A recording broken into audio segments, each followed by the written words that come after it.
Hey, Charlie, it's unmuted. All righty.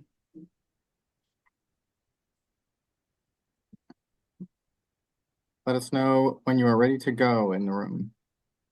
Okay, give me a couple more minutes. Sure. I got to get the folder open.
Three, two, one. Good evening. I'm Bernard Green, Chair of the Brookline Select Board, and this is the Select Board's meeting for April 9th, 2024. Let's start off with announcements and updates. I'd like to start by saying that Miriam, Paul, and I attended, along with other Select Board and school committee candidates, the first annual Stanley Rabinovitz Candidates Forum at the Young Israel Synagogue on Sunday. Many of you may know Stanley Rabinovitz, wonderful guys. He helped me with my campaigning early on. Unfortunately, he passed away during COVID, so we never had an opportunity to have the type of public recognition for him that we really should have. Fortunately, however, he passed away at home with his family around him. So the Young Israel, which he was the president of for a while, has started this candidates forum because of Stanley's great involvement in the political process in town and supporting town departments.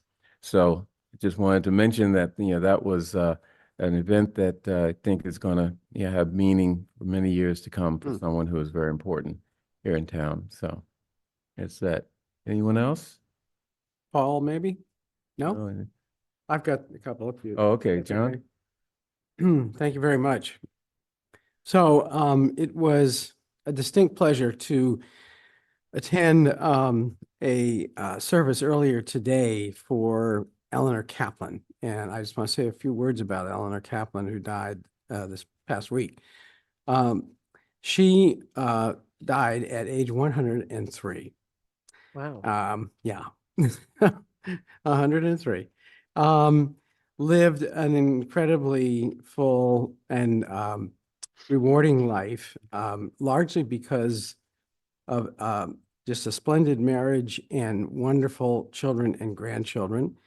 Her partner for so many years before he predeceased her, and then she went on and lived another 13 years, was Sumner Kaplan, who our chair might not recognize, was a past chair of the select board.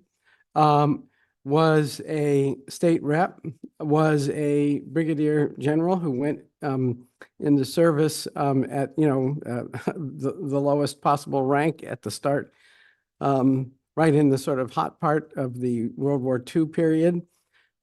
Fortunately survived. Their marriage prospered. He then had his political career in Brookline. She ran his campaigns and was sort of legendary for her effectiveness in running his campaigns. Her daughter Ruth went on to become a chair of the school committee and to serve Brookline in other capacities. She also had a daughter, Marjorie. So this particular service, which was at Kehilloth, Israel, was a love fest. I don't know what else to say. This is a woman who was beloved by her rabbi, everyone in her congregation, her children, her children's children, her grandchildren. It was a wonderful time to sort of hear stories shared of an extraordinary person, Eleanor Kaplan. So my sympathies go out to the family. They have the satisfaction of knowing that their late father and now their late mother lived extraordinary lives. Second thing I want to mention, and I'd be remiss if I failed to mention it, is that people have 5 days, maybe 6 days, maybe even not that many, to decide to support a runner for Team Brookline.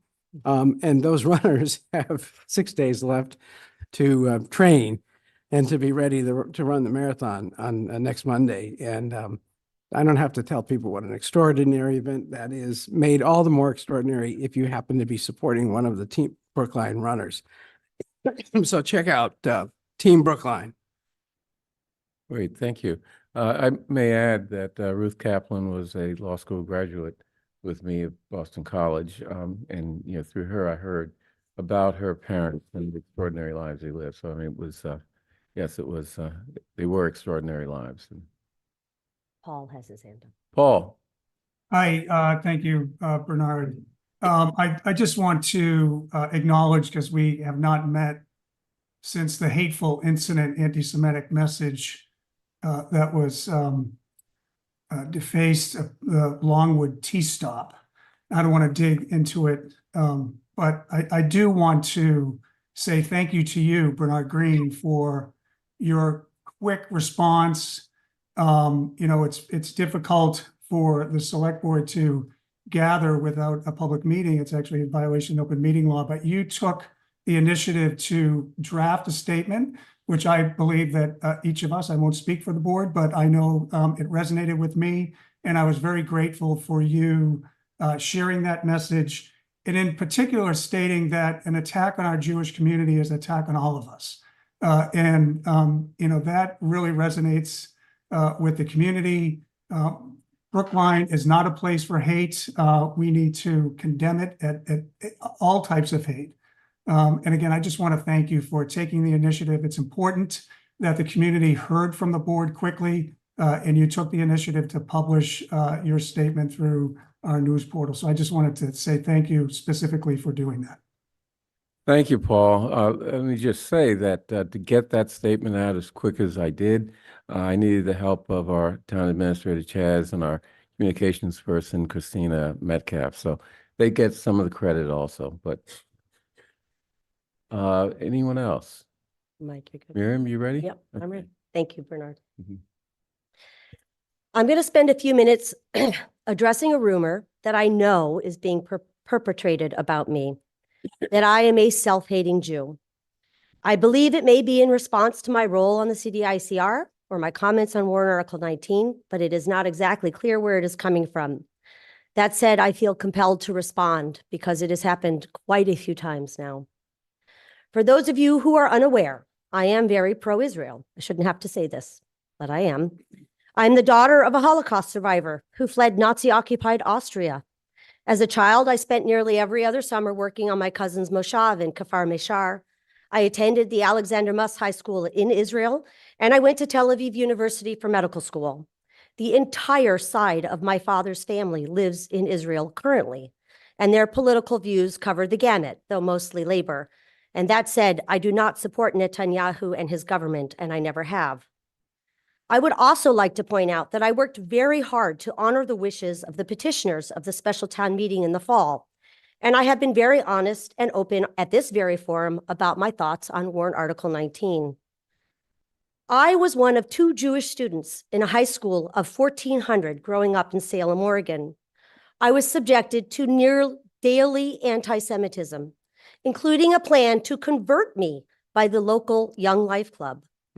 I have no idea where these rumors are arising that I don't support Israel or somehow am not opposed to anti-Semitism. I am frankly at a loss. I am a loss that I'm experiencing anti-Semitism from my own Jewish community. And I implore you to stop spreading this hurtful, hateful, and patently untrue rumor. If you disagree with my politics, I completely understand and welcome the dialogue with you. But nothing I have done publicly or privately would support these statements or assumptions. If you have more questions, if you want to talk to me, please email me at my select board account and I will respond. Thank you. Thank you, Miriam. What you're facing reminds me of attacks that I've faced as not being sufficiently obedient to what some people view as the views that Black people should have. So you're being told that you're not sufficiently obedient to the official line on Israel and other things. So I can relate to that, and it's there's no party line that we have to toe, and I'm not going to toe it, and I assume you're not going to either. So Thank you, Bernard. okay. Anything else? Okay. Next we have public comment. And Charlie, first give the rules, and then I'll add a little piece of mine to it. Okay, that sounds good. So thank you for joining us for public comment. This is an opportunity for us to hear your perspective on the issues in Brookline that matter to you. Each person speaking tonight is limited to 3 minutes. You don't need to use the entire time, but you may if you like. Once a total of 15 minutes has been met, there will be an opportunity at the conclusion of the Select Board's business for additional comments. Members of the public sometimes raise questions during public comment. We may be able to provide a quick answer to a question, but are more likely to work with staff to get a more thorough answer and respond over email. We'll let you know when you have 30 seconds remaining and when your time is up. Please conclude your remarks at that time. If you have more to say, you are welcome to send an email to board members expressing your thoughts in greater detail. Okay, thank you, Charlie. Let me just add that Charlie will tell you when your time is up, and I will enforce that. Okay. Oh, I do hope so. Now, I was on a school board in Cleveland Heights, Ohio, and when I was president, I had a gavel like this. Unfortunately, it wasn't the audience that I had to keep in line, but rather my fellow board members. So I assume that's not going to be the problem here at the select board. But at any rate, Charlie, the first speaker. Sure. We have one person signed up for public comment. Other folks that wish to speak can use the hand raise or Q&A feature on Zoom, or let us know in the room if you'd like to speak. First person signed up for public comment is Amy Hall. Amy is online and been promoted to a panelist now. Oh, Amy's here. Hi. She's in person. She's Oh, here. Amy's in person. Okay, great. I saw the name online. So Amy, please feel free to approach the presentation station and your 3 minutes will begin. Good evening. My name's Amy Hall. I'm a Brookline police officer. This evening, you're scheduled to make 2 promotions from sergeant to lieutenant in the police department. Sergeant Megan Keaveney, who was bypassed for this promotion by Chief Pastor, received the second highest score on the promotional lieutenant exam by 9 points. Her score was lowered greatly because it took in consideration her years on the job. On the academic section, Sergeant Keaveney scored a perfect 100. I don't know any other officer that scored 100.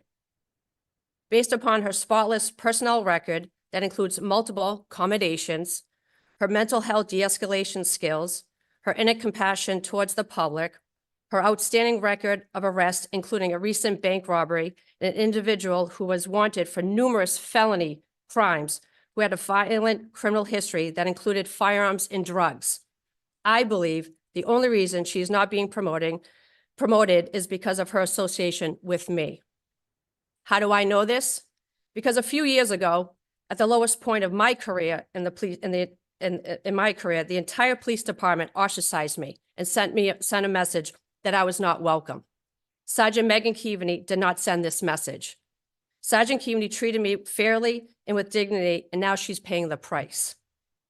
The decision to bypass Sergeant Megan Keaveney in this promotion is not only retaliation against her, but it's retaliation against me, since she's being punished for our association. Take a closer look at why she's being bypassed for another white male who is connected with management and scored far lower than she did in this difficult exam. Let me please reiterate. Sergeant Megan Keaveney scored 9 points higher than this white man that Chief Pastor wants to promote. You have to ask yourself why. This is only the second time in my career of 23 years that anyone was bypassed with such a huge difference in the score. This is done only by Chief Pastor, with Sergeant Megan Keaveney, a female, and also an Asian male officer who scored higher than, listen carefully, the chief's brother-in-law, who she promoted. You should not be approving these promotions. I know you will, but these promotions are in the spirit of personal agendas. Thank you for your time. Okay, Thank you. there are 16 attendees in the chat, and currently none of them are using the hand raise or Q&A feature to indicate that they'd like to make a comment. Do we have anyone in the room, Bernard? No, no one in the room is raising their hand or indicating they want to speak. It is the Hey, same thank you, still Charlie. online. Great. Okay. Let's go to our miscellaneous agenda, starting with question of approving the meeting minutes from April 2nd, 2024. Unless there are any edits, all in favor, please indicate by saying aye. John Van Scoyac. Aye. Miriam Ashkenazi. Aye. Michael Sandman. Aye. Paul Warren. Aye. And chair votes aye. Next, items, I'd like to take in omnibus fashion items 3B through 3K. Anyone have any desire to discuss any particular item in that list? Seeing none. Bernard, I'm Yes, going to raise my hand real quick. I'm just wondering if maybe we could read, isn't the omnibus the awards for the students? Yes. Could we read the statement? yes, we were going to do that. Oh, okay, sorry. Okay, so no items you want to pull out. Item 3J, question of acknowledging the following Dexter Southfield School students for earning placements in the 2024 C-SPAN Student CAM Video Documentary Competition. The names of the students are, does anyone want to describe what that competition is? It was a short film competition for our C-SPAN for student documentaries on Mhm. nonfiction subjects, and the students at Dexter won both second place, third place, and several honorable mentions, and they're being honored at the school on Thursday. Great, good for them. Okay, the students are Troy Basu, BASU, Andrew Sloan, Nicholas Dowd, Ryan Kelly, Abigail Matthews, Emma Yu, Sophie Kravitz, and Katie Kirk. And congratulations to those students of Dexter Southfield School. It's quite an achievement. So, okay, so items 3B through 3K. 3K. 3K. All in favor, please indicate by saying aye. John Van Scoyac. Aye. Miriam Ashkenazi. Aye. Michael Sandman. Aye. Paul Warren. Aye. And chair votes aye. Okay. Next. Calendar items, departmental budget review. Let's start off with the Recreation Department. Do we have someone on the Zoom? Those folks are online. I'm promoting interim rec director Jeff Nutting and Jerry Kelly and then Justin Lawson. And let me know of those three. Let me know if you have anybody else from rec joining.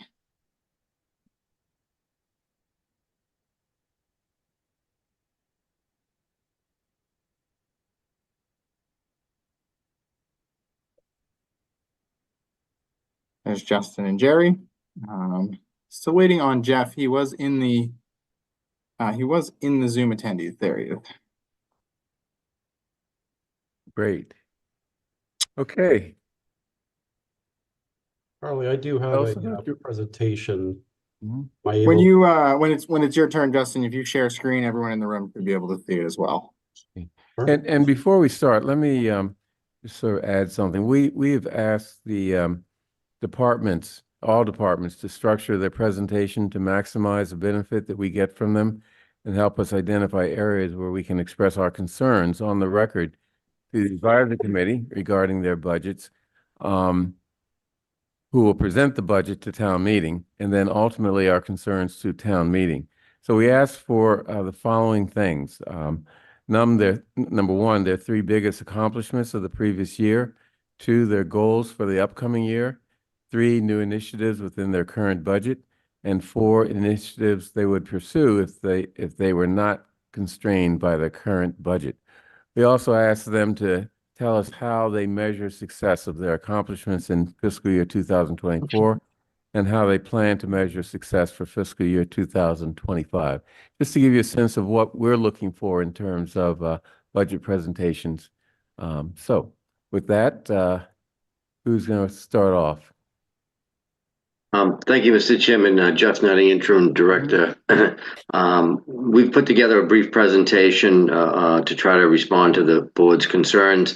Overall, our budget's pretty status quo. We had to increase some wages as a result of collective bargaining or to be competitive in the workplace in the case of the pool. But other than that, you won't see any changes really in our proposed budget. Justin and Jerry put together a great presentation. I think Justin's going to take the lead on that, and then we'll happy to answer any questions.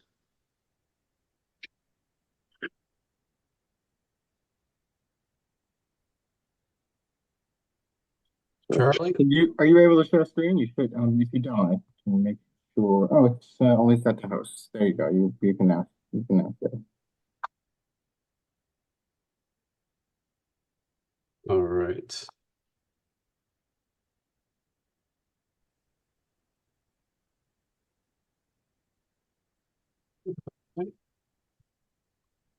Is everybody able to see my screen? Yep. Yes. Okay. Good evening, Select Board and all the folks that are joining us remotely tonight. My name is Justin Lawson. I'm lucky to be the General Manager of the Brookline Golf Course. I'm joined by my colleague, Mr. Jerry Kelly. He's our Business Manager for the Recreation Department. Myself, Jerry, and Jeff, and our entire team have worked tirelessly on our FY25 budget, and we've put together this presentation as Jeff has mentioned. So we're going to start out with our biggest accomplishments from the last fiscal year, FY24. Jerry, you want to take on the equity? For our equity initiative program, last year we had a warrant article come in front of the recreation department that people were looking forward to getting some free recreation for low to moderate income families and families that would qualify.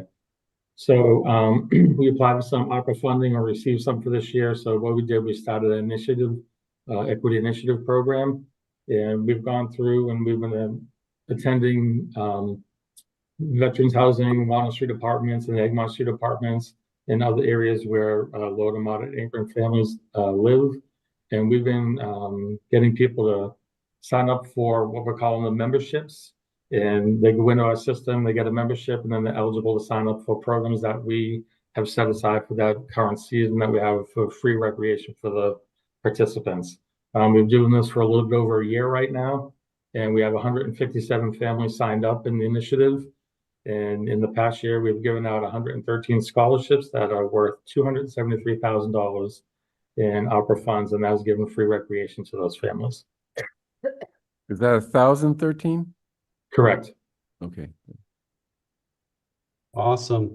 One of our other biggest accomplishments involved the golf course. We recently completed the creation of our landscape master plan for the golf course. It's something that we've been working on for about over 2 years, quite an extensive process, and it's quite a comprehensive plan.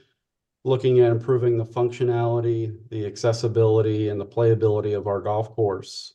The Park and Recreation then subsequently voted to approve the plan unanimously, which was a great sign of approval.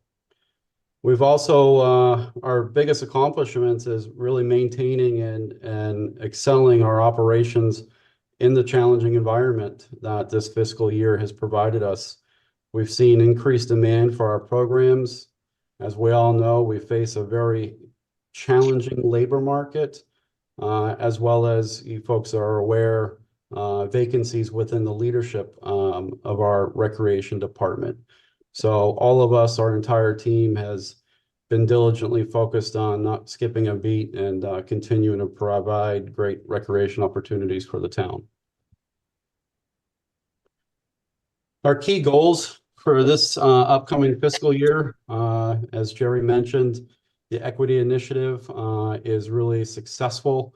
We're going to try to continue to grow and increase that, and increase memberships by 20%. We really want to renovate the Sewell's courtyard. That's been something that's been in the works for quite a few years now. We've recently hired an architect and are moving forward with that project. As I just mentioned, the landscape master plan has identified multiple phases of improvement at the golf course. So we're really looking forward to begin a major construction project this coming winter, really focused on functionality. Most recently, we've been challenged at the golf course with a historical rainfall that's really impacted our operational abilities to keep the golf course open. So we feel confident that the plan will address those and allow us to be more resilient to the rainfall. We also want to increase the amount of junior golf here at the golf course. We feel that we can do that by supporting the local school teams, as well as increasing our junior golf memberships by 10%. Just a quick overview for the recreation department. Being the recreation department, we do have 3 budgets that we prepare, manage, and execute. The general fund, that's really covers a lot of the administrative expenses. As you can see, our FY25 request, slightly over $1.2 million. That's decreasing by about $14,000 over FY24. Our recreation revolving fund, that's really the program costs and expenses associated with the actual programs. That is increasing by about $200,000 to a total of $4.5 million. And our golf enterprise fund is also increasing by $217,000 for an approximate total of $2.7 million. Long-term goals. We've picked one key word to summarize our goals, and it's really focused on leadership. As all of you know, Jeff is our interim director, and we do not have a full-time director as of this point, or an assistant director. So I think our leadership, our soon-to-be leadership, will be heavily involved, and we'd be happy to probably expand upon what those long-term goals look like once they're in place. New initiatives. We've got several initiatives that the team is focused on, is growing our adult sports leagues, increasing our vendor programming, expanding those offerings beyond just sports programming. I think one of the neat new programs that we're going to be offering is public speaking, something that nobody's really comfortable at. It's just an acquired skill. Adaptive swim, working more closely with therapeutic recreation.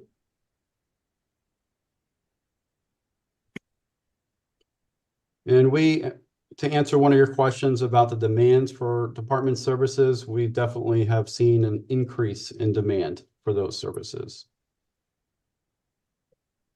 The only personnel adjustment within our FY25 budget is removing the site coordinator for our after-school program for the FY25 revolving budget.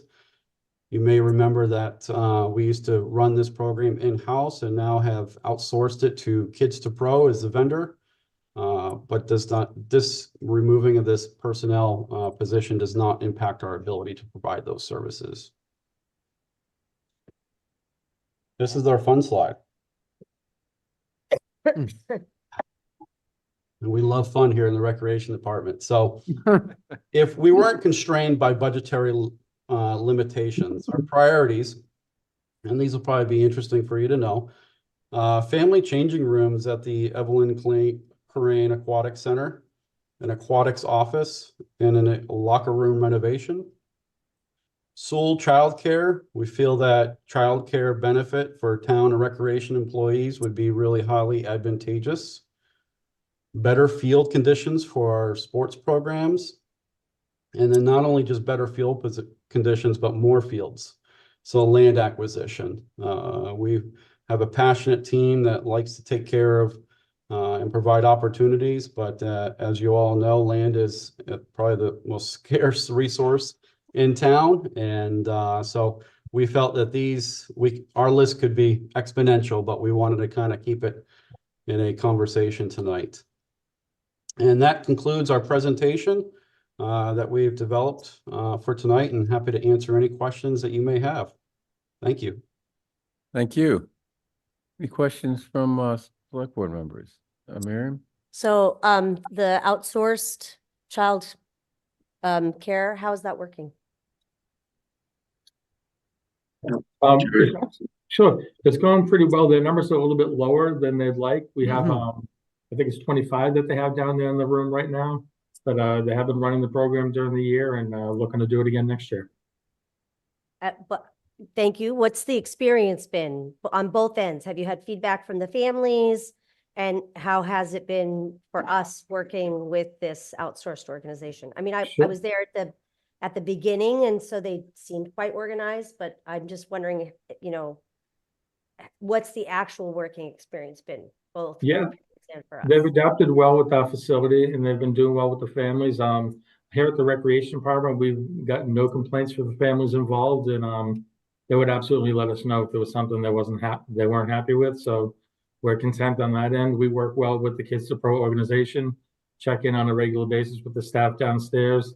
They've actually had some higher up members in the organization come in and meet with us, and we've also met with their mid-management staff as well on a regular basis. Great, thank you. Yeah, I think Paul was next. Hi, thank you. Thank you for your presentation. My family, I have 2 young children. We are great users of the recreation program, so thank you. I'm curious, I have 2 questions. The first is related to the equity initiatives. You had some statistics. Do you have any breakout as to how those scholarships are being used by different programs? Sure. So we've given out 314 aquatic lessons so far. 156 students have enjoyed 462 weeks of summer camp.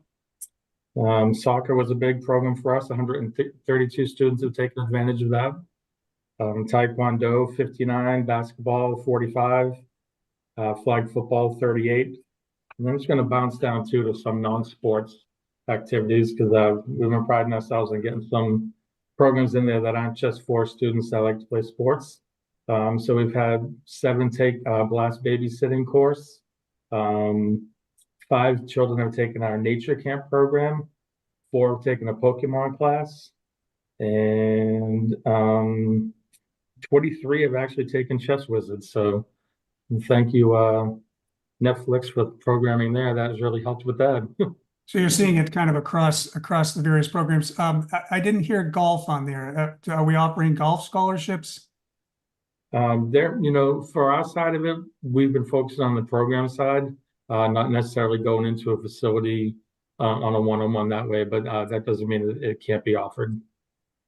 Well, but you are getting uptake on other programs, but not, Justin, there's no golf scholarships being offered to youth? Not at the moment. We've done some great outreach programs with the Brookline Housing Authority, where we do golf nights at the golf course. We provide food, we provide instruction and that sort of stuff. We are in the process of launching and developing a First Tee chapter program, which would be a huge program that would be a great equity initiative for us to undertake. So that's helpful. So Jerry, and I'm going to dig into this a little bit more because I Sure. really, one is I worry that there's not a single scholarship for golf. And I'm curious about that. So what is when we give a scholarship, what is the average discount? Is it 100% funded? Is it some percentage, Jerry, based on income? Sure, it's 100% funded. That's 65 cents being covered by the ARPA funds and 35 through the revolving account.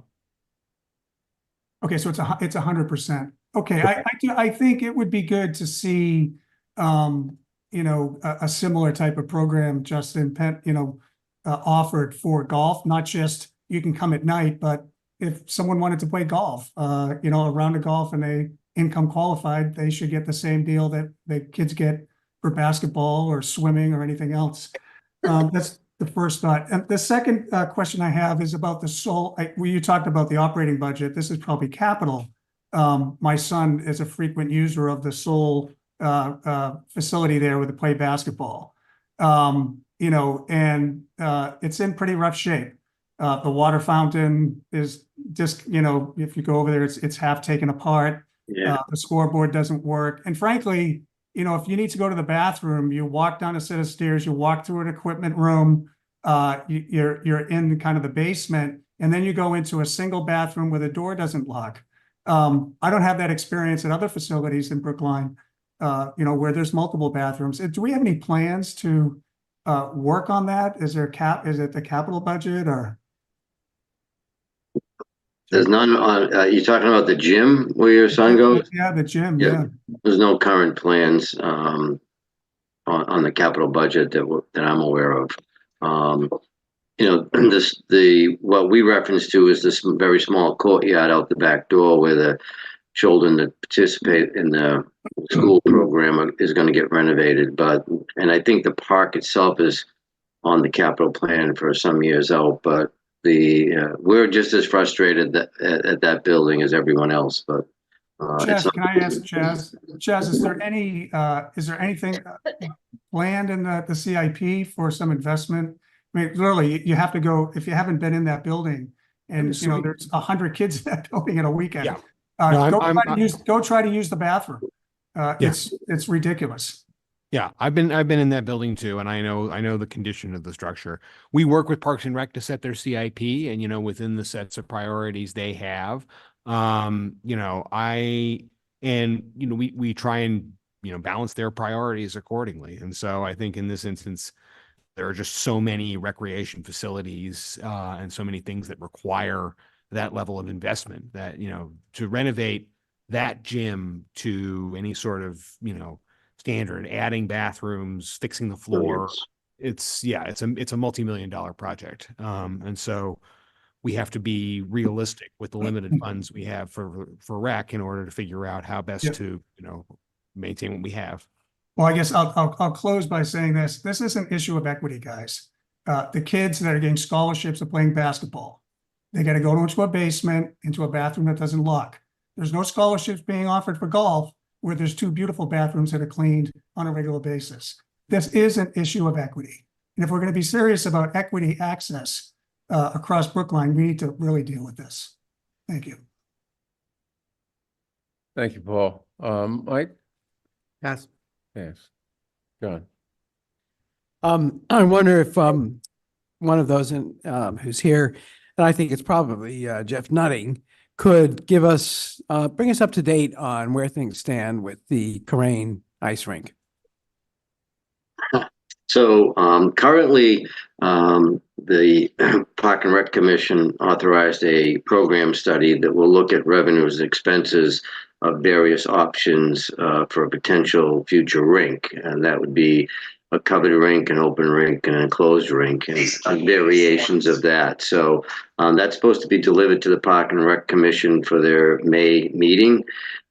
They have indicated that they'd like to move rapidly after that with a recommendation to the board and meet with the board as to what option they think it will best serve the community going forward, balancing out the needs, the costs, potential locations, et cetera. So that should probably be coming forth in after town meeting to the select board for further discussion.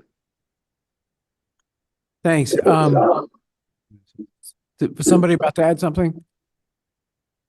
I thought I heard somebody was going to add something. Bernard, do you mind if I ask a second question? ahead. This is a second question altogether. And I apologize for the fact that I have not yet gotten up to speed as to the CPA awards that were made last night, the Community Preservation Act awards. But I'm going to guess that maybe some of that money is going into recreation, but you tell me. It would be news to us. Oh, okay. So it's not going into recreation. No, it's going into Okay. parks. Going into parks. Right. Okay. Yeah. Yeah. Okay. Parks John, and can Health. it actually Yeah. go in, is recreation one of the categories or Yes. Yes. it is? Okay.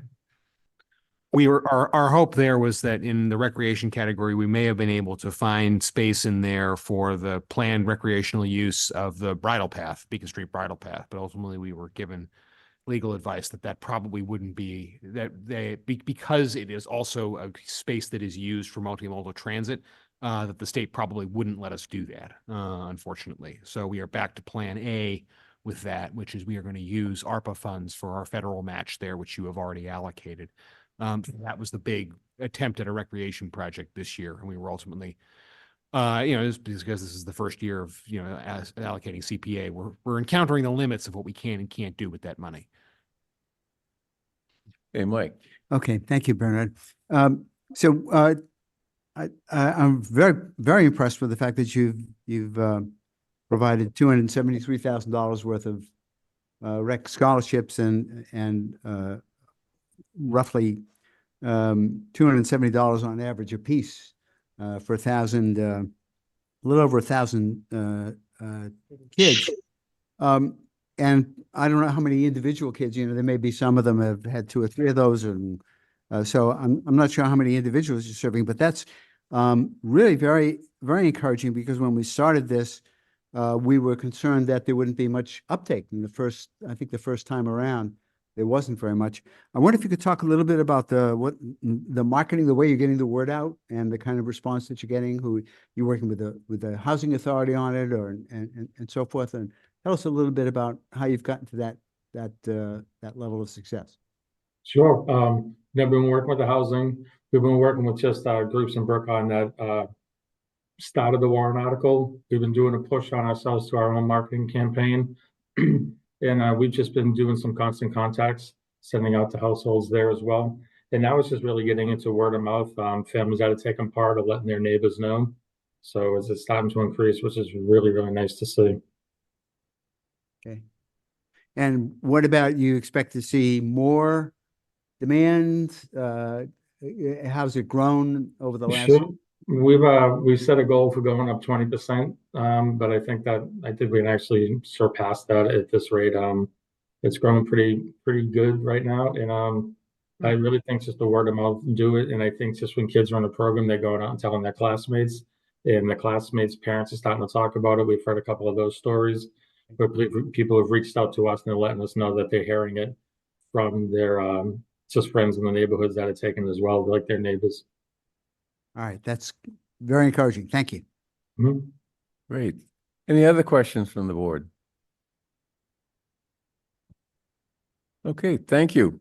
I just want to say thanks specifically to Jeff and the whole team at Rec. I know to your point about leadership, it's been a long haul here, and you all have done stellar work managing this department. And just want to give a special shout out to the whole team over there. Grateful for your leadership, and I know the whole just the entire body has been doing great work. So thank you. Thank you. And help is on the way. And help is on the way, right? Yeah. And especially thank you to Jeff. Yeah.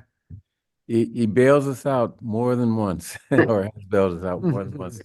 We really appreciate the assistance that you've given us across a number of departments. So Thank you. thank you. Okay, unless there's anything else, thank you.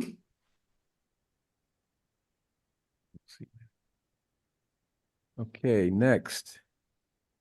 Let me find my notes here. Are you going? Yeah. Yeah. So I'll introduce, sure. Yeah, once you get there. So we have now the matter of appointing a recreation director. My pleasure to recommend to you the appointment of Tim Davis to be the next recreation director of the town. Tim is a dedicated professional. He served as recreation director of the town of Southborough since 2019. Previously served as recreation and assistant recreation director for Stoughton, but he began his career here in 2012 as a rec leader. Since 2019, he served on the executive board of the Massachusetts Parks and Recreation Association as its treasurer, position to which he was recently reelected. He previously served on the Recreation Commission of his home community, been a member of the National Parks and Recreation and Parks Association since 2013. He holds an MS in Recreation and Leisure Studies from Southern Connecticut State University, a BS in Recreation Management, and a certificate from Suffolk University's Local Government Management Program. Tim was one of over 90 applicants for this position. It was an incredibly competitive process. I had a wonderful screening panel of community volunteers to provide input to me in making the ultimate decision on who to appoint. I want to thank that panel now. They were Clara Batchelor, who's the chair of the Parks and Rec Commission, Carla Benka, who's a former advisory committee member, was deeply involved in the warrant article 26 process for the 2022 annual town meeting and is currently a precinct 14 town meeting member. Deborah Brown, who is co-chair of that warrant article 26 committee. Melissa Goff, deputy town administrator. Carlos Rodrejo, an advisory committee member. Joe Mescoac, select board member, and Alexander Vecchio, the Parks and Open Space Division director. I also spoke individually with many members of the community from all walks of life about the state of the recreation department, equity issues, and the desires for the future there. We went through 2 rounds of screening. As John knows, it was an adventure trying to schedule that many people to do that many things. I want to thank Ann Braga, our Director of Human Resources, for handling that process and running it in such a successful fashion. We screened through those candidates. We invited 9 for first round interviews. From there, we narrowed the field to 4. We asked that candidates conduct a written examination, which was judged blind. We also asked them to make a mock presentation to the select board.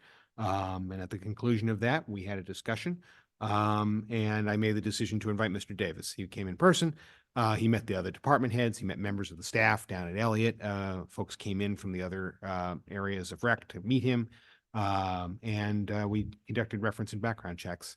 So any number of the finalists would have been wonderful candidates for this position. We were embarrassingly lucky to have an incredibly good candidate position. But Tim really checked every box. He is deeply committed to equity and inclusion. He tells a wonderful story of walking the community, encountering people playing a sport he wasn't familiar with, asking them about it, and then developing a program for it. Just that kind of on the ground access and realization that there was unmet community need, really a stellar an eye for that kind of work. Growth. He's constantly interested in creating new programming, but also evaluating the current programming that we have, figuring out what works and what doesn't, and nurturing staff. He took time out of his busy schedule during the process at the convention of local rec leaders to actually meet with a couple of Brookline folks just on the sideline to get a sense of how the community was doing without alerting them that he was in the running for the position, and just, really demonstrated a care and desire to see the department succeed. So Tim has accepted a conditional offer to begin working for the town on May 15th, subject from approval from you and the Parks and Rec Commission and the passage of any remaining background checks and the other conditions of his employment. So I want to thank members of the screening panel. I want to thank all the applicants, and I want to thank again Jeff for serving in such a wonderful fashion in an interim process. So are there any questions? What? I just want to make a comment. First of all, when I listen to the process, it sounds very thorough, and I really want to. I appreciate the fact that somebody had to wade through some bodies, had to wade through 90 applicants. That's it's actually rather encouraging to hear that Brookline attracted 90 applicants. But that's great. In the past, we, the select board and the town administrator, have been criticized for having just one candidate presented by the town administrator for a department head. In that case, as well as this one, there was a very thorough process for evaluating candidates, and it wasn't as though the town administrator pulled somebody's name out of a hat or did this all by himself. And I'm really very pleased to see this repeated in this pattern. I think this is a great idea. And with that kind of with the kind of committee that you organized for this, and I hope we'll do that again in the future. Great. We're voting. We get to, Okay. Yeah. wait, don't. No, wait. so unfortunately, he's currently meeting with Parks and Rec. He's double. Oh, Meeting at the same time. Vote then after we meet him. Well, you can vote now if you prefer. We prefer to be able to appoint him, and then we'd like to, obviously introduce you. May I just Sure. add a comment just to this? Yeah, it was a privilege to be part of the hiring process, or at least the screening process.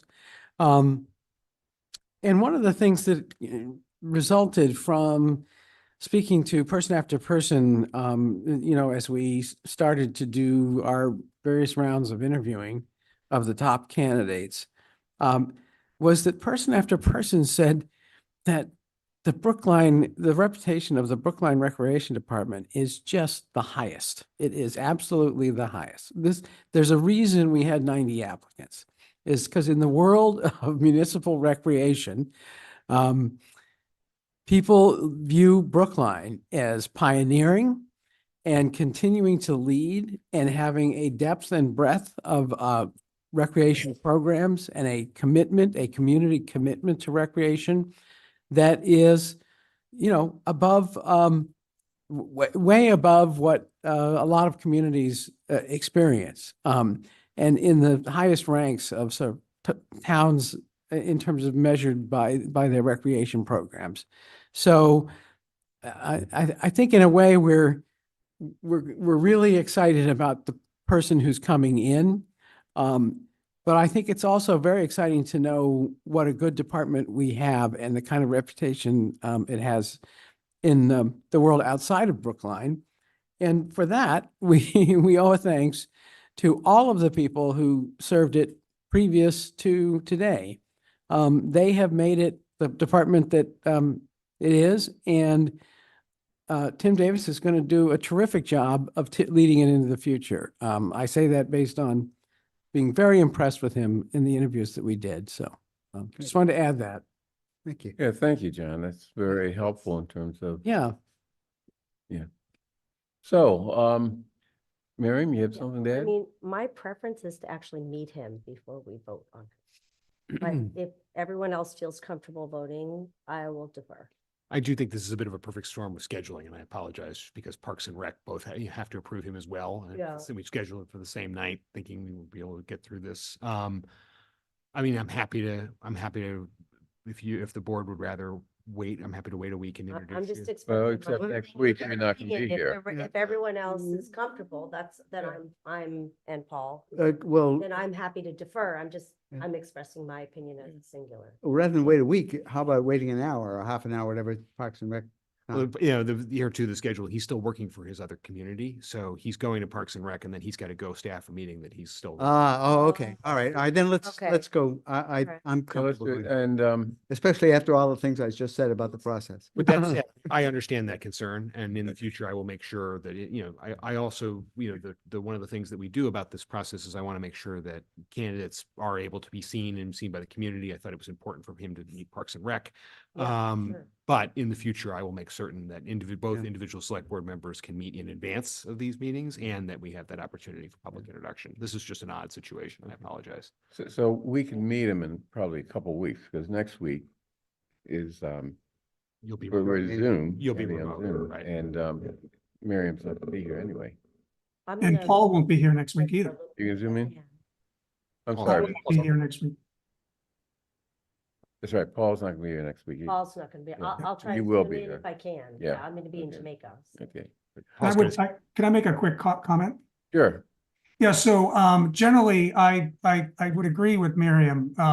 My preference is to meet department heads before I vote. I don't need to have a vote, as part of the process of selection or down selecting and then, picking an individual candidate. I'm happy to be able to approve at this level. But it would be good to be able to, speak with folks, just as a natural course of the process. Yes. It really would be helpful, but I'm gonna, kind of reiterate what Mike said. This was a robust process. The people that, were involved in it, I trust, in making a sound decision. And it sounds like you did that, in the vetting process and the interview process. I'm also encouraged to hear, and I'm looking forward to talking to him about this, that he seems to be, on the forefront of equity, and how to, include equity in recreation. I really think this is an important issue, as you heard me speak about earlier. As we become a community of rich and poor, we're rapidly becoming that. This issue of being able to provide access to, recreation programs, including exclusive recreation programs that have traditionally been exclusive.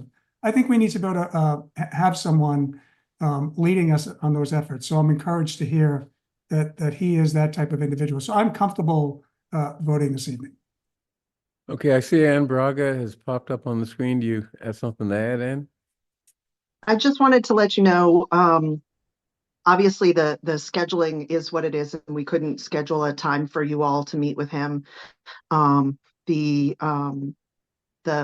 conditional offer said that approval by both bodies. There wasn't a specific order for either select board to go first or Parks and Rec to go first.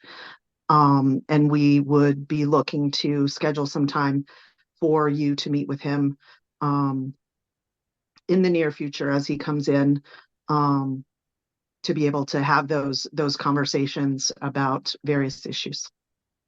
Yeah, okay. Yeah, I think we can rely on the work of the committee and the decision-making by town administrator. Us meeting him is probably not going to change our opinions, our positions. So I move that we vote right now. Okay. So I move approval of the appointment of Tim Davis to be the Recreation Director, subject, of course, to the approval of Parks and Recreation and passage of all required background checks. All in favor, please indicate by saying aye. John Van Scoyac, Aye. Miriam Ashkenazi, Aye. Mike Salmon, Aye. Paul Warren, Aye. and chair votes aye. Okay, With that, I'm And- going to run over to the Parks and Rec Commission Okay. meeting. I will be right back. and tell him we want to see him soon. Yes. Okay. don't worry. Okay, Will next. say if he showed up in a Godzilla suit, that might influence the, but I don't think he. Yeah, I think we During the would have picked up his Godzilla inclinations in the interviews, right, John? He's very Natalie attired. Okay. No Godzilla suits, no. Okay, That actually might be well, never mind.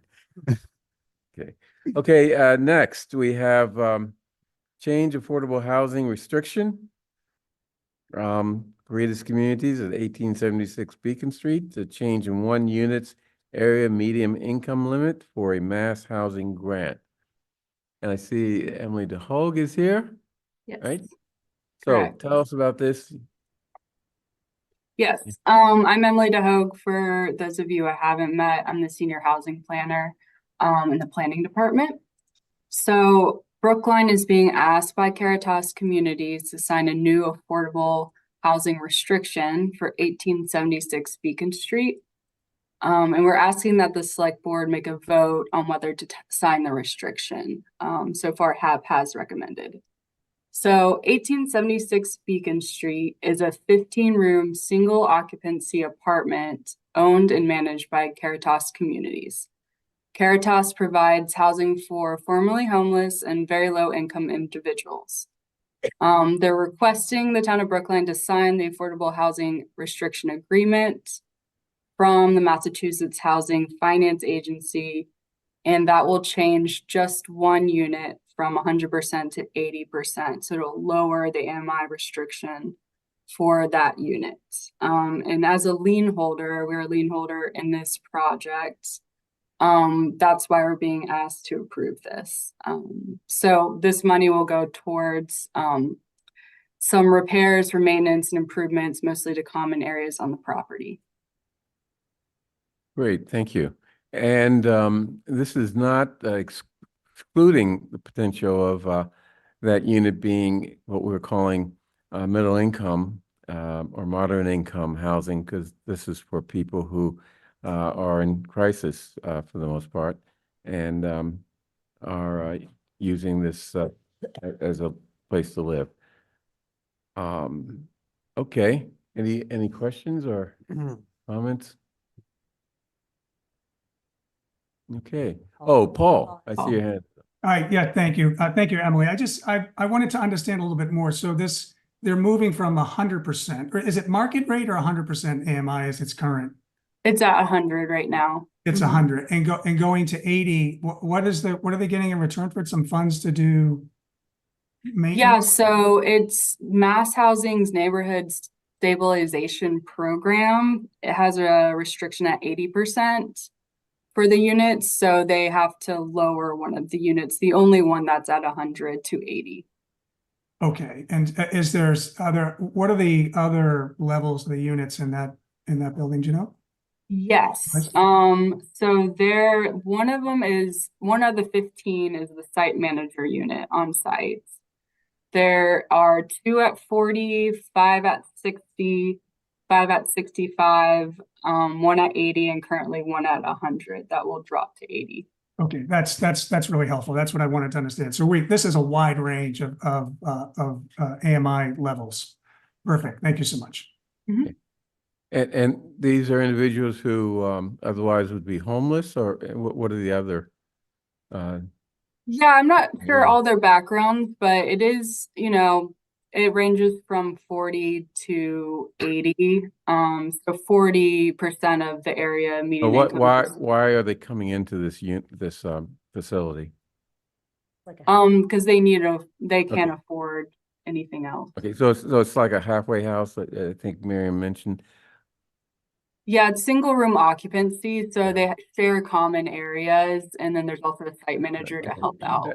I guess I'd like at some point for someone to sort of let the public know about all of the opportunities we have in this town for housing for people who find themselves homeless for one reason or another, as well as opportunities for people with disabilities, whether that's physical disabilities or cognitive disabilities. And we do a lot. And I think it's important for people to realize, how generous Brookline is in helping people who are struggling with various types of situations in their lives. So, at any rate, Charlie, you had something to say?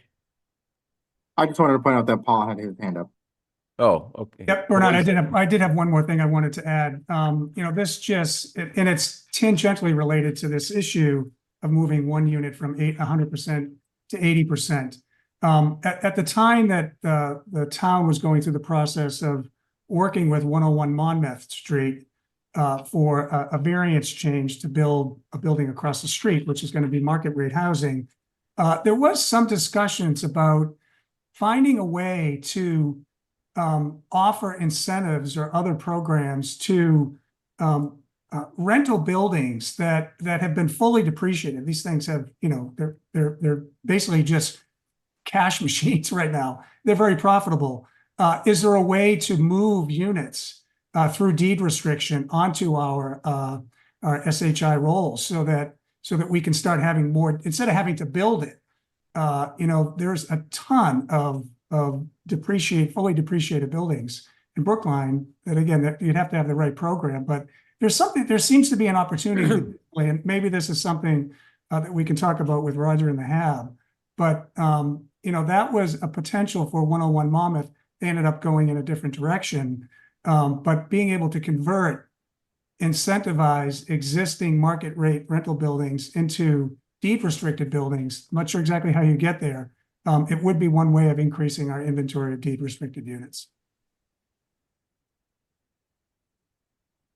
Yeah, I don't know of a program that does that, but I had works in communities that look into naturally occurring affordable housing, and trying to preserve that can be quite tricky. But yeah, I think get in contact with Roger, and I'm sure he'd like to discuss it as well.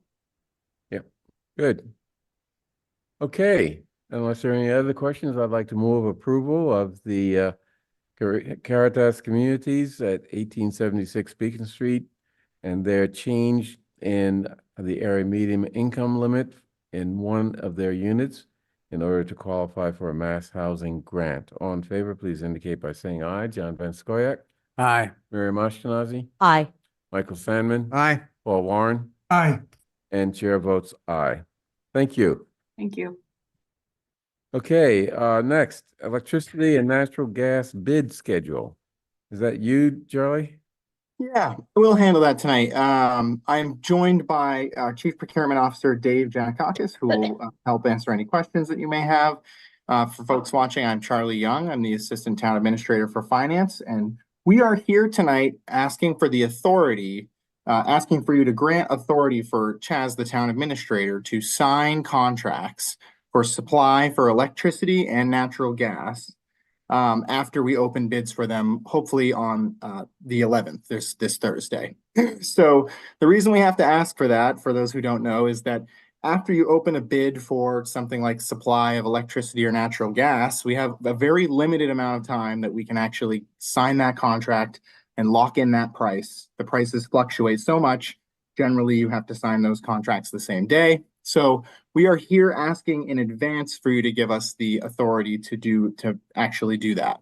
So to give you some background, we are currently paying a very, very favorable rate of 10 cents per kilowatt hour for supply and 62 cents per therm for supply of electricity and 62 cents per therm for supply of natural gas. And the reason these are very favorable rates is we locked them in several years ago during a good time. I think it was 4 and 3 years ago each. And unfortunately, we are looking at potentially seeing a significant increase in our cost for supply of electricity and natural gas going forward as the market has really ballooned in the last couple of years and looks to really continue going that way.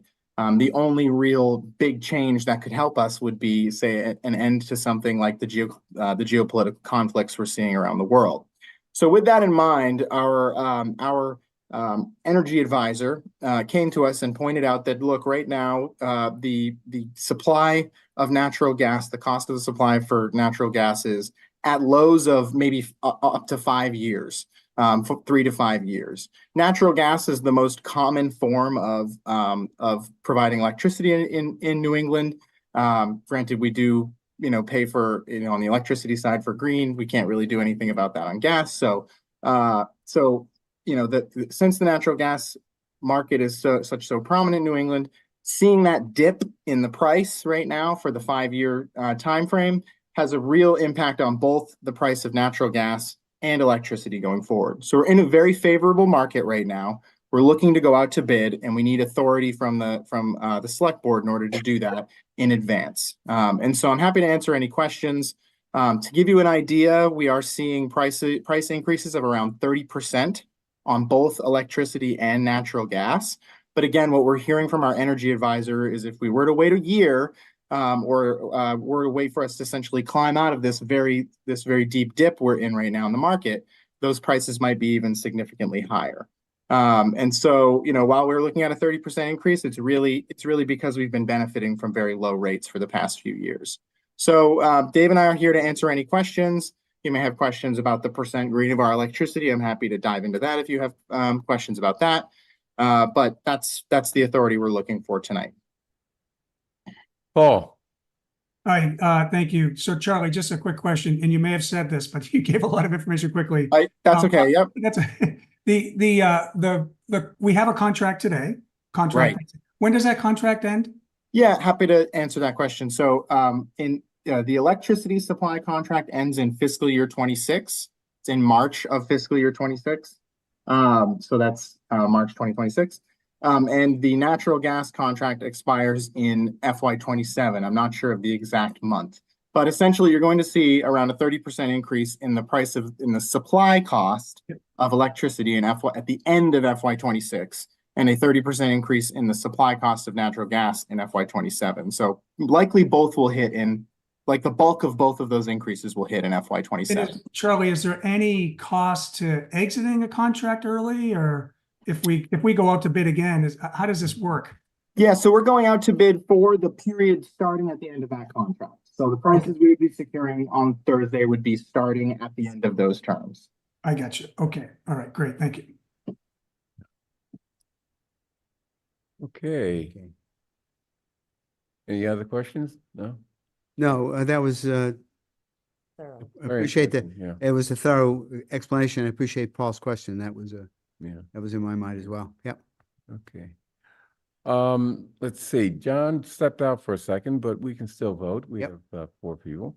I move approval of granting town administrator, here's John back, authority to execute potential multi-year electricity and natural gas supply contracts with a vendor based on a favorable bid result scheduled for April 11, 2024. Freedom Energy Logistics, our electricity supply consultant, is handling the bid and would be making a recommendation to the town. So I move approval of that. All in favor, please indicate by saying aye. John Van Scoyac. Aye. Miriam Ashkenazi. Aye. Michael Sandman. Aye. Paul Warren. Aye. And chair votes aye. Thank you. Next, Chestnut Hill study update. Who do we have the pleasure of listening to for that? Should be Meredith. Okay. Oh, Meredith Mooney. Okay. Good evening.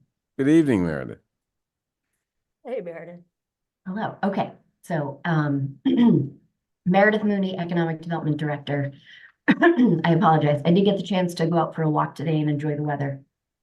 I'm paying for it now. The seasonal allergies have started. For sure.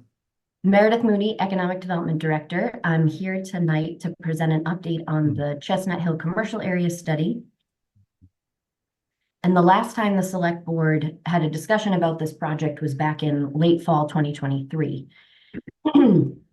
And the outcomes of that discussion were Select Board approved a scope of work for the project and project objectives and gave the green light for us moving forward with this project as a staff-led initiative.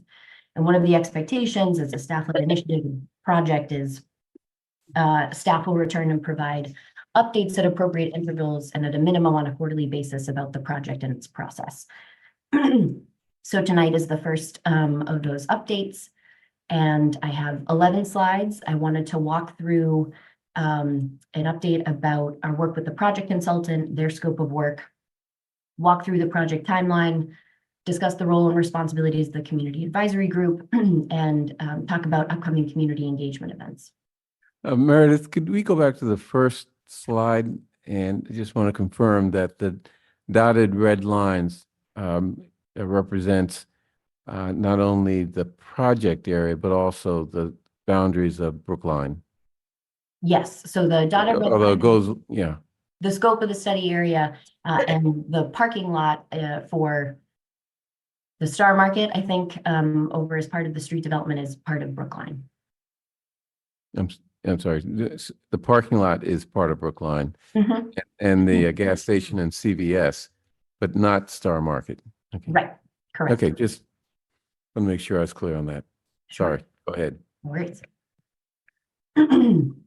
So, and just to recap the overview of the study objectives, we're looking to incentivize net new commercial tax growth to enhance the livability and identity of the Chestnut Hill commercial area.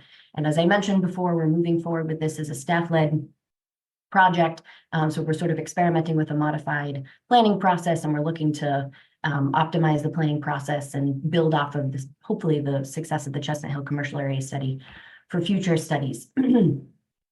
So our consultant is RKG Associates. They're an economic planning and real estate consulting firm. The scope of work is summarized on this slide here. There's a lot more detail in the cover memo for tonight's meeting regarding the scope of work, but just sort of a overview of the different components and how they interact with each other. So the commercial market study is already underway. We're looking to identify the commercial development opportunities in the study area. Once we have that analysis and have a better sense of what types of uses and industries would likely be successful in the Chestnut Hill commercial area, we'll work with RKG with guidance from the Community Advisory Group to develop a set of scenarios based off of key parcels in the study area, and find what would be financially feasible and successful from the market standpoint for Chestnut Hill. And once we've sort of decided on a couple of scenarios that are viable and that align with sort of the community goals and vision for this area, RKG will develop some 3D massing models that'll give a sense of the height, bulk, parking, and give a sense of how the potential building massing based on these scenarios would interact with the surrounding area. RKG is also helping to support our public engagement efforts. They're going to be supporting the facilitation of the community workshop events we have coming up. And some other smaller scale community engagement events as well. This is the project timeline.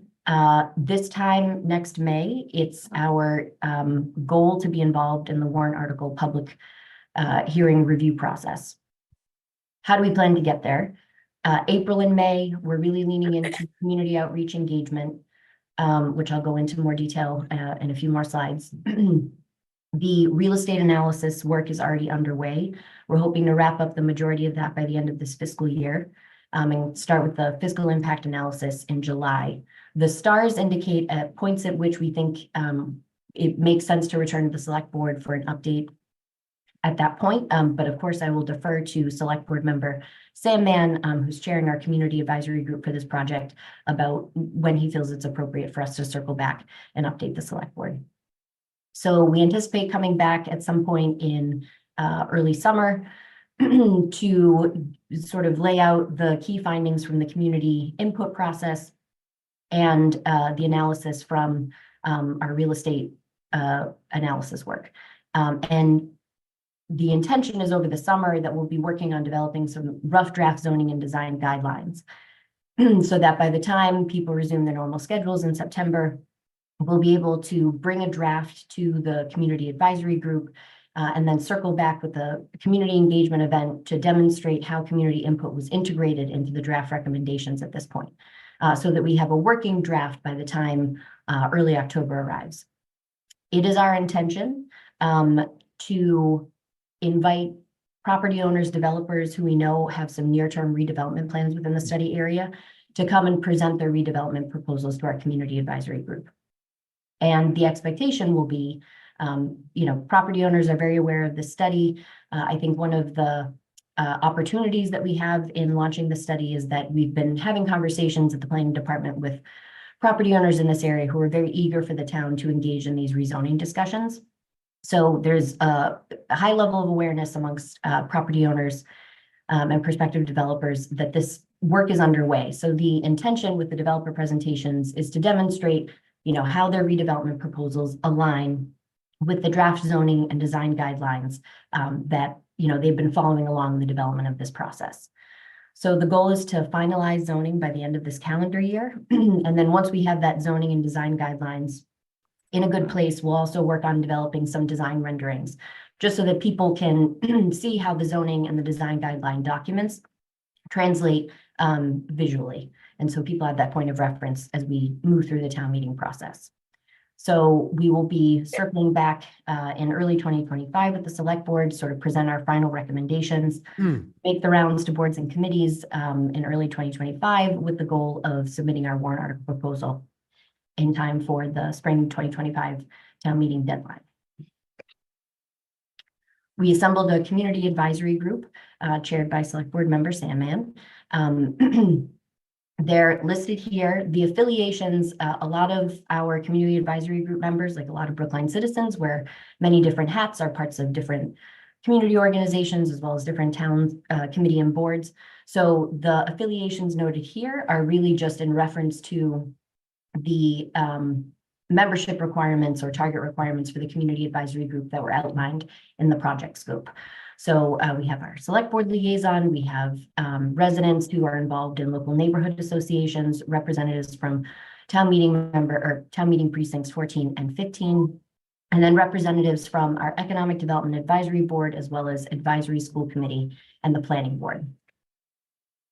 So the community advisory group's role, they're a staff-led project advisory group. We're really relying on them for guidance and feedback to staff and our consultant team as we move through this analysis work and as we begin developing project recommendations. So we're also really hoping that community advisory group will help amplify the town's community outreach engagement efforts and help promote awareness and productive dialogue about the project's objectives and draft recommendations. We convened the community advisory group for their kickoff back in late March. The key agenda items and tasks for that meeting, staff received feedback from the group on our draft community engagement plan. We had a discussion about the roles and responsibilities of the community advisory group. And then Eric Halverson, our consultant for RKG Consultants Associates, facilitated a discussion with the group analyzing the strengths, weaknesses, opportunities, or a SWOT analysis of the study area. And it was an excellent discussion. I'm very excited for continuing to work with this group. Upcoming community engagement events. So the two events highlighted in the top right of this slide are sort of our big ticket item community outreach engagement events. So we have an in-person workshop on the evening of April 24th at the Robert T. Lynch Municipal Golf Course. It was made very clear to us as we started this project and began doing outreach to prospective community advisory group members that there should not be the expectation that Chestnut Hill residents go down to Brookline Village to participate in this type of a workshop. We should come to them, and we were happy to follow through on that. So we're looking forward to the event at the golf course. If people are unable to attend the event on the 24th, we'll also be offering a virtual workshop on the evening of Wednesday, May 8th. And people could also choose to attend both. Following the community workshop event, we're organizing and looking to confirm these dates within the next day or so, but we have tentatively scheduled 2 community site walks, one for early evening on Friday, May 10th, and then one for the morning of Saturday, May 11th.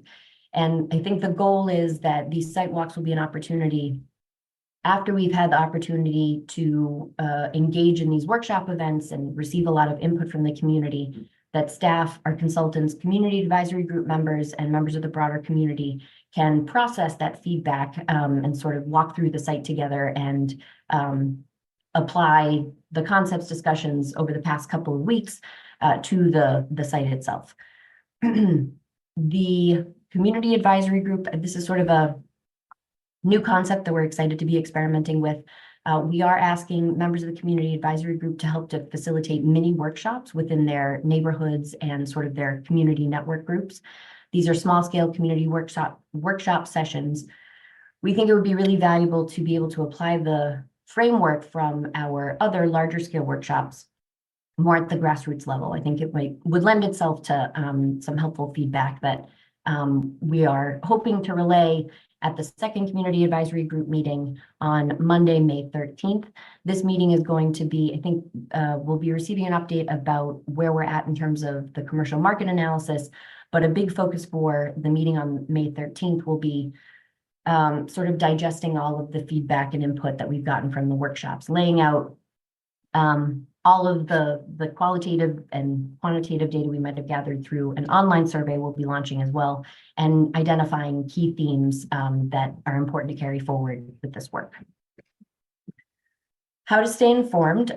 We are encouraging anyone who's interested in following this process more closely and getting involved.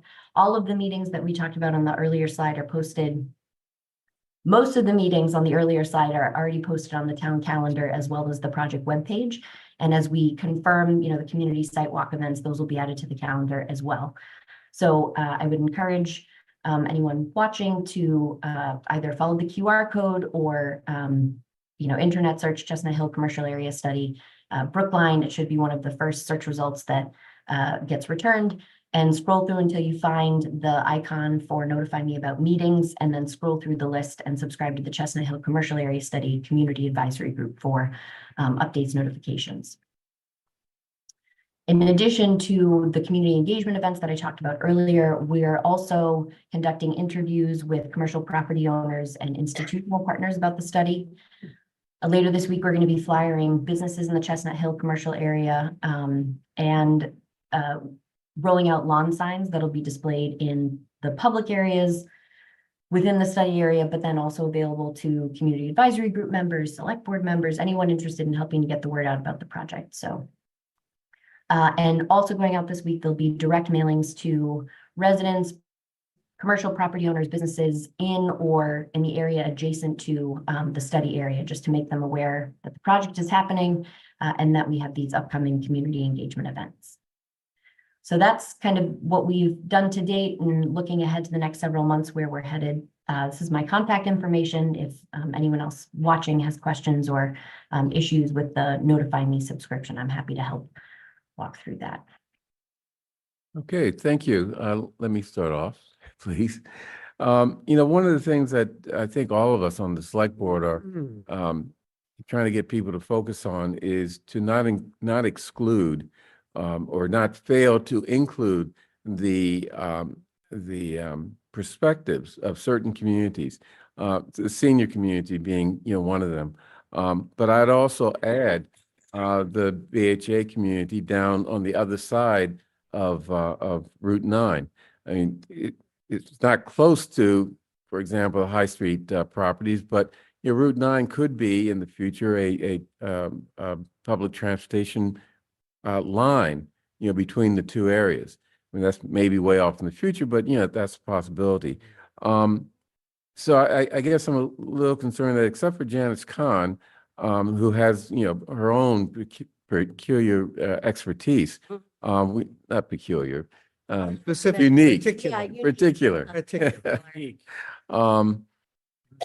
We don't really have a senior, perspective or sensitivity on the committee. And I'm not criticizing. I'm just saying that in the future, let's just make sure that we go out of the way to make sure that we identify different communities whose perspective, whose concerns, whose issues need to be part of our thinking process here. And seniors are the most obvious ones. Pardon me? Carla Banca is awesome.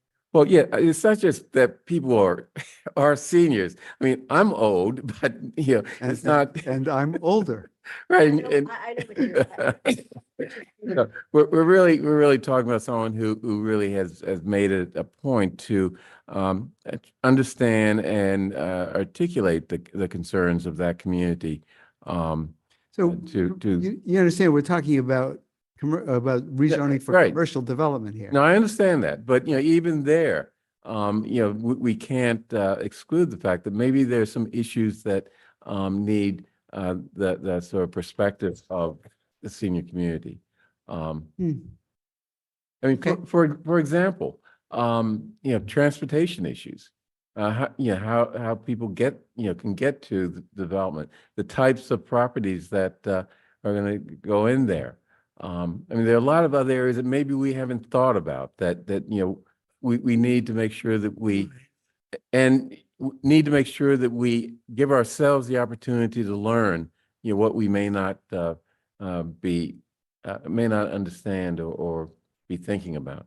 Well, again, this is not a criticism, right? Okay, I'm just yeah, right. saying that I'm just pointing out the importance of always having that in mind, so we Right. don't miss anything. I mean, I think a developer is going to recognize who the customer base, the client base is, whether it's commercial development or retail, whatever it is. And whatever their development is, they need to accommodate to the fact that those customers may have specific needs. I think, Except that it may be more profitable to have businesses that really focus on the young, exciting crowds as opposed to the older crowds. And it's the advisory committee that should really get them to think broader than just what's going to be the most profitable businesses in the development. Now, I know this is a market economy and the almost dollar prevails, but you're talking an advisory committee. You're talking to a recovering Republican here. But I'm pretty well recovered. So I take the point. Okay. Yep. Let's see, Miriam, did you have your hand I up? did. Thank you for this, Meredith. I have one suggestion and one question. The suggestion is when you go to the website for this on the I'm lost of words, you know what I mean? The web Site page? on The link to the, the link, yes. okay. You cannot expand the pictures of the little maps. And for people like me who may not be that old, but still need a bigger picture than this, it would be nice if there was something I could zoom in on. That's my Absolutely. comment. And then the reason I was trying to zoom in and even in the packet, it's bigger in the packet, which is helpful, but it still was small. That the little stretch from Hammond, Route 9, where you take a left onto Hammond, that's already being redeveloped. Is that correct? That's already having, In that corner. yeah. Yeah, that's, So I don't know if there's some way to, like, I didn't see anything that refers to that. So I just feel like that might be helpful, that people know that part's already been purchased by somebody and it's already being go, has plans for. multifamily, Yeah. Yes. Lots of multifamily housing. yeah. Absolutely. So we are, those are excellent suggestions. We are working on more of an interactive map. So we're hoping to launch that on the webpage soon. So you can actually scroll over parcels and you'll get a lot of information that's included in our assessors database. But then I think your point, we're also updating sort of the property owner map, just so people can get a sense of the scope of ownership. But I really like your idea about indicating where there's construction already underway. I think that would be a helpful reference. Right, because right across the street too, there's construction too. So, Mhm. right, thank you. Hey, Paul. Hi, thank you. First, Meredith, that was an outstanding presentation. It really was very clear. I'm hoping that you can do more of those for when I need to present on things like that. So the first thing I'd ask is, can that presentation that you just gave, can we either get that into the packet or posted somewhere that we can reference? It really is an outstanding summary of what's going on. So that's my request. And then I have a few questions related to maybe what Bernard said. I agree with Bernard. It's not a very diverse group, and that may be by design, because I keep hearing commercial. Have we already concluded that this is going to be 100% commercial area, or is it going to be, could it be mixed use? So Certainly. mixed use. Yeah. So I agree. It seems to be the advisory group doesn't seem very diverse to me. It's certainly, yeah. I guess I won't go too far. I know, Mike, you're waving. Hold on.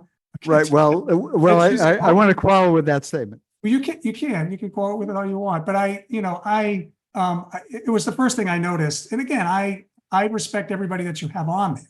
But I too worry a little bit about, do we have the perspective of, I won't just say old people that are concerned about mobility and transportation. Do we have a perspective on, if it is going to potentially be mixed use housing, mixed use development? I don't see that type of resource or perspective on the committee. So my question is, I'll ask one more time to clarify it. That dotted area that you outlined, are we planning on 100% commercial? Because I keep hearing it's a commercial district. No, so the Chestnut Hill commercial area, it's certainly one of our 8 commercial areas in town. Yep. The project objective is to make recommendations to incentivize net new commercial tax growth.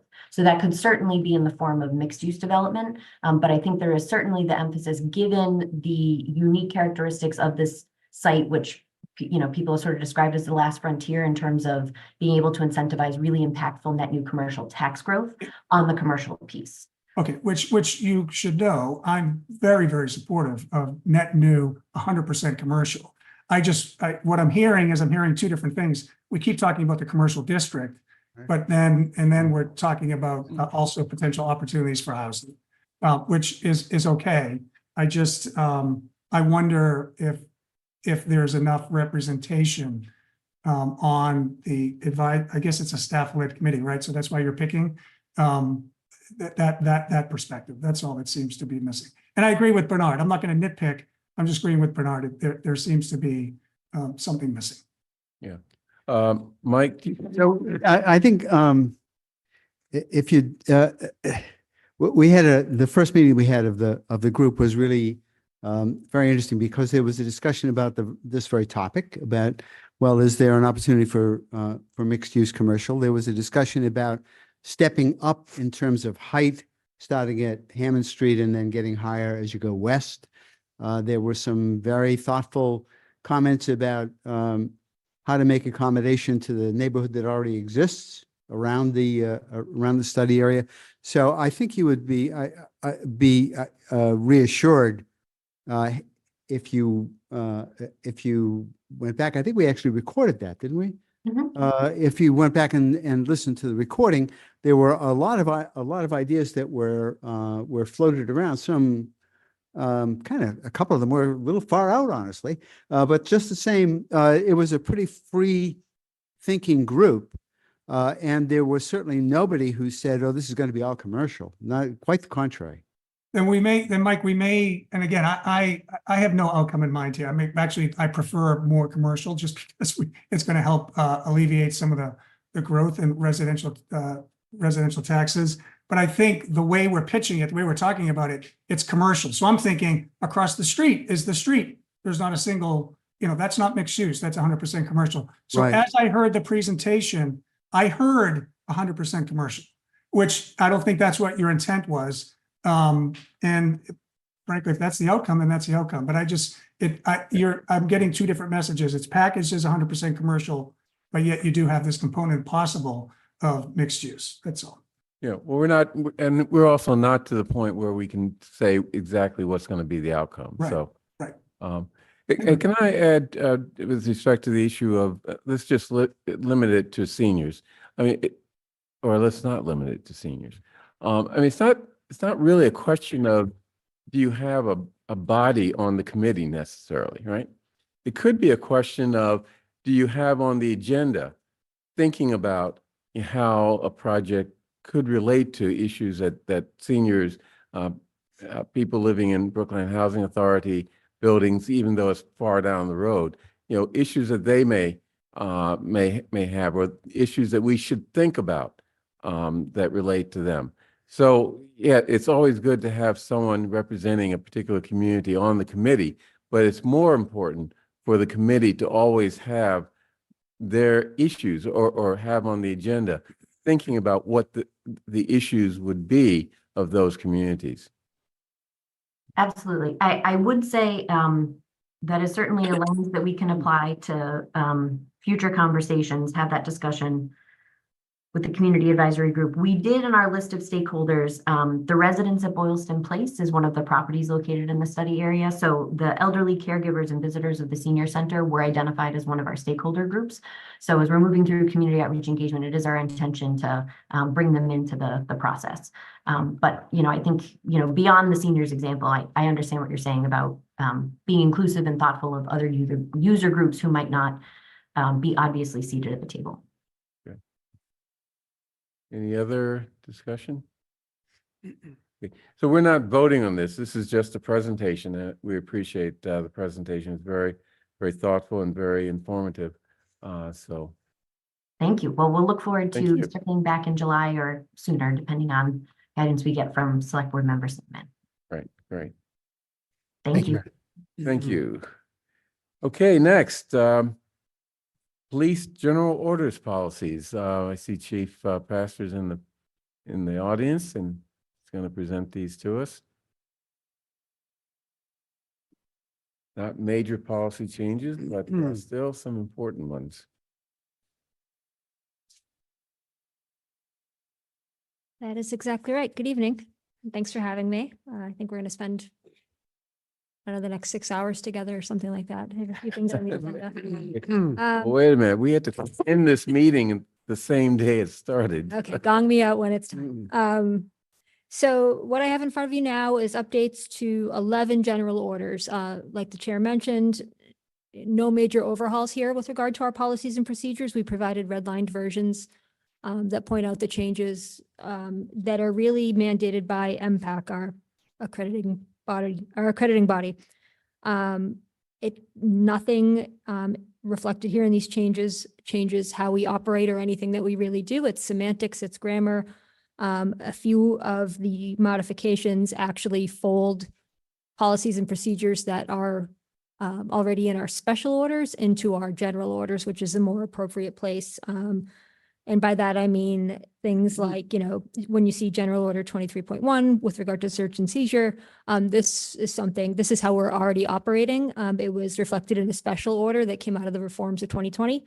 It's just now mandated by accreditation, and we agree more appropriate to have it in the general order.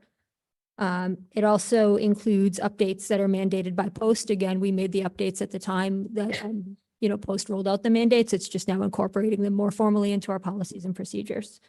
I am happy to answer any specific questions. We can go through it point by point if that's if you'd prefer, but I'm going to try to read the room and assume that's not the case. Huh.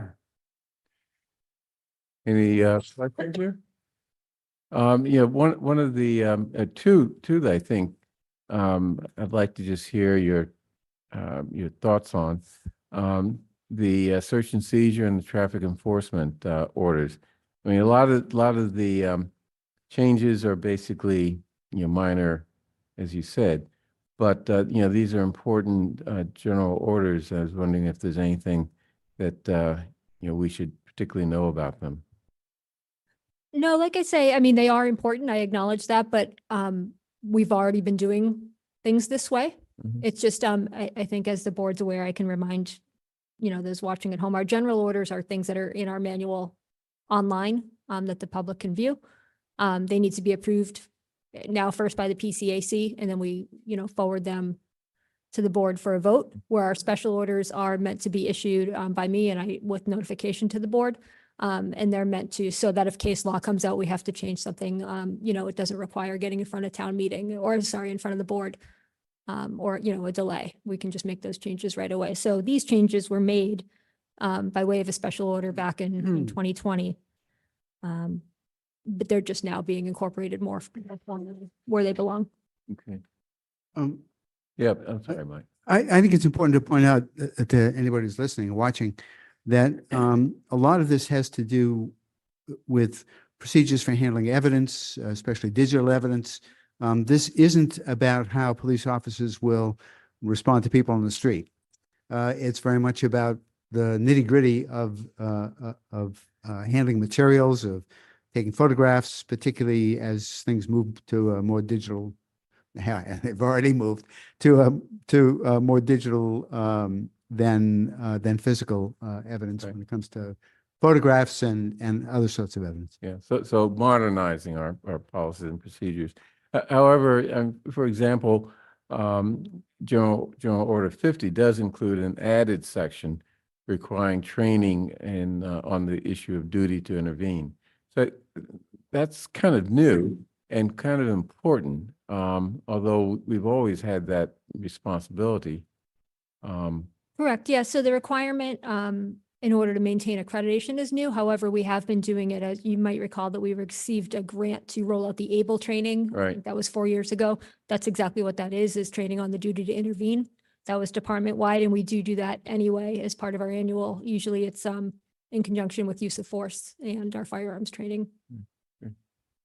Okay. Any other questions? Yeah. Miriam? I mean, I just, first, I appreciate Deputy Superintendent Paul Campbell's memo where he outlines all of the changes. It's very helpful. Good. But I do have a specific question, so I hope you can answer it. You may not be able to, and at some point, if somebody answers it, that would be fine. But on General Order 48, bias-free policing, the term profiling is replaced with policing per accreditation standard. I don't understand what that means. So the Accreditation Commission is very specific in the language that they want to see in any policy and procedure, and has somebody who's been in that role. You can fight until you're blue in the face what they want, the words that they want. But the full text is actually bias-free policing Okay. as opposed to racial profiling. So it's intended to get at the same thing. They're just particular about. But without actually saying the words. I will give you numbers if you want to fight MPAC. I mean, I understand, but Yeah. I understand it's not under your control, Yeah. but I also understand it's important to call out Mhm. that it's like saying racially motivated instead of saying racist. It's this, that's what's happening here, right? Instead of actually calling it out, which is what you guys were doing, you're being required to shadow it. Ye- I understand that, but I just think it's worth at least pointing that out. Yeah, yeah, so did we, and that's why we. Yeah. All right, thank you. But we still, and maybe I'm misreading this, we still use the word profiling. And it's just that the subject of that section is different. So, Or am I missing something? No, oh yeah, I missed. Okay. sorry, can you ask it again? No, the word profiling is deleted in several places. Okay. In this, in this particular policy. It's replaced with bias-based policing as opposed to bias-based profiling. Okay, got it. Okay.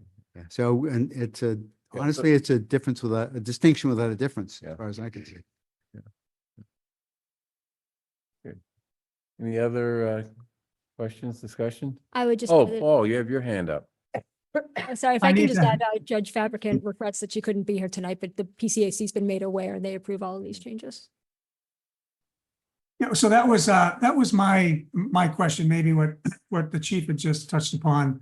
So I'm going to assume that these general orders could make their way into litigation if something were to happen. Has town council combed through these and reviewed them and given a thumbs up? Town council. Town council, you've been asked. From legal is question. here.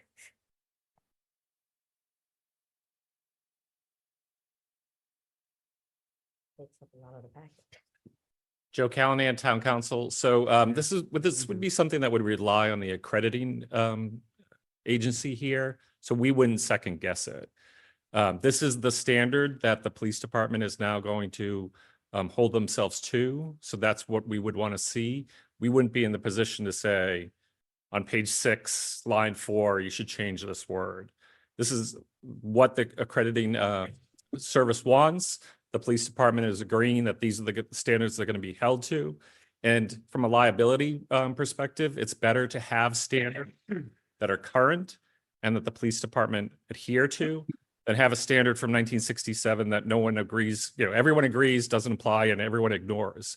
That could be used as evidence against us that we're not complying with a standard, even though that standard would be illegal. So all this is good news as far as I'm concerned, and I'm happy to support it. Yeah. So And- Joe, and just to make sure, so because we're integrating a standard by an accredited agency, that's why you're supporting it. And we're 100% sure that everything's been adopted properly and integrated into the documents. I'm just making sure we've dotted the i's and crossed the t's. I assume if we find an error, we can fix it. So if I understand your question correctly, are you saying is Brookline adopting what the certification agency's standard is? Yes. Yes. Mhm. Chief Pastor tells me yes. So Okay. that's what I would have thought. That's what I assumed, but now it's been confirmed. Yes. Okay, thank you. And if I understand this correctly, if the certifying agency says this is how you should operate, that basically is the law we have to follow.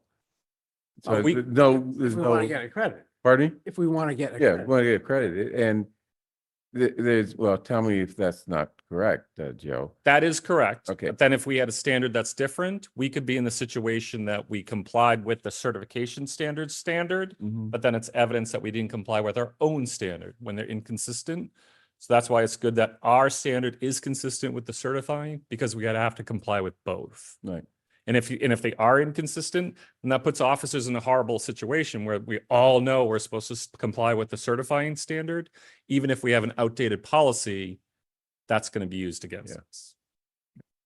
Good. Any other question?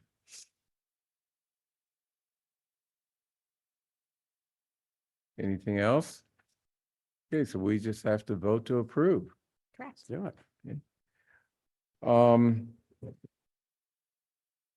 I move approval of the changes to the police department's general orders to reflect the Massachusetts Police Accreditation Commission updated set of standards and listed here in the agenda. All in favor, please indicate by saying aye. John Van Scoyac, Aye. Miriam Ashkenazi, Aye. Michael Sandman. Aye. Paul Warren, Aye. and chair votes aye. Thank you. And now you have another issue or item on the agenda, Chief. Sure. We're ready for promotions? Yep. Great. So I have two candidates to recommend for promotion from the rank of sergeant to lieutenant. This is due to the fact that, as you may remember, over the summer, we had two openings at the rank of lieutenant. We had to fill those provisionally with two candidates. At the time, we promoted Sergeant Al Gusty and Sergeant Chris Malin to the rank of provisional lieutenant because we didn't have a valid civil service list to choose from. So once a list was certified, we went through our process of looking at test scores, having a panel interview, reviewing personnel files, and I present to you the first candidate, Sergeant Noah Brother, who's been a member of our department since 2006 and was promoted to the rank of sergeant in January of 2020. In addition, Sergeant Brother is a certified paramedic, a certified level 3 rescue specialist. He has been assigned to the patrol division for his entire career, but he's availed himself to teach our first responder and CPR in-service courses, to serve as the department's DECO, and to assist when needed on the COVID-19 task force. He's currently a supervisor on the patrol warrant unit, a position that he volunteered for, and became certified recently as a drone operator. Sergeant Brother has a bachelor's degree in economics from the University of New Hampshire and a master's degree in criminal justice from Curry College. Second, Sergeant Robert Collins. Sergeant Collins has been a police officer since 1994, primarily in Brookline, but also for approximately 3 years in the city of Boston. He has prior experience as a dispatcher, and after his appointment as a police officer, has worked in the patrol, detective, and traffic divisions. He is a 3-time recipient of Police Officer of the Year, a Hannah Award recipient, which is the Medal of Honor, in 2000, and a nominee for that same award again in 2010. Sergeant Collins has been awarded the Medal of Valor by the American Legion, as well as by the Massachusetts Police Association of Italian-American Police Officers. He's a recipient of the Joseph P. O'Brien Medal of Valor, which is the highest award presented by our department. In addition, Sergeant Collins has numerous departmental commendations and letters of praise from the public that thank him for a range of assistance, from providing family mediation services to recognition for interrupting a serious Part A crime in progress. He holds a bachelor's degree in management from the University of Massachusetts and a master's degree from Anna Maria College in criminal justice. Thank you. Any questions from the board before we vote to approve these promotions? Nope. Okay, so I'd like to move approval of the following promotions within the police department. Noah Brothers, Sergeant Noah Brothers to lieutenant, Sergeant Robert Collins to lieutenant. All in favor, please indicate by saying aye. John Van Scoyac. Aye. Miriam Ashkenazi. Aye. Mike Sandman. Aye. Paul Warren. Aye. And chair votes aye. Thank you. And I do want to And make you- sure to publicly thank Sergeant Malin and Sergeant Gusty. They did a phenomenal job while they were in their provisional roles. It was a civil service decision to Right, great. have them return. Okay. So that, Don't leave. no, I'm not leaving, but I will warn you that the fate of the rest of the night relies on me being able to operate this PowerPoint. So, and if not, I brought my public safety business officer, Mike D'Onofrio, and he'll do the presentation if the PowerPoint doesn't work. So.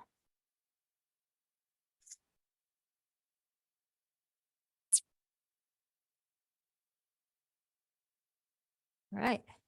Just remember to share your screen in the Zoom call on that laptop so that it goes out to everybody who's remote. So once you hit present, go over to the Zoom, or once you have it loaded, go over to the Zoom and hit share screen, and that way we'll all be able to see it if we're remote.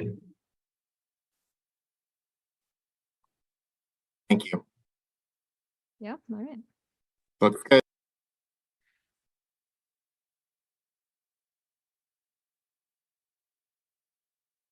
So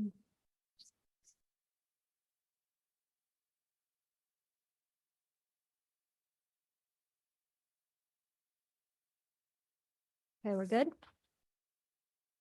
Looks good over here. Okay, thank you. Okay, we'll jump right into the questions that were asked by the board and highlight our 3 biggest accomplishments of 2023. Our annual report is available online. I didn't want to spend a lot of time going over all of our stats. They were presented last week or 2 weeks ago at the PCAC as well. There's a lot of information in there with regard to our police activity, but the highlights are that in 2023, Part A crimes were up about 1%, not a significant amount in my opinion. But we had a clearance rate of 47% of Part A crimes, and that is significant. In 2022, that looked closer to 39%. So I'm proud of the work that our entire department is doing with regard to clearing crimes, particularly Part A crimes. And pictured here is the high-profile arrest of 3 suspects that were wanted for the Warren Street home invasion on July 18th. All 3 are due back in Superior Court, were earlier this week. They were charged with home invasion, conspiracy, possession of a firearm, possession of ammunition, and discharging of a firearm within 500 feet of a dwelling. So one crime, a high-profile crime that I chose to highlight, however, clearance rates being up is something that I am proud of. Number 2, our staffing levels have improved. We are still authorized for 134. However, as we're aware, 6 will be held open next fiscal year. This past year, we were able to put 15 new officers on the street. We have an additional 4 officers expecting to graduate in May, and 2 in the pipeline to enter the academy in early June. We do have, we did lose 3 officers to retirement. Give me 1 second, please. And 3 to other departments. One of those I'm not going to count because it was Lieutenant Amendola who left to become the chief in Carlisle. And he's doing quite well out there. But we remain 12 positions ahead, still positions ahead of where we were at this time last year. And thank you to all of you for allowing that to happen. Again, I think we've seen this slide, but it's just to point out where our vacancies currently are.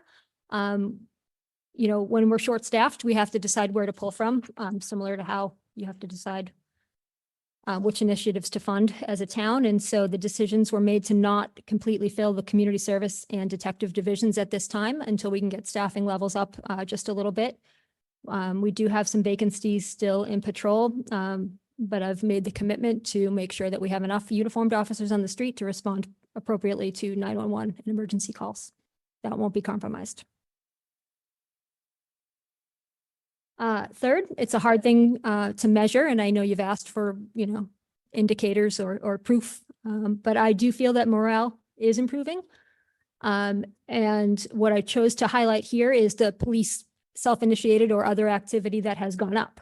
Our total calls for service went down slightly, but our arrests are way up, a metric that people might not think is a good thing, but I'm looking at it as officers are becoming more engaged. They're out there doing police work, and that's indicated in that stat. Our field interviews are up 229%. Our police officers are no longer afraid that they won't be supported if they get out there and do proactive police work.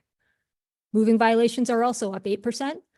And parking tickets are up 38% and almost $900,000 in revenue compared to last year.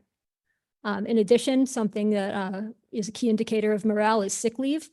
Our officers used just over 11 sick days each last year. And this year it's closer to 8. I have a 2-minute video if you'd like to see it. Yeah, please. If it works. If not, it's Mike's fault. No. No, not you. Not, Don't take Never you, responsibility Mike. for that. There's volume. I'm not sure the audio will come through unless it's played on the hearing room laptop, the one over by the select board. Okay. If you have a link to this, I might be able to play it over Zoom. We can hear it in the room. It's okay. Oh, you can? I'm sorry. No worries. I think it's a slideshow. Yeah. Yeah.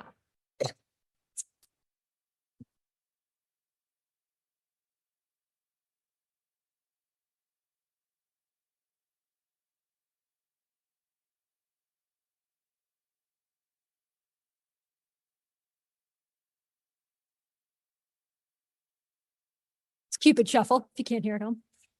Those your officers? Good.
There he is.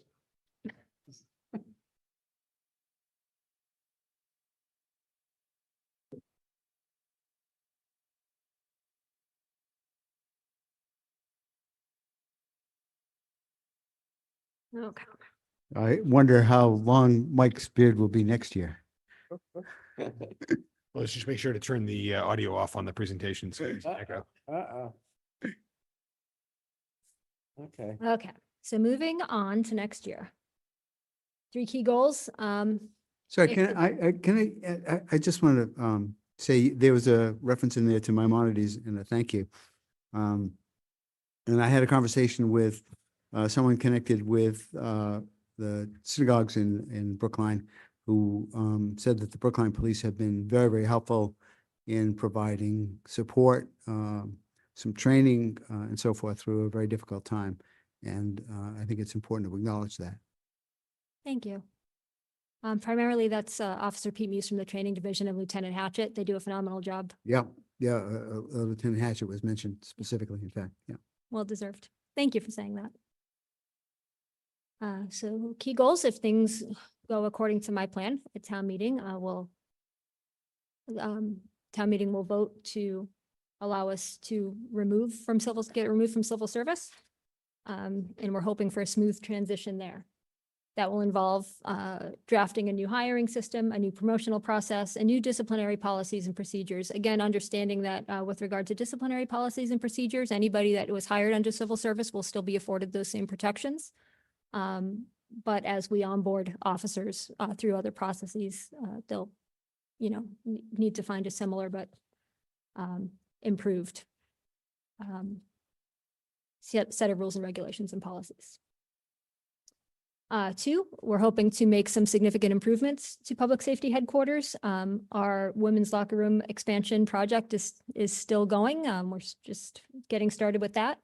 We're looking to make some security updates to the front desk area, both to allow for the public to successfully interact with the front desk officer, but to also make sure that they are safe and while they're doing their job. And 3, we'd like to see some updates to the community room. We have asked for CIP money to conduct a feasibility study. We're kind of constricted by the historic significance of the building and just, some things that just can't be moved. It used to be an old firehouse, if you remember. So we're going to do the best we can with that. And at the very least, hope to make some improvements to safety, like to include a second point of egress, some improvements to the audio visual capacities of the room, and maybe some ways to improve the seating or aesthetics. And finally, the effective full-scale rollout of body-worn cameras. They're here. We have them. We have the charging stations mounted. We have servers ready to go, to be able to digitally store all of the footage. And we are anticipating to have them out on the street as a pilot program shortly after the marathon, with the full-scale rollout. Really, that'll start at the beginning of the next fiscal year. We're looking forward to that. So for new initiatives within our current budget, what we would like to do is be able to offer some of our community programming in additional languages. Pictured here is Officer Oscar Santos, who taught our first ever Spanish rad class fully in Spanish. It was very well received by the Spanish speaking community. He was commended for that both internally, but also by the Mass Latino Police Officers Association. And we want to be thoughtful about ways we can expand community programming to be more inclusive, not just of language needs, but also, cultural differences. Also, Deputy Superintendent Murphy in the Traffic Division is kind of wrapping up his research on a more automated detail system that'll modernize and increase efficiency with regard to police details. Currently, we have a detail sergeant who makes a lot of notifications to a lot of officers by sitting at a desk and calling out, 100 phone numbers a day. There's got to be a better way. We recognize that. So that is something that I do feel comfortable saying we can do within our current budget. New initiatives within the current budget, it's a little bit of a cheat here. They're not really within our current budget, but I am looking at grants constantly and looking to expand some of our programs using grant funding. So one of the things I would like to pursue is a co-response clinician. I don't think that's a surprise to anybody here, but particularly for the evening shift, the 3 to 11 shift where other social services are not open. And in addition, working with the school department to look into grant opportunities for a behavioral threat assessment team to really just be more mindful and have evidence-based ways of determining if our students or staff are in such a crisis that they could pose a threat to our community.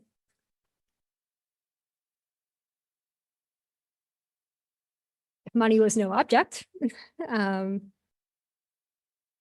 of the things that we've talked about is with the positions being cut, those 6 extra positions being held open next year. It is 6 less officers on the street, but in reality, we haven't had that number of officers on the street for a while. What we've been doing, as you've seen us come before the board before, is to be able, to ask you to approve fund transfer requests to fund these non-salary items like technology, equipment, and increased training opportunities. As you can see here, we're still down where we were in 2020 for those non-salary items. And as you've heard from everybody, inflation is really, restricted our ability to buy the equipment that we need, allow our officers to go to training, which is another thing that, in addition to, making us better, making us smarter on the street, it does boost morale when an officer is able to go out and get specialized training. That's where we're really going to see the impacts of those cuts. If money was really no object, I plan to take over Newberry College with our new public safety headquarters. I'll leave it to the board. You can name it after me or not. That's your choice. But yeah, we're really, it's no secret again, we're crunched for space. We'd like to be able to host our own trainings there. I'd like to think about an indoor firing range of this building I've already designed in my mind. It's more centrally located as our population is shifting to the south side of town. That would provide us better access to emergencies straight from the building. There'd be a lot more parking for our fleet and for our personnel.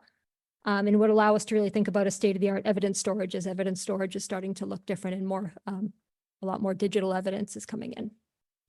That's my, maybe next year. And that is all I had. Okay, great, thank you. Let me start off with some questions.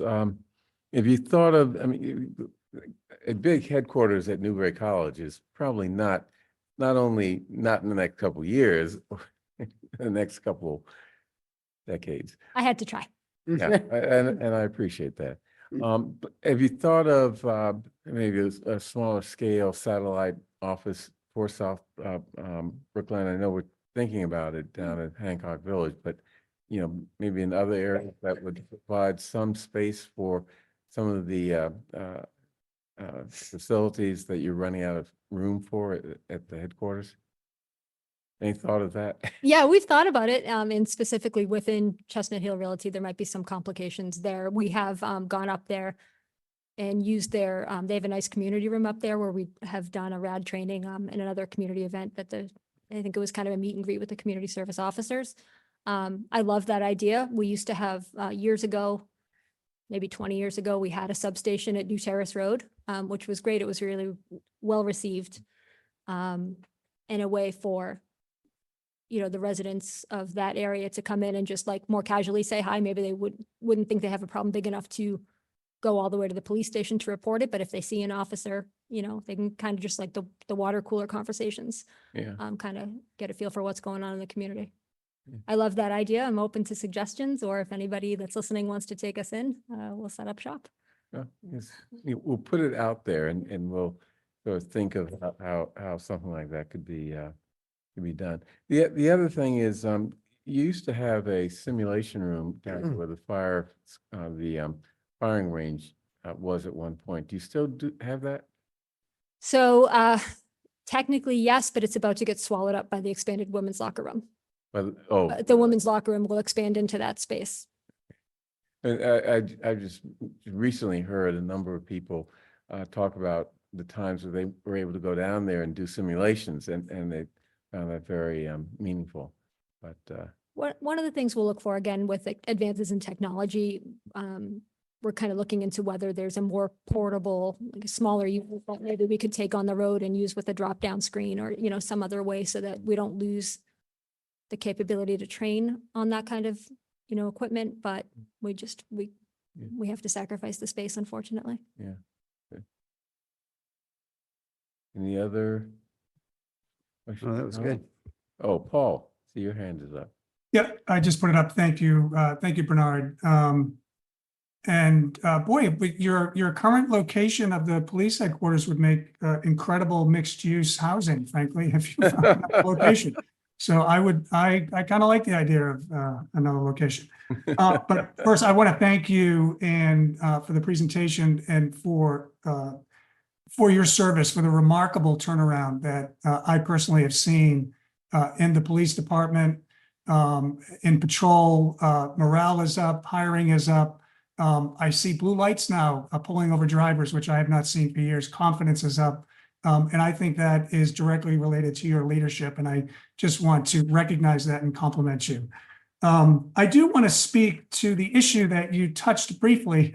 You whizzed by it, which is, I think, how open positions have been funding other items in your budget that have been declining. If you look at supplies, for example, the 2023 actuals for supplies was $232,000.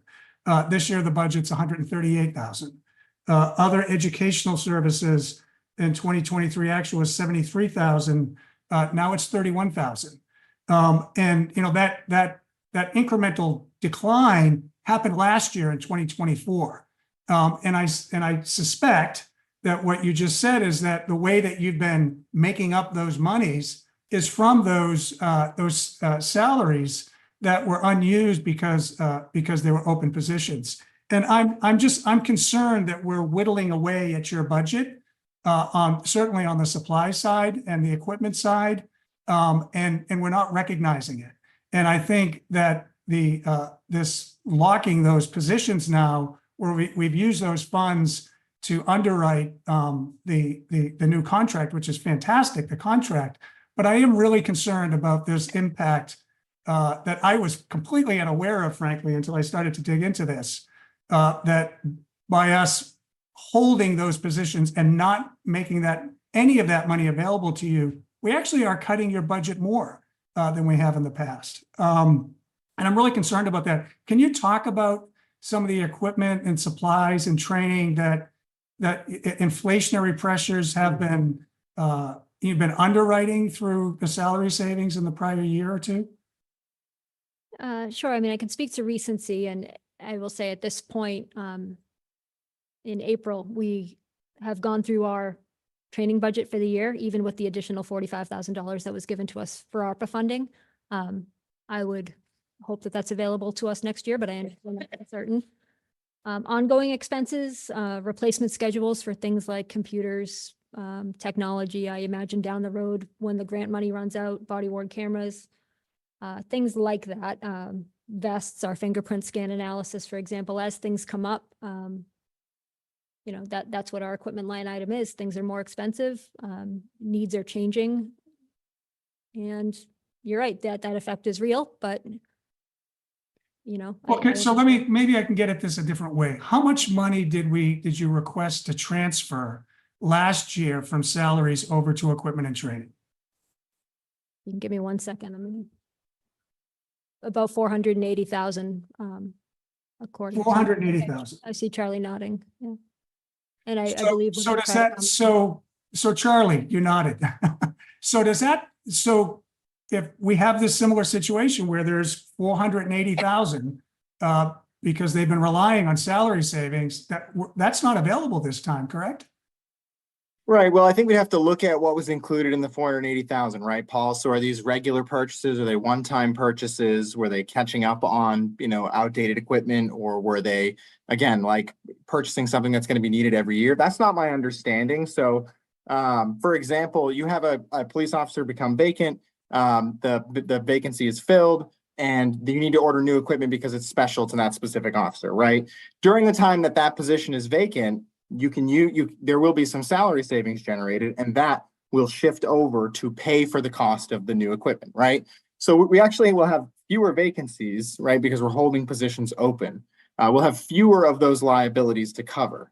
And so while there will be less money available, there'll be less need for that money as well. And so just to be clear, we have been working closely with Mike D'Onofrio and Chief Pastor, looking at their budget, asking them for more information on the stuff that they're looking for. I think we've gotten some information on what they're looking for. For example, they gave us a list of classes that they're hoping to do for trainings. One of the things that we've asked is sort of like, okay, what does it cost to train an officer? What does it cost to train a sergeant? And how many trainings do they need? And how often do they need it? That's information we don't really have right now, Paul. So we don't have a good idea of sort of what the liability is on a year-to-year basis or going forward. And I think once we have a good idea of that, once, Chief Pastor and Mike have had a chance to really get the budget under their feet, I think we'll be able to really look at what is an appropriate level to be budgeting for supplies or services in the police department. I think, it's important to note that while their budget has, decreased, their non-personnel budget has decreased, other departments have still been cut since COVID as well. There are other departments that are still looking for some recovery as well. So we're sort of taking this year by year, Paul. We're looking at what they're submitting for requests. For example, the police submitted a $40,000 request for training this year. Turned out that they were able to find a grant to cover that. So again, I think we're in a good place working with the chief and Mike on this. And as much as it seems like we are cutting their budget, more than we normally would, because, hey, we're taking away the positions we were using to fund some of these. We're also seeing that the need for that might be going down as well. So I think it's just a matter of collaborating on this going forward and making sure we know what we need to spend. I appreciate your perspective, Charlie. Chief, is the need declining? The specific one that Charlie just mentioned, hopefully if we have new officers, we'll have fewer officers onboarding that will need their first round of equipment and uniforms and things like that. The bigger ticket items, it's hard to say, computers, things like that, constantly needing updated. But he's right in saying that it's a work in progress. We are trying to make up 4 years of purchases being, these requests happening, things not being documented properly. Well, I guess in summary, I would hope that Charlie and the chief, that when a deficit is identified, because we're still trying to figure this, we're trying to change the wheels while we're driving the bus, that those requests would still come to us as a board to find money to fund these important items, because having a well-staffed but understaffed police department that isn't fully and properly equipped is insufficient. So if we do end up with a situation where bullets cost more or equipment costs more or whatever is costing more, that we do have a very serious and direct conversation about finding ways to fund that, because I do believe it's important that they be properly equipped. Thank you. Thank you. Any other questions? Can I, let me ask something. In your report, you talked about traffic enforcement being up. Can you confirm that while we have increased traffic enforcement, that we've reduced the racially biased stops that, in fact, we suffered from many years ago, and some people still think that we have a problem with? I know your bias-free policing policy, Mhm. it helps in that regard. I think that you've stopped stopping people for economic violations like, broken backup lights and things like that. But, so talk to me about that. I would love to, and it is contained within the annual report that I'm sorry to say I don't have in front of me. Other than to say that I am not particularly concerned about the numbers as they were reported for last fiscal year with regard to race and gender profiling. Whether we're talking about traffic stops or arrests or FIs, things, we are able to compare our data with communities around us and communities across the state, and we fared well. There's always that question about, being able to identify your driving population. Nobody seems to have an answer. But there's relative consistency with the percentages, when broken down by race and gender of who we're stopping, who we're ticketing year after year. Some might say, that doesn't answer the question, but when we're kind of stuck with the data we have, it's just, we look at individual officers to make sure that their citations don't point to a particular problem with regard to race or gender. But overall, I don't have any concerns about the work being done out there. But in looking at individual officers, you're saying that the supervision system enables you to identify areas where there may be problems and address them. Sure. Our records division, our clerk Neil Harrington, sends a breakdown every month of officers' productivity, the number of citations they've written, and then it takes, provides that data to supervisors who are tasked then with looking it over to look for any outliers with regard to stops as they, cross with race and gender. I'm sure the system's not perfect, but I think people really should understand the attempts that are made to address that issue as well as, similar issues. I will also add that the PCAC seemed pleased with how the numbers presented 2 weeks ago. And I will thank them also. They asked a lot of really good questions that gave our crime analysis unit different ways of thinking about what data is being presented and how. So I think you'll see a report that looks a little bit different this year to kind of get at what the community was asking us for. Great, thank you. Mike? Yeah, just along the same lines. A couple of years ago, we had two task forces looking at the police force, and I was on one of them. And one of the things that we found was that the data was showing that there were more citations issued to drivers who were registered outside of Brookline than inside of Brookline. And as a Brookline resident, I hardly support that, but just the same, that was a concern. And then there were a disproportionate number, apparently a disproportionate number, with I believe it was drivers who were identified as Asian, and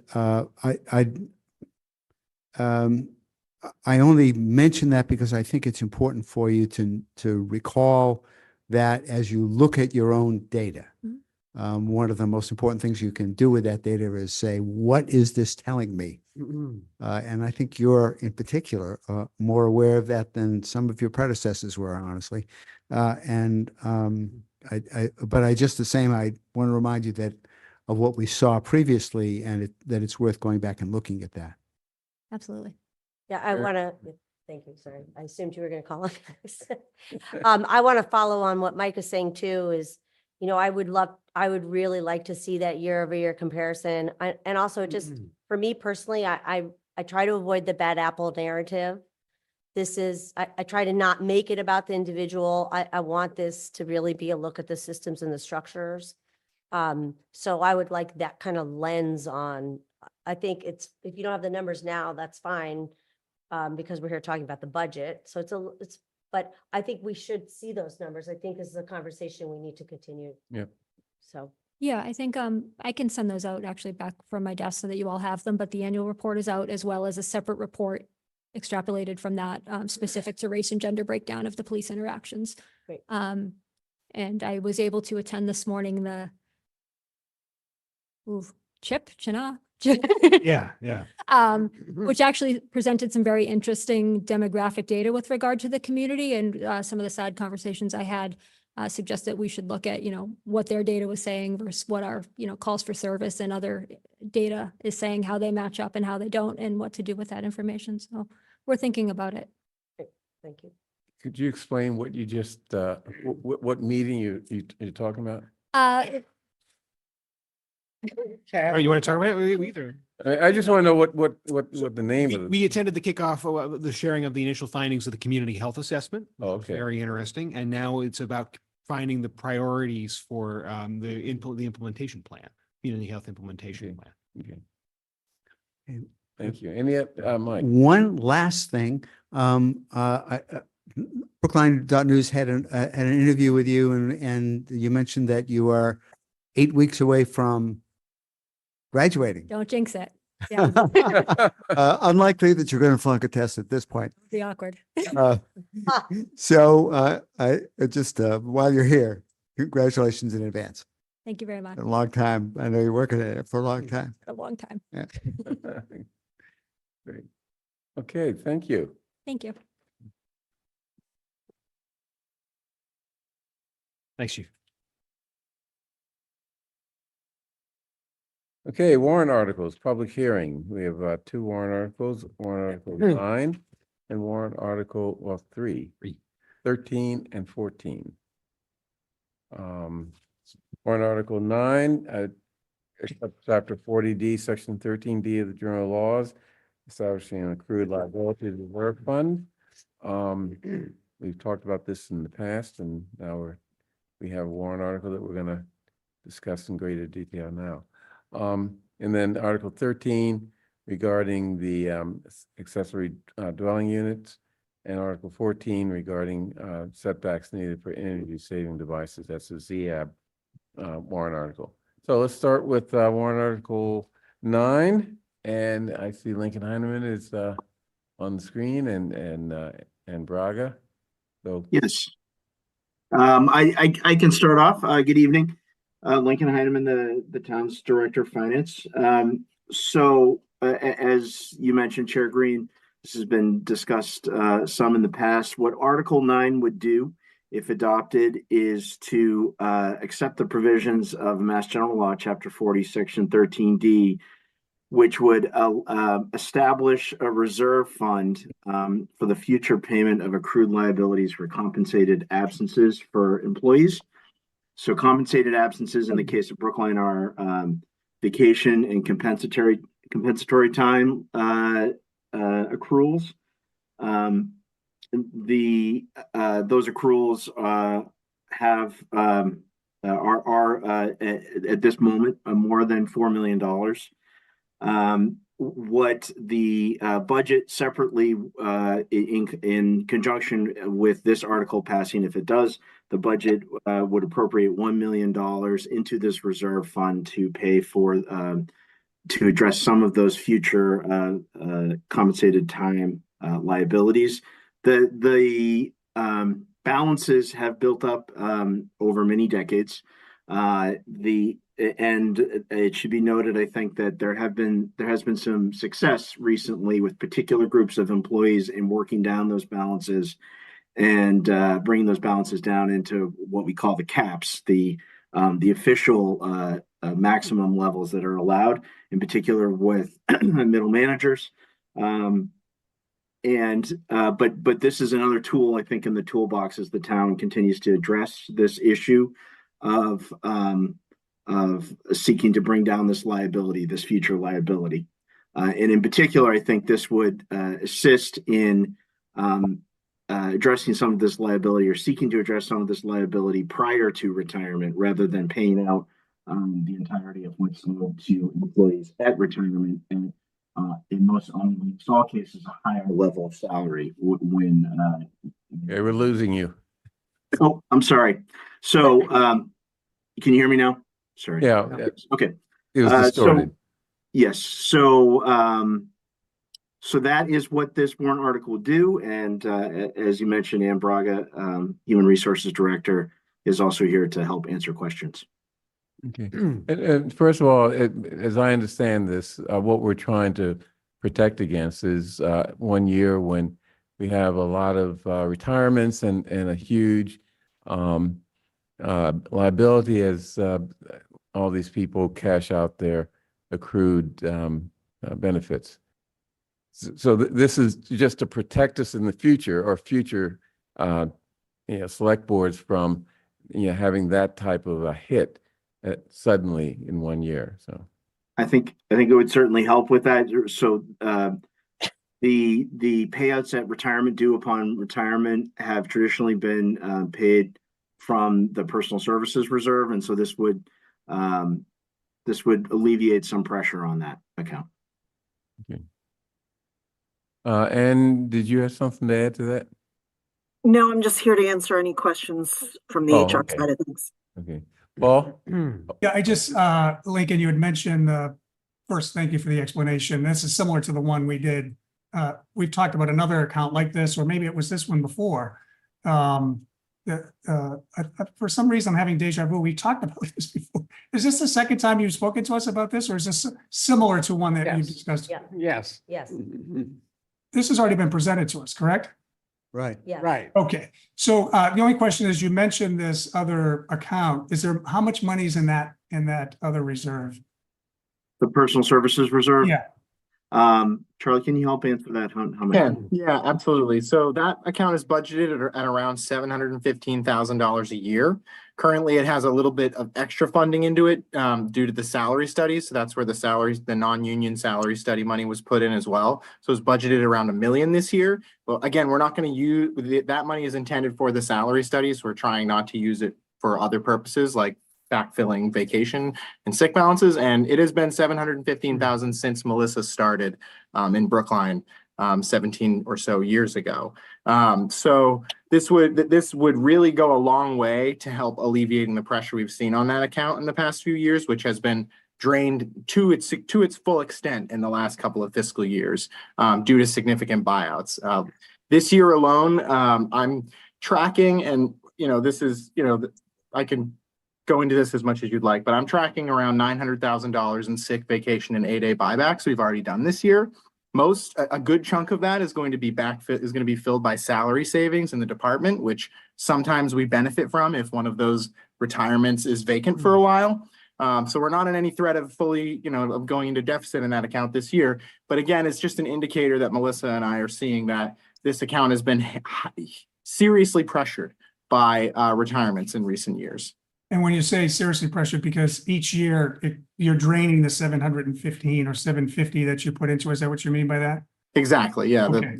The amount that hasn't grown for 20 years or so is finally coming to be not enough to get through. Okay. So that account, we're going to put $1 million in this year instead of 715. No, not quite. So Lincoln can explain further, but this money would be going into a trust fund, and each sort of issue with with high balances would be dealt with one at a time. And there are different issues that we're looking to resolve, and Lincoln may be able to. Yeah, so the personal reserves, the personal reserve account is an appropriated account that expires at the close of each fiscal year as part of the budget. What this Article 9 would do is to set up a reserve fund that would operate like, for example, the stabilization fund or a trust fund, so that the funds stay there. They are able to be invested in, for example, equities, and the funds stay there for this purpose year after fiscal year. So when you say they expire, if you didn't use them, they go into free cash. Is that what that means? Correct. Right. From the personal services reserve, correct. They go to free cash, whatever isn't spent there. This does not revert each year. Correct. Okay. And just one last question, Charlie, did we always empty the 715 or the 750, the reserves, or did it expire? So that is in the operating budget. So that $715,000 is in the personnel services reserve. So it expires at the end of each fiscal year. We don't get to continue using that money. Historically, Melissa has seen a balance of around $250,000 in that account in healthy years. And it's shrunk and shrunk, and we're turning back less and less from the personnel services reserve. Okay. Miriam? Yeah, thank you. When we discussed this before, I think I just want to confirm, and I want the public to know that we had discussed about changing some of the policies where we could to keep this ability to accrue this kind of endless phase from happening. Yes. So I just want that to be out there, that we're addressing the root of the problem, not just the. Paying for it. Right. Thank you. A goal here is to get everyone under that line through whatever means we can. Whatever the statutory maximum was, we don't have the history of how this came about. It's been going on since well before Melissa was here, I was here, anyone currently on staff was here, but it's a practice that needs to stop. My contract limits me to hard and fast rules on vacation and days. I stick by that rule. I don't ask for that to be waived. Everyone else needs to play by the same rules. So we're Take gonna their vacations.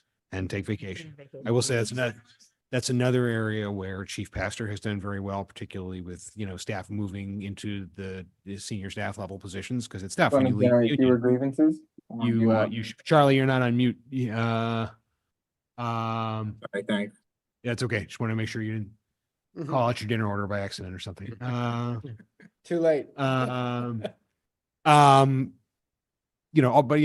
of those things come into play. It really is my goal to ensure that people who have had that opportunity, that is money they've earned, are paid appropriately, and then that opportunity does not arise again. Mike? So we're setting up a reserve, and one of the questions and it's a protected reserve that carries over from year to year, right? Yes. We're setting up. When we have our inevitable evaluation again for what our overall reserves are by the bond rating agency, is this one of the funds that will be calculated into that That's good. that amount? That is a great question. I do not believe so. Yeah, I will seek that answer and make sure that that's the case. But no, I don't believe so, because it is it's intended for a specific purpose, right? Not unreserved. Okay, got it. Okay, I understand. Yep. All right, thank you. And it's a trust fund, not a reserve. Oh, okay. Right. Yeah, that's a significant difference. Trust, that's a difference. All right, you don't have to go any further, I Link. was gonna fight them on Yeah. that. The revolving funds, but. Okay, any other questions? Nope. Okay, this is the second time we've had this as a warrant article. No, so actually, initially, this is a little complicated procedurally. Yeah, we discussed Initially, I it. came before you to ask whether or not we could do this, whether we could put this on the warrant. So you authorized us to put this on the warrant. Now it's having its official public hearing, and then you'll be able to vote on it at a later date if you so choose. Okay, so we have to open up the public hearing. This is a public hearing. Charlie, do we have anyone on line who would like to speak, or is there anyone in the audience who would like to speak? We have two individuals in the audience. And I'm seeing 22 attendees. Folks on Zoom can use the hand raise or Q&A feature to indicate that they would like to make a comment. So you can do that now. Of the 22 attendees, no one is using the hand raise or Q&A feature, Bernard. Okay, then I'll close the hearing and move. Are we ready to vote favorable action on this? Yeah. Yeah. Yeah. Paul, you ready? I think so. Yeah. Let's just get this out of the way. I mean, not get it out of the way, but let's. Yeah, let's get it out of the way. Okay. That's a good We're phrase. gonna have a lot of other. Yeah.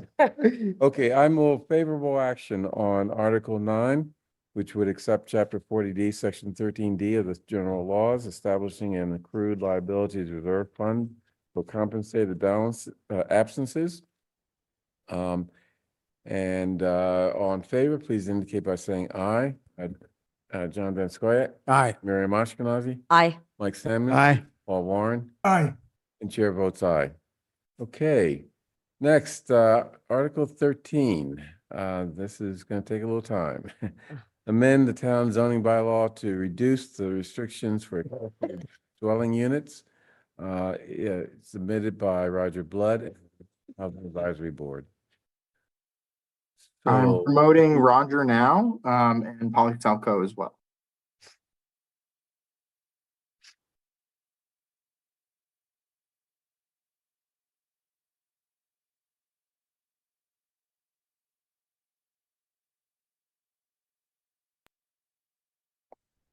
Can you hear me okay?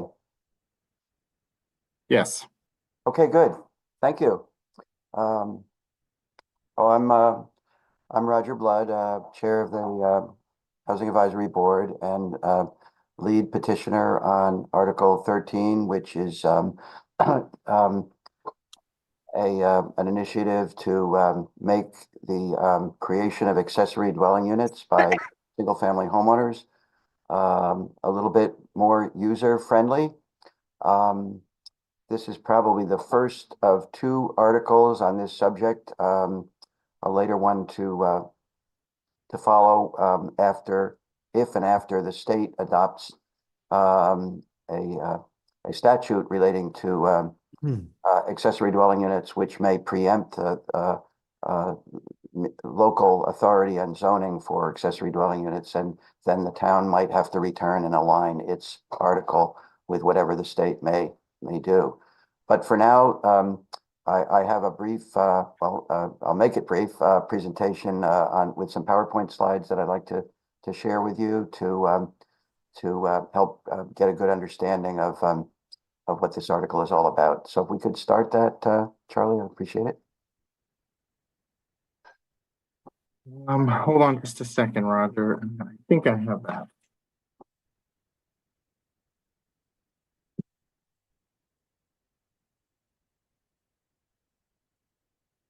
Got it. Okay. All right, Roger, I was not ready to pull that up, but I'm pulling it up just now. Okay, thank you.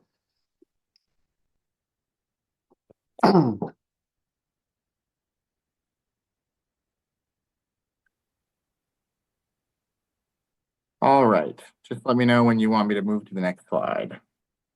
Okay, I think we can do away with this one right away and start with the smaller words. Town meeting originally approved an authority to do accessory dwelling units in single-family homes in 2019. ADUs are basically a second, smaller, subordinated dwelling unit to the main unit in a single-family home that has to include cooking facilities, bathroom, and sleeping facilities. The original article had many restrictive provisions in it, and we were disappointed, pleased to have it passed, but disappointed that it produced practically no results in the way of the creation of new affordable dwelling units. So the current initiative was delayed for about a year, but the HAB had committed to bring this article to town meeting by this annual town meeting now. I mentioned that the state is also planning to, they're seeking to pass an ADU as of right article, which could preempt some of what we're trying to do locally. So the current article recognizes Brookline's current ADU bylaw, but could be preempted, as I mentioned. Next slide, please.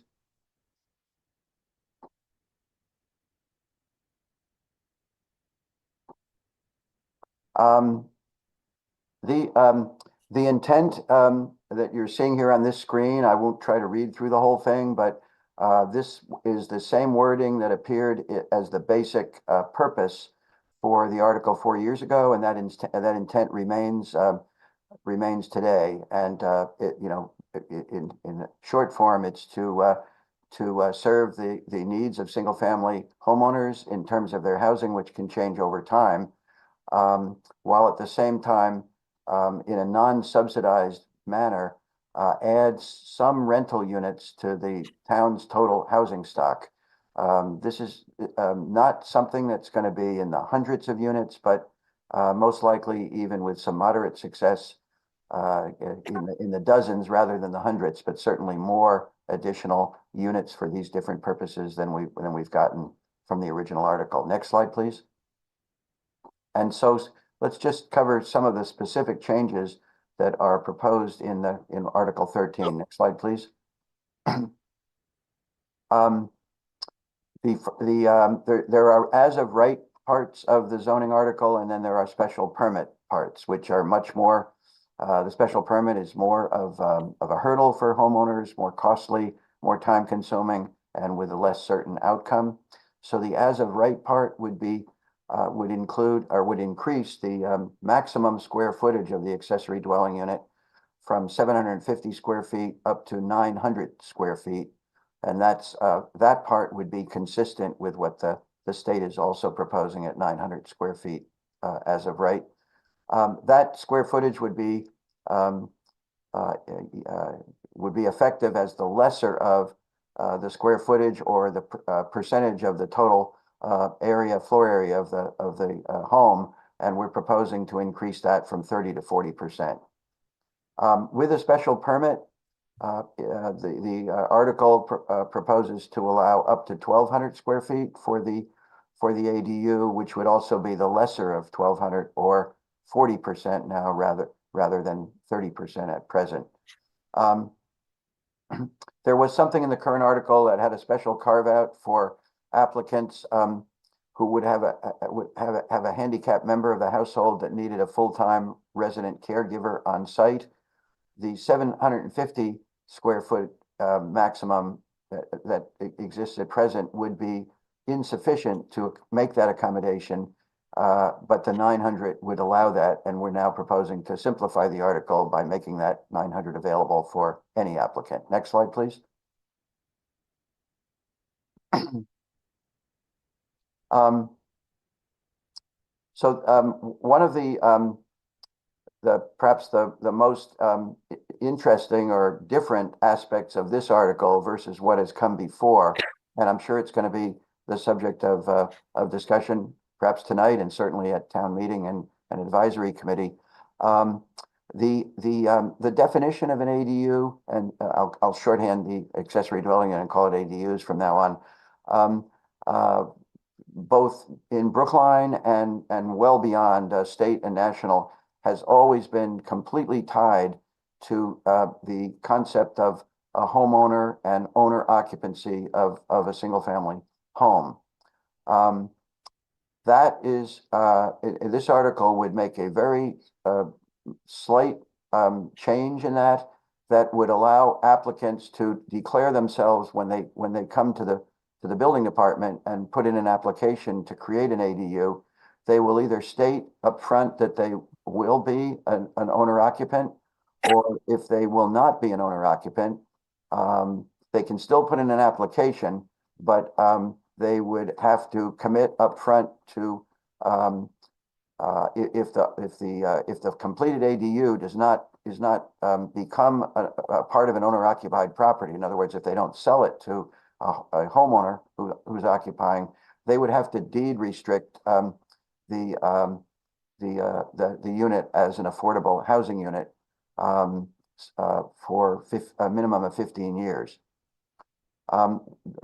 Also on this slide, you're seeing that we would eliminate the current requirement that the property subject of the application would have to be owner occupied for at least 5 years, which has been called a form of a look back period. Next slide, please. Well, this slide actually, I got a little ahead of myself in reporting from the last slide, but this slide actually provides a little more detail on what I just went through with you as to how the owner occupant versus non-owner occupant would present themselves at the point of application, both having to agree in writing to comply with all terms of the ADU bylaw for the life of the ADU. But in the case of a non-owner occupant, having to do a deed restricted affordable unit. Next slide, please. I'm going to add something before going into this exterior appearance component. One of the kind of heavy, probably more redundant documentation requirements that the current bylaw imposes on any applicant is regarding the documentation of their owner occupancy. They were going to have to do annual affidavits with recorded documents, and we've eliminated all of the owner's burden of documentation proof of the owner occupancy, because with a closer examination of this and more extended discussions with our town assessor, we've reached the conclusion that the so-called residential exemption database that the assessor maintains on all owner-occupied properties, where there's a significant incentive for getting a property tax break by being an owner occupant. And as a result of that, if they're not, the property tax is considerably higher. The town assessor maintains a very robust monitoring program for assuring that when his database, which is public, says that a property is owner occupied, that is a reliable piece of information that the town already has, and therefore we don't need the owner occupant to do a lot of additional personal swearing on an affidavit. So on this slide, there are several current bylaw physical restrictions that we're proposing to eliminate. And as you see them here, we are proposing to eliminate the prohibition of a second street facing front door entrance, eliminate the current requirement that a property can have no more than one mailing address, eliminating the requirement that the property can have no more than one physical street-facing mailbox or mail slot, and eliminating the requirement that the property cannot separate the utilities which are serving the separate ADU. And in the case of the ADU being rented, that could be a useful freedom or to have as far as the regulation goes. I will mention at this point, there's something that's known as an acronym NOAH, N-O-A-H, which is viewed as naturally occurring affordable housing. We also, many of you have heard us talk about affordable housing with a capital A and affordable housing with a small a. The capital A is a deed restricted affordable housing unit that is legally required to have incomes verified and validated, and then rents in turn regulated. For homeowners who are owner occupying, who create an ADU and choose to rent it, they may have a variety of motivations, including tenants who can watch the property when they're gone, who will help maintain it, etc. But the bottom line is that the rent in those owner-occupied ADUs is not formally regulated, because the rent itself tends to be almost entirely something that's below what a profit-seeking landlord can get who's in the rental housing business. Next slide, please.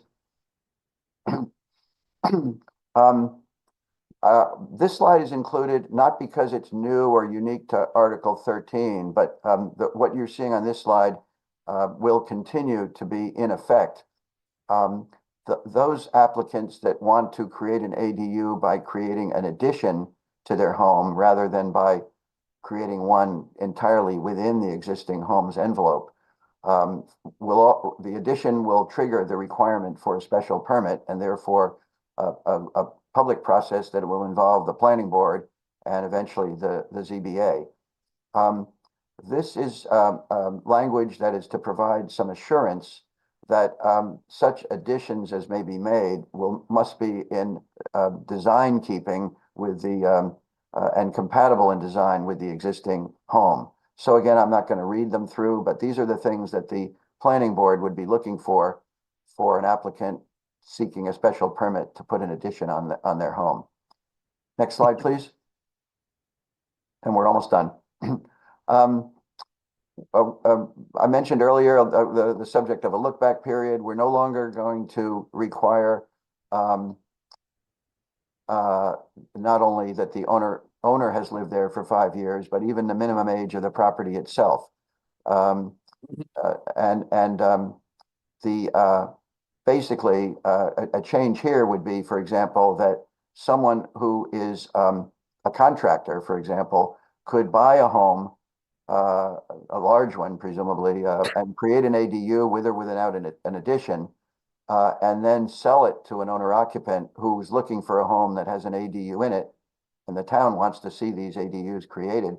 So that would be something that would be allowed under the new bylaw because we're eliminating this 5-year minimum age requirement that would not have been allowed before. The existing owner and the subsequent owners will still be required to provide a one-time affidavit, not annually, just in writing, acknowledging that they will be continuing to comply with the requirements of the ADU. So each subsequent sale will trigger the same requirements that would happen with the initial application. Next slide, please. And while the motivation of the HAB is to create more affordable housing in any way they can, and the town, we think, generally agrees with the goals of this, the new creation side.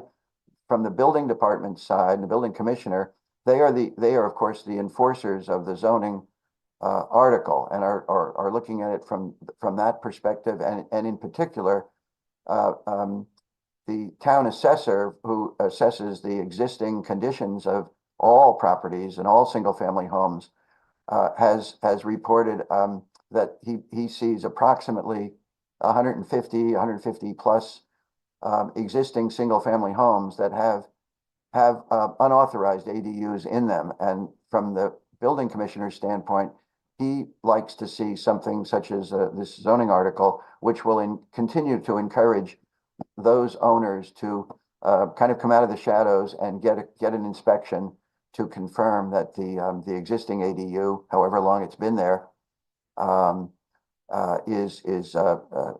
conforms to the current safe and sanitary codes and the building code. So that ends my formal presentation, and certainly would welcome any questions that you may have. Okay, any questions from the select board? Couple here. John's. Wait, who? John. Oh, John, I'm sorry. Me, that's okay. Thank you for the presentation. I had a question for the chair, or maybe for Chaz. We're not voting on this tonight. No, this is just a hearing. And we're going to open the hearing. Yep. Okay. I don't, there's a limit to what I can say about this, but I'm worried. Roger and I have had conversations about this. He's done a terrific job of helping me to understand it as much as I can. At the same time, only within the past 24 hours, I've had another conversation about it that has raised questions as to the interpretation of what would happen if we adopted this and it was in place, and then the state adopted something that departed from what we had adopted, and what would then govern? Would we be able to go with what we had adopted, or would we automatically, and by all precedent, have to defer to the state, what was adopted by the state? So that's a very important thing to get right. And I'm hearing two different interpretations of that. So I just want that to be on the record, that I want to be sure we get that cleared up. And then an additional question was raised as to whether if we did go ahead and adopt this, and the state did go ahead and adopt something that might actually be, we might actually view more favorably in Brookline and want to sort of dial back what we had adopted to what the state had adopted, that we could run into problems in doing that at town meeting. So two questions just to put on the table for us to do our best to get answers to. May I comment on at least? Hold on, Roger. I was just going to ask Charlie maybe to promote Jonathan Simpson. Oh, sure. Yes. Versus town council who's been working on this issue. I think Good. you'll be able to answer those questions. Good. Could we also take down the presentation that's blocking the screen? Thank you. I do think, Wait, okay, Mike. right. I do think the MBTA Communities Act, the response of the state to Milton's decision not to comply with it, gives you a pretty good idea that state law would prevail. Well, But I'm you know, certainly happy to hear. I'm not taking a position on that. Yeah. And in fact, I raised that example with the other party of the conversation, and it was argued back that in fact, there's not really a clear comparison to the MBTA CA at this point, Yeah. but there is clear precedent that in a zoning matter that of this nature, that the states, whatever the state says is the new ADU zoning in force Hmm. will be the new ADU zoning in force. So we're totally If I could preempted. jump in, Yeah. please. Yes, Um, Jonathan. So I think the important thing to note at the outset is we don't know what the governor's proposal would ultimately look like once it got through the legislature. So it's difficult to well, you don't want to jump to any conclusions about what impact it might have or might not have on what happens with this particular warrant article, what provisions might line up and what provisions might present a conflict. Second, it is very likely that whatever ends up, should it get passed, it would likely have an effective date that would not be necessarily be immediately. I think while there are some important distinctions from the MBTA CA that I'll get into, it is clear that from that act that the legislature is aware that revising how towns do zoning can take time. So especially when, rather than something like changing the voting threshold, which would happen, sort of go into effect at future town meetings, changing something that's going to have an effect on the ground likely would be something that they would give you some lead time to figure out how your community was going to adjust to it. All that is, however, preamble for ultimately to get back to John's point, which is that the state has the ultimate, can overrule whatever we do. And I think in large part what we've seen of the governor's proposal, it would effectively, particularly with the as of right provisions, would do that. It would just simply say, you just have to allow these. You can't require a special permit. You can't put excessive requirements on them, some of which Roger alluded to in his presentation. But it's likely going to simply be, you don't get to say no if they're other than if they exceed the requisite size or something like that. As with everything, we could loosen it further. For example, if it's allowed for ADUs up to 900 square feet as of right, under the state statute, our bylaw could allow them up to 1,200 square feet as of right. We could always loosen it, but it would present a floor under which we could not go. So there would be a certain amount of I would counsel that as soon as it's effective, staff has to act as though that's the law of the land, but then we subsequently do move to amend our bylaw to come into compliance simply for as a public service. People should be able to read the zoning bylaw and know what they can expect to get. I think it's just better for everyone involved. Okay, Paul, I'm sorry, Roger, you wanted to add something? I would if I might. It's because it's really a critical question. So, and this is a judgment call. And I don't think it's a legal opinion, but it's a judgment call that could go, either way. But the rationale is looking at what the state is proposing. It's where they're completely detaching any connection between a homeowner and an ADU. They're changing the actual definition of an ADU to have nothing to do with homeowners. Basically, it would allow for-profit developers to purchase or redevelop any single-family property by right, totally for-profit, maximizing both rents, incomes, and the like on both the home and the ADU. So a critical kind of a phrase in what the state is proposing is that will be by right, and cities and towns cannot unreasonably restrict anything relating to owner occupancy.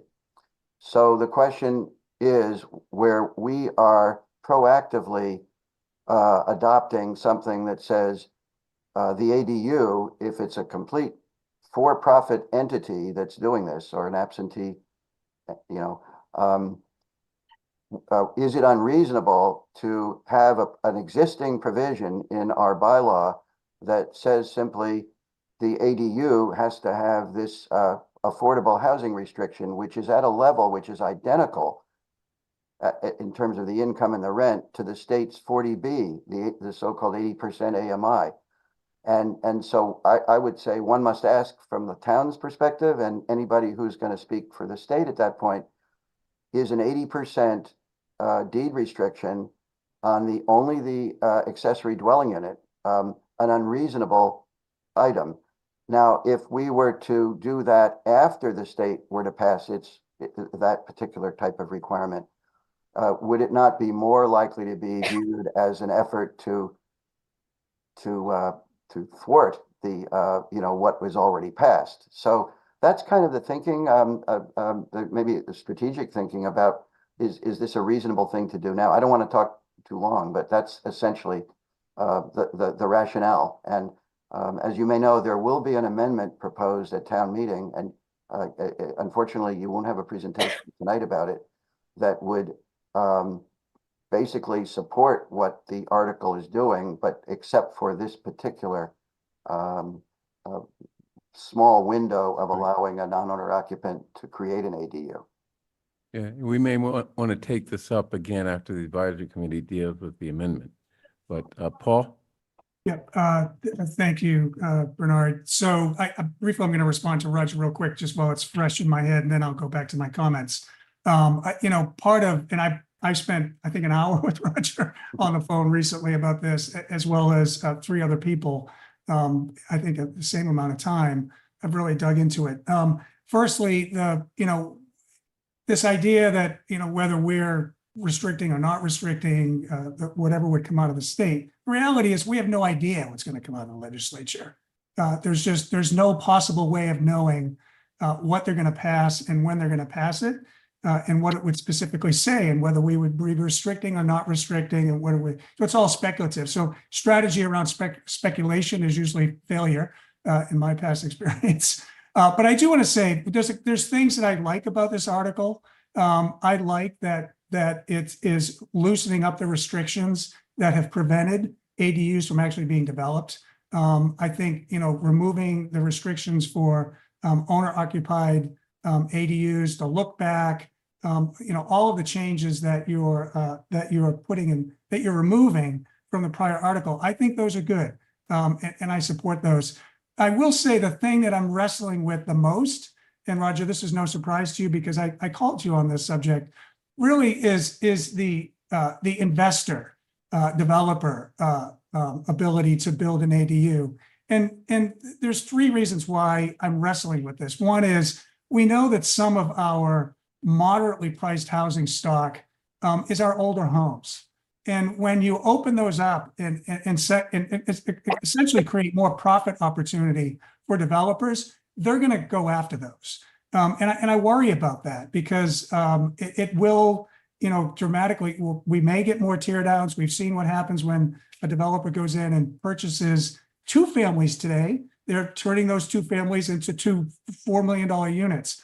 And I really worry that this will be an unintended consequence of allowing for investors to have this opportunity.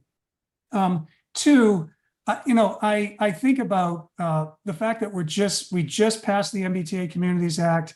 It was a Herculean effort by staff and town meeting to do it. And we're now going into a period of initiating the comprehensive plan, which is going to last 18 months. I feel like the other piece of this, the investor piece, essentially opening up single-family zoning into 2-family zoning, which may be the right thing to do eventually. I feel like that really needs to be part of and considered as part of our community-driven comprehensive plan update. And then finally, the quirk of zoning now and housing choice, it takes 50% of a vote, 51%, to allow investor-owned redevelopment of single families into ADUs. it takes 2/3 to undo it. So if we feel that we turn the knob too far, we won't be able to pass a change to restrict it back. It's 50 plus 1% to make a zoning change that adds housing. It's 2/3 of a vote, I believe, to turn it back. So I am concerned about this it's as a technical point, but my other 2 points are really the more important ones. So I need to hear more about this, Roger. And I do know that the amendment that was filed, we certainly do want to hear when that does get filed, to hear back from the petitioner and what advisory does with it. On the half versus 2/3, can Jonathan speak to that? Because I'm not. Yeah. That's. I'll get you. Yeah, Jonathan. Yes, well, first and foremost, the decision on what voting threshold is required for any article is up to the moderator, not me. But given the discussions we had with the Attorney General's office about the Housing Choice Act last fall, in my opinion, I do not believe the Rogers Warren article is appropriate to be passed with just a 50% vote. I do recognize that the Housing Choice Act does reference accessory dwelling units, but my understanding is the Attorney General's office is reading that very narrowly. And when Rogers' article does a number of other things, most particularly the bringing in of the affordability restriction for the investor units, the investor properties, I believe that would push it out of what is passable by 50%. Paul is right to point out that these kinds of decisions, especially if they're made with less, with a less sort of diligence than Roger has, sort of with the fine tuning, a bigger sort of grosser proposal to just sort of allow them throughout the town would potentially be passable with just a 50% vote. Okay, Mike. There's a history to this, to ADUs in Brookline. The first time ADUs were presented, town meeting turned them down. I think it's fair to say as a result of some scare tactics that were thrown around in town meeting. The second time we passed something that because of the stringent rules on residency requirements, the 5-year look back and so forth, really threw cold water on the whole idea. Really, it emasculated the whole purpose of the of ADUs. And this time, I look at what Roger's done, and I think, well, this looks pretty good. And I respect the fact that I want to hear more about the potential economic impact or the potential attractiveness that investors have. I don't think that it's quite reasonable to, if somebody buys a two-family unit, they've got two 2,500, 3,000 square foot properties to deal with. They can sell those for a great deal more money than anybody's going to be able to sell a 900 square foot unit. So you have to put into context what it is that an ADU is. But just the same, it is in effect, as Paul says, in effect, we're turning the single family zones into potentially two-family. Yeah, let's think about it very carefully, but let's also remember the history and not be scared off by the challenge that this presents to figure out the best way to go forward with it, particularly in view of the fact that we're, as with the MBTA Act, we're very likely to be confronted with something that we have to comply with at the state level. Yeah. I thought Paul had his hand up. Okay. No, I was just going to make sure that Mike, I don't think Mike was saying that I was presenting scare tactics. I'm sure that's not. Oh, no, hardly. That's No, not no, he was. hardly. That's not what he was No. suggesting. No, that was like 4 years ago, Paul. Okay, thank you. Not your problem. I No, put no. my scary mask on when I'm going to do scare tactics. Okay, this is a public hearing. We'll open it up to the public. I see one hand up in the audience here. Why don't we go with Regina Frawley and Charlie? Are there any other hands up? And Roger's got. No, just to remind folks to use the hand raiser Q&A feature if you're on Zoom to let us know that you'd like to speak at this public hearing. Okay, Roger, do you have your hand up? I do, but if you want to take the public first, I just would like Okay, to no, I just want to make sure that Yeah. you still had it up. Okay. Yes, Regina, speak. You have 3 minutes, and I will enforce that. I hope it's at least 2 minutes. This is a very serious issue, and I live in the part of town that will be most impacted by this bylaw, were it to pass. First of all, we have only 25% single-family zoning in the whole town. This is heading us in the direction, I had a long conversation with Roger last week, into heading us into, into two-family zoning. Right now, it doesn't allow for a separate building, but Roger acknowledged that in the future, it could easily allow for adding a whole unit of some kind in your small backyard. I live in an area that's called S7. In fact, I don't think there's half a dozen houses on 3 blocks that have S7. The rest are much smaller. So I think our greatest concern right now is going to be the non-owner occupied. If you read the New York Times Sunday article, 1 in 5 single-family homes right now in the United States are owned by investor, ultimately LLCs. They said you cannot find the owners, and ultimately it looks like they're hedge funds. I know I get calls several times a week. Do I want to sell my home? Cash. That is clearly not somebody looking for a home to raise their family. That's looking for an investment. So, and flipping is the number one thing according to the article, and that's common sense. We've actually been dealing for a long time with our very humble, and Toby Hoig, rest her soul, said that we were the most affordable single-family units in all of Brookline. You can still get an affordable house there. I'm sure it's gone up since then, but it's still less expensive than many other parts of Brookline. What started to happen was these little modest 60, 70, 80-year-old ranches were being purchased by people claiming that I need to build a bigger house because my mother-in-law is going to live with us or our children are coming home to live with us. Without exception, they flipped the house within 2 years. So this is the kind of instability that we don't want in neighborhoods. We've reached the point where the concept of neighborhood itself is under attack. And this is just going to play to that very heavily. So I know in my neighborhood, I'm already talking to people. You have 30 seconds. They are not happy to talk about investor, non-resident people for the ADUs. As to the final thing about why are we doing something when we say the state is going to do something? Talk about a lot of busy work that can be undone and cause even more busy work later. Doesn't make sense. Thank you. Thank The you. next person signed up for public comment is Michael Rubenstein. Michael, I am promoting you to a panelist now. Michael, you've been promoted to a panelist. You may share your video if you feel comfortable and unmute, and your 3 minutes will begin. Thank you very much, and thank you for this opportunity to speak. My name is Michael Rubenstein. I'm a town meeting member in Precinct 13. I just wanted to make a couple of comments and additions to give people a sense of the scope of this based on the presence of ADUs in other communities across the country.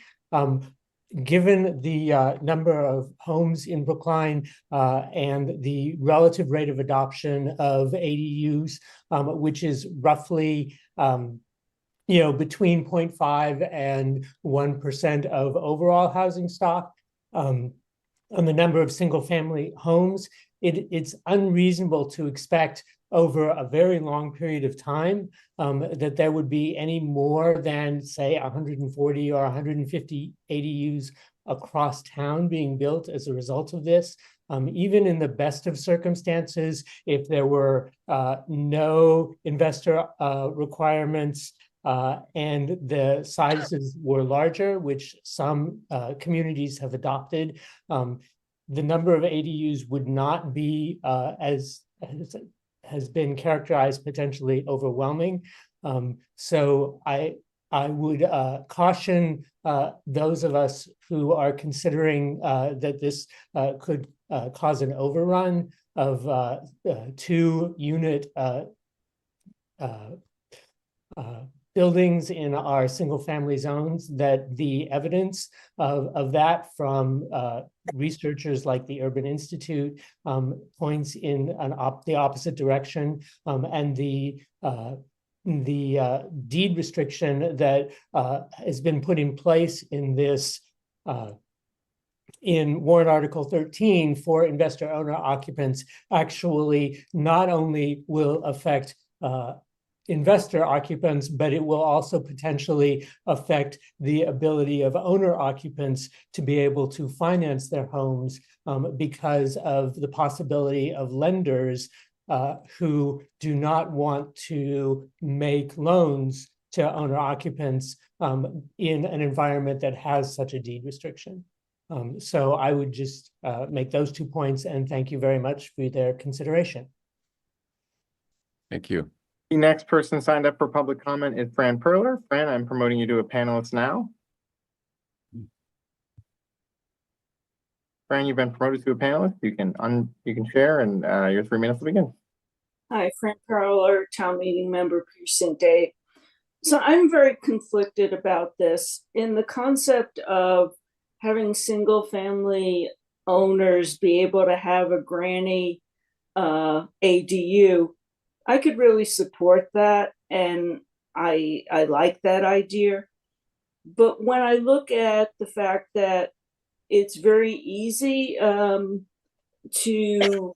go and get a special permit for 1,200 square feet, which is like a big 2 or 3 family unit, it worries me. It also worries me the point that Paul has brought up, that because investors can do this with a deed restriction, it might decrease the housing supply of cheaper, older single families. And the third is there any protection for some of these houses that are near the universities to have an investor rent a couple of $1,000s a room to 4 college kids in the main house, and then rent to 3 more college kids in the ADU? Are there any protections for those sort of situations in the investor-owned ADUs? Thank you.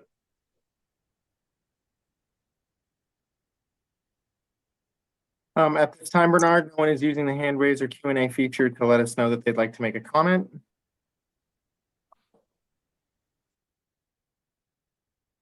Okay, then I will close the hearing and see if there are any other comments from the select board. Miriam? Can we just get confirmation on the statistic that 25% of Brookline homes are zoned for single family? I thought it was more than that. No, no. I don't Who knows? Yeah, that's what I'm. Holly, might you know the exact percentage of what's zoned for single family currently? You're on mute. Oh, you're on mute, Seems Polly. high to me. I'm afraid I don't. I don't. Okay, we'll track that down. Oh, Roger's got his I've hand. got- Roger? Yeah, so 40B tracks the town's total housing stock, and it's around 28,000 plus units, housing units, recognized by the census, and there are around 4,600 single-family homes in Brookline. About 90% are owner-occupied, but that percentage is not 25%.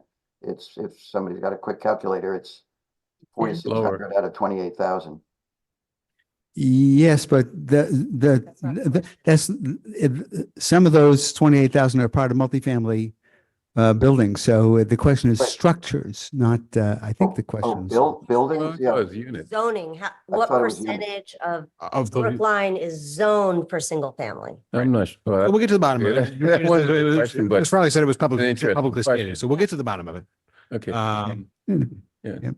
Could someone actually put together maybe a memo that just has those numbers on it? Because I think that is an important. Yeah, there will be a question in the town meeting. Yeah. It's an appropriate question. So percentage of what percentage of what areas that are zoned? What percentage of Brookline is zoned for Right. single-family housing. And what percentage of units are zoned single family? Yeah. Okay. I also do just want us, and I think Jonathan might be able to be, but just because the question was raised by a public commenter, we always have to be careful of our obligations under the Fair Housing Act, not to discriminate against a particular class of individuals. So, for example, questions regarding, can we prevent young people from being rented to? The answer is no. Mm. Even college young people. Yeah. Okay, Paul, you have your hand up still? Yeah, I just had a process question, Bernard. Do we know when advisory is taking this matter up, including the amendments that have been filed? Well, I can tell you that the land use subcommittee of the advisory committee is going to be meeting this Friday at 9 a.m. So the full advisory committee will have to meet, of course, after that. And I don't believe that's been scheduled yet. Okay, that's really helpful. So Bernard, it sounds like we're going to take this up again in more detail after what advisory ends up doing. Yep, correct. Okay, great. Okay, Roger, you have your hand up? Yeah, I guess I just wanted to comment that I think one of the public comments was that owner occupants would have a hard time financing their homes if they were deed restricted. And to be really clear that the only deed restriction that's proposed in this article is not at all for owner occupants. It's only for those that choose not to owner occupy, for the investors, which arguably would be a very small percentage of the total. So just wanted to clarify that. Thank you. Okay. Thank you. Next on our agenda is warrant Article 14, amend the town zoning bylaw to reduce the setbacks needed for energy saving devices. That's the ZAB warrant article. Do we have Wendy Stahl here? I'm promoting Wendy now. Okay.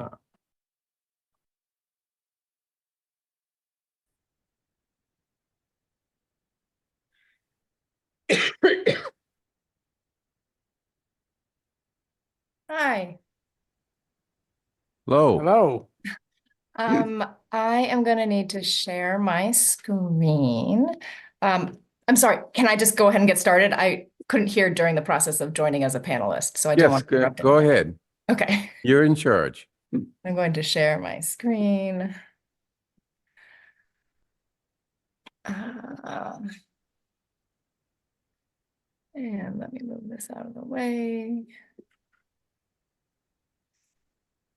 Okay, so my name is Wendy Stahl. I am the chair of the Zero Emissions Advisory Board, also known as ZEAB. And this evening, I will present to you ZEAB's Article 14, which we call Reducing Barriers to Electrification. There have been some improvements to this article since it was first filed, and I'm going to be presenting the improved version that has been approved by both the advisory committee and the planning board.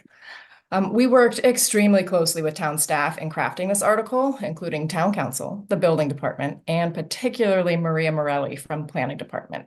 And I'd be happy for any staff member to chime in as they see fit. As a bit of context, the state has a legally binding mandate of reaching net zero carbon emissions by 2050. Brookline has committed to net zero by 2040, a short, 16 years from now. The graphic here is from the state's 2050 Clean Energy and Climate Plan, and it shows the state's 4 key priorities for addressing our climate crisis. The first priority is eliminating emissions from energy end uses, which essentially means all our cars and buildings need to stop burning fuels like gasoline, oil, and natural gas, and instead be powered by electricity. The second priority is maximizing the efficiency and flexibility of energy use to ensure electric grid reliability and cost-effective decarbonization from step 1. And third, the electricity supply must transition to low-emission sources such as solar, wind, and battery storage. And finally, in a future where some emissions are likely to remain from challenging sources such as air travel, Massachusetts must balance residual greenhouse gas emissions with carbon sequestration. So it's pretty clear there's a lot to do. Big policy changes need to happen at both the state and national levels, but getting to zero also requires local action, and municipalities like Brookline can make things a little easier. Over the last few months, the Zero Emissions Advisory Board has committed to focusing our priorities on removing roadblocks to climate action. This warrant article is one example of that. With this proposed change to our zoning, we can make it easier for those living in our dense neighborhoods to accomplish priority 1 of this graphic: electrify their properties and transition off fossil fuels. So what does warrant article 14 do? It's actually pretty simple. It changes our zoning bylaw to allow for the installation of electrification equipment within 2 feet of side and rear lot lines. You might be wondering, what is electrification equipment? Well, we define it as any device that's powered by electricity and that is capable of both heating and cooling or vehicular charging. So essentially, this means heat pumps and EV chargers like you can see in these photos. It's important to note that in order to meet priority 1 of the state's clean energy and climate plan, pretty much all our homes need to install heat pumps in place of our current fossil fuel heating systems. Currently, the building commissioner considers mechanical devices such as heat pump condensers to be accessory structures. So like any other accessory structure, they're not permitted to be installed within 6 feet of side or rear lot lines. If a property owner would like to install a heat pump closer than 6 feet to their lot line, let's say they're in a building with a small lot, they must request a special permit and have a hearing in front of the planning board, followed by a hearing in front of the zoning board of appeals. The good news is that in recent years, everyone who has applied for a special permit for a heat pump has gotten one. The bad news is that the special permit process is inequitable. Many people end up hiring professional help to navigate the confusing and uncertain process of a special permit. Some particularly well-informed homeowners who also happen to have free time elect to do this themselves, but the majority hire assistants. At the low end of costs, people can do some of the process themselves and only pay $1,000 for a land survey. And on the high end, they can pay up to $10,000 for the additional services of an engineer, architect, or lawyer. And the process takes 4 to 6 months. But it's only people who live in our denser neighborhoods that have to endure these additional burdens. It's difficult enough to make environmental changes to our homes. I'll remind you that 3 years ago, Brookline Town Meeting decided to advance the state's climate goal by 10 years. And we need to transition every home to a heat pump in order to meet that goal. And the way things are now, we're making a hard thing even harder, especially for our residents who already live in our less affluent neighborhoods and are less able to afford the additional costs of a special permit. We simply can't afford to be doing that when we're trying to save the world. Furthermore, I've heard multiple stories of contractors simply refusing to install heat pumps at a residence due to these limitations, and other stories of home owners who don't even try because they know they're not allowed closer than 6 feet to the lot line, and they don't know there's a special permit process. With this article, ZIAB is presenting a more equitable option. We propose eliminating the extra costs and the extra time for any heat pump or EV charger, as long as you can maintain 2 feet between the device and the lot line.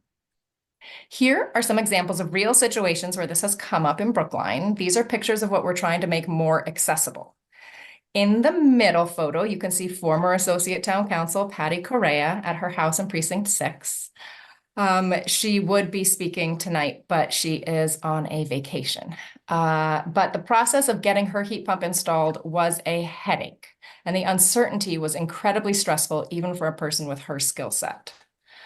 From these photos, you can see that these heat pump units can be fairly narrow. They can be mounted on the ground or on a wall or even on a roof. And Patty has a snow guard she's mounted over hers. With respect to historic buildings, existing design standards will still apply. Buildings listed in or eligible for listing in the National Register of Historic Places have to comply with the regulations in the town's demolition delay bylaw, and buildings located in local historic districts have to comply with local historic district guidelines. There's some exceptions to these new standards. For example, properties in the Harvard Street district have to comply with the zoning standards of that district.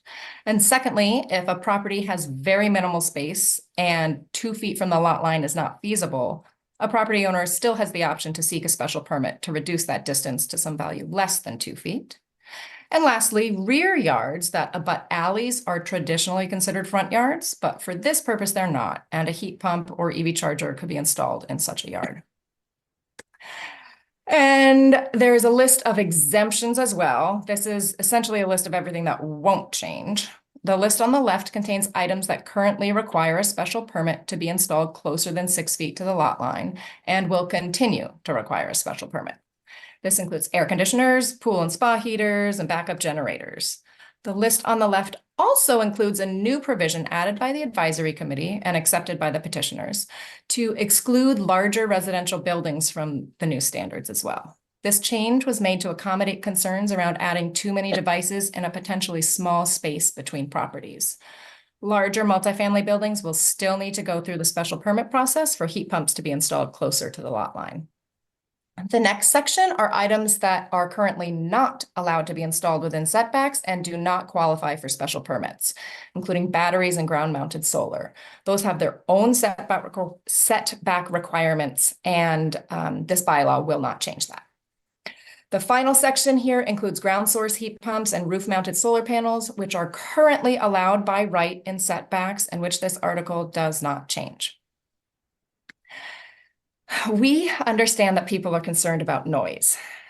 This is a sound level chart that comes from our own noise bylaw. It lists everyday sounds and their sound ratings in decibels. The decibel scale is a logarithmic scale, so a difference of 10 decibels means something is 100 times louder. After combing through spec sheets for a variety of manufacturers, I found that traditional air conditioners are between 70 and 73 decibels, which is the sound of a car passing on the street. Heat pumps are more than 10 decibels, or 100 times, quieter than traditional air conditioners. The sound levels of heat pumps are almost always below 60 decibels and can be as low as 45 decibels. 60 decibels is quieter than background noise at night, and 45 decibels is the sound level of a typical office space. But the best way to understand this sound difference is to hear it for yourself, and I have a little video. These are our old air conditioners, and they're big and they're noisy.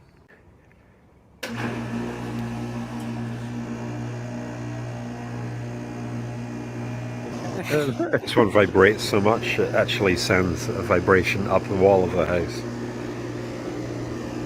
I'm going to turn on the left-hand one now.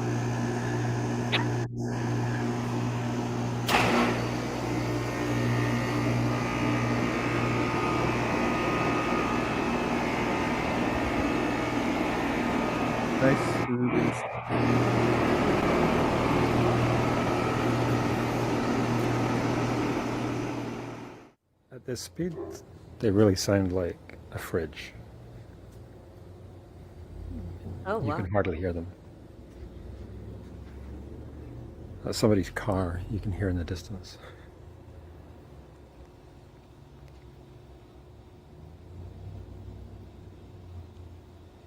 There we go. You can go closer if you like.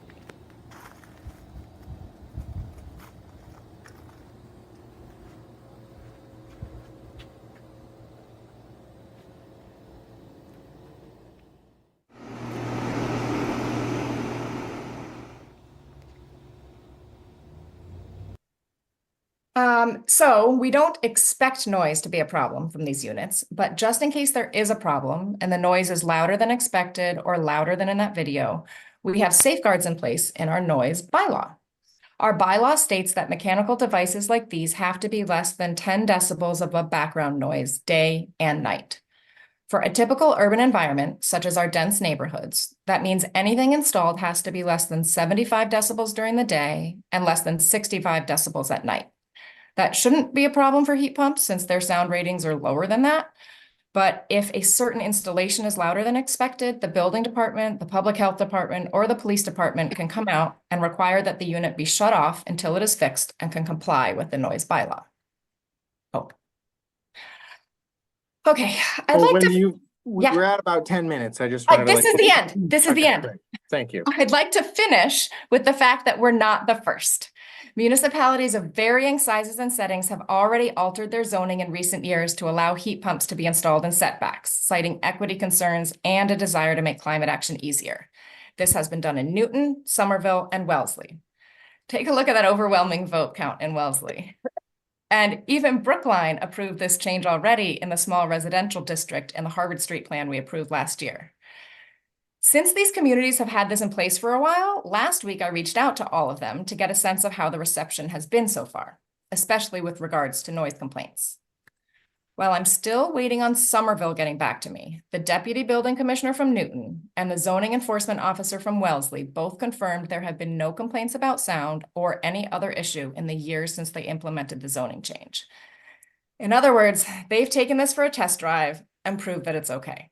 Brookline can feel confident in removing this barrier at a time when there's so much that's hard about taking climate action.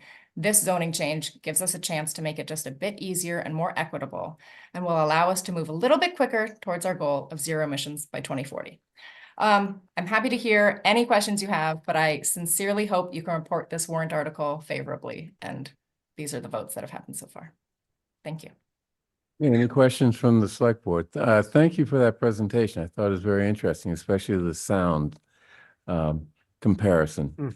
Anyway, Miriam? Thank you. Yeah, this is great. And as somebody who would very much consider switching out my current unit for a heat pump if this warrant article were to pass, do you have any idea how much it cost to replace a system? Oh, I think we should discuss outside of this public hearing. It's a very complicated process. Oh, and really? Unique to the home itself. Okay. Yes. But I'm happy to have any conversation with you.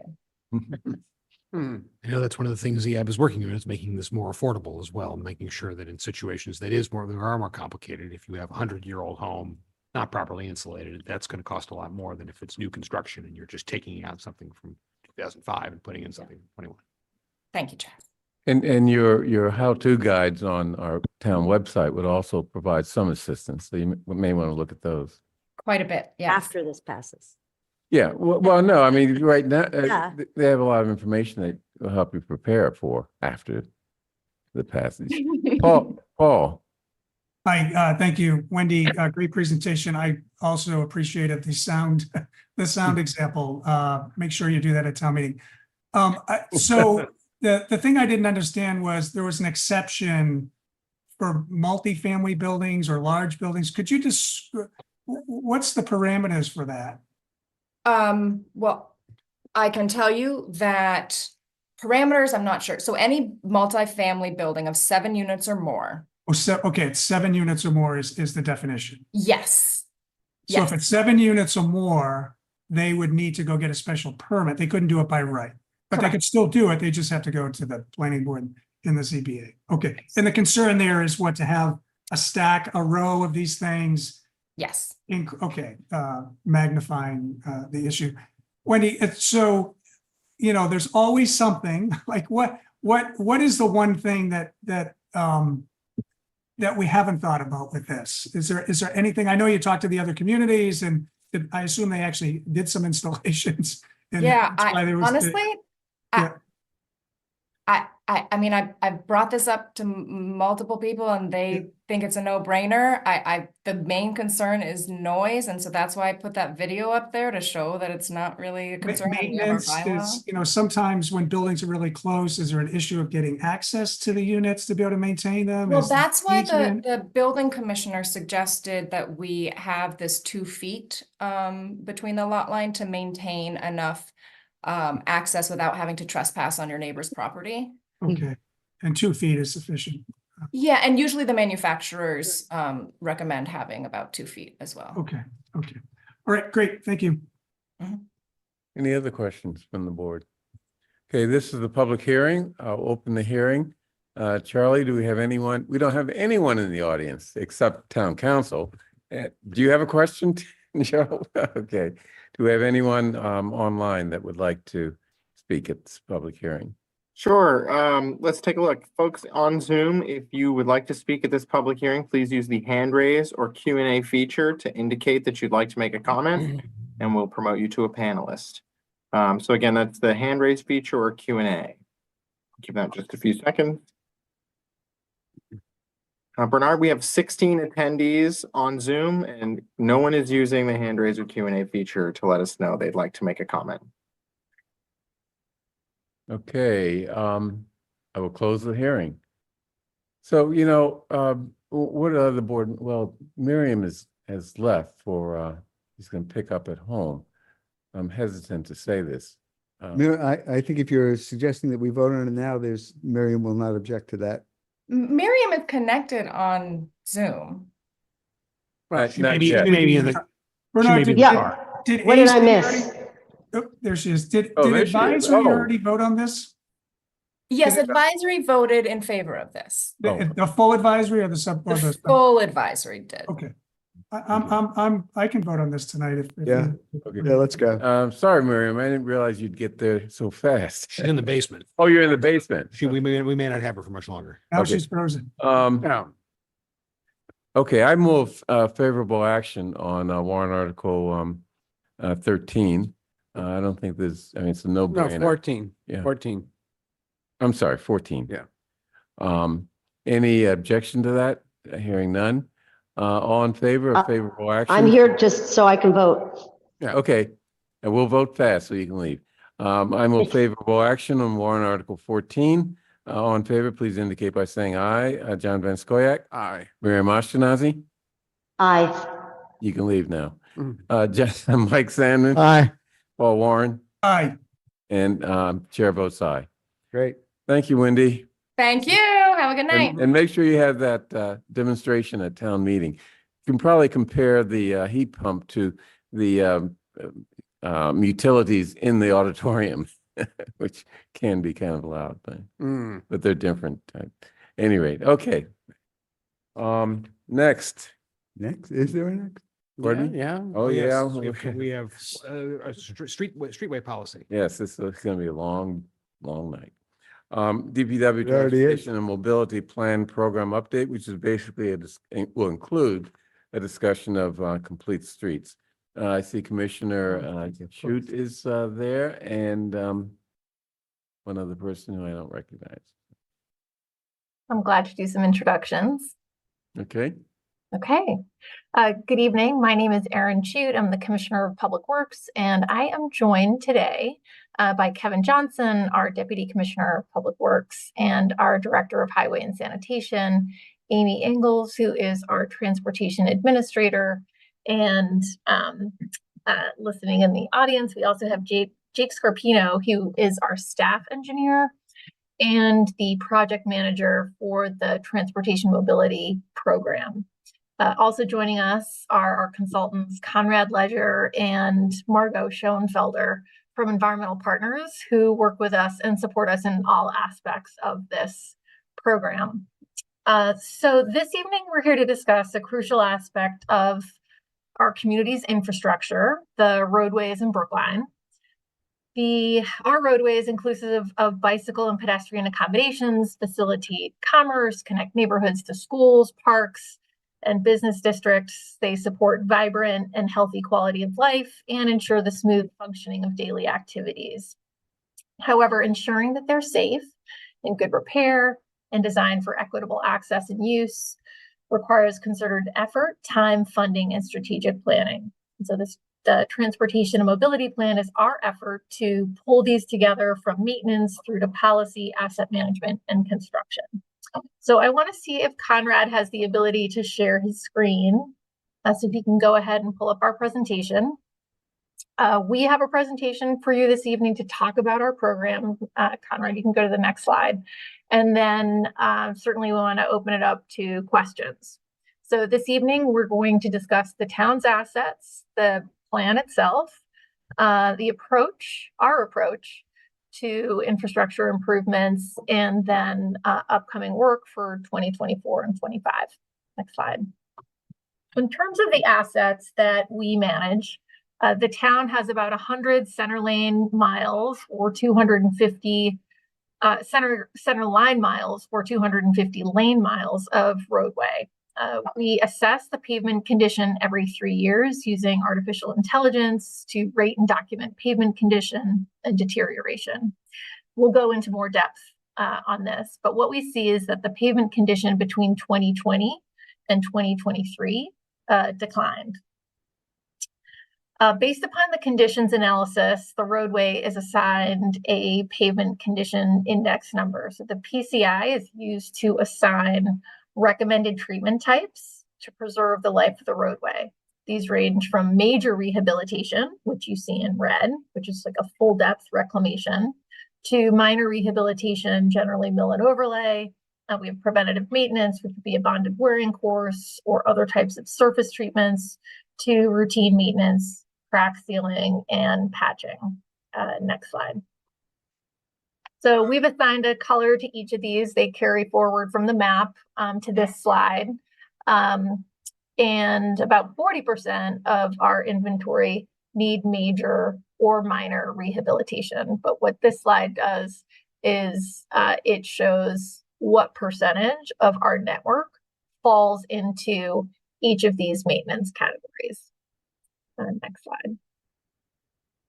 We also have an inventory of our network of sidewalks. The town has 150 miles of sidewalk infrastructure with over 2,100 curb ramps. 40% are considered in fair condition, 10% in poor, and we have over 50% that are rated as being in excellent condition.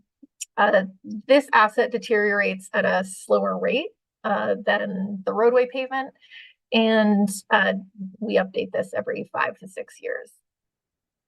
All right, the next slide. So what do we do with all of this information? How do we go about planning roadway work in a way that's clear, understandable, data-driven, and equitable in its application and use of town resources? To pull this together, we created the Transportation and Mobility Program. The purpose is to improve assets in a predictable, transparent, and cost-effective manner, understand and establish benchmarks for future infrastructure assets, identify budget requirements to keep infrastructure from deteriorating, and to improve and expand facilities for those biking, walking, and using public transit. Okay, next slide. So once we understand the conditions, the recommended treatment and preservation priorities, we look at the town's policies. The town adopted a complete streets policy in 2016. The complete streets policy approach to roadway renovations prioritizes the creation of transportation networks that accommodate all users, including pedestrians, cyclists, motorists, and public transit riders. The approach emphasizes multimodal accessibility, safety, and equity. It involves redesigning streets to include features like sidewalks, bike lanes, bus lanes, and traffic calming measures. Complete streets most often for us includes moving curbs to slow down traffic and shorten pedestrian crossings, designating bicycle accommodations, not necessarily a raised protected cycle track like Gateway East or what we discussed last week for the Washington Street corridor, but painted, striped, and separated bike lane like you see here on Babcock Street. So here we have bicycle accommodations.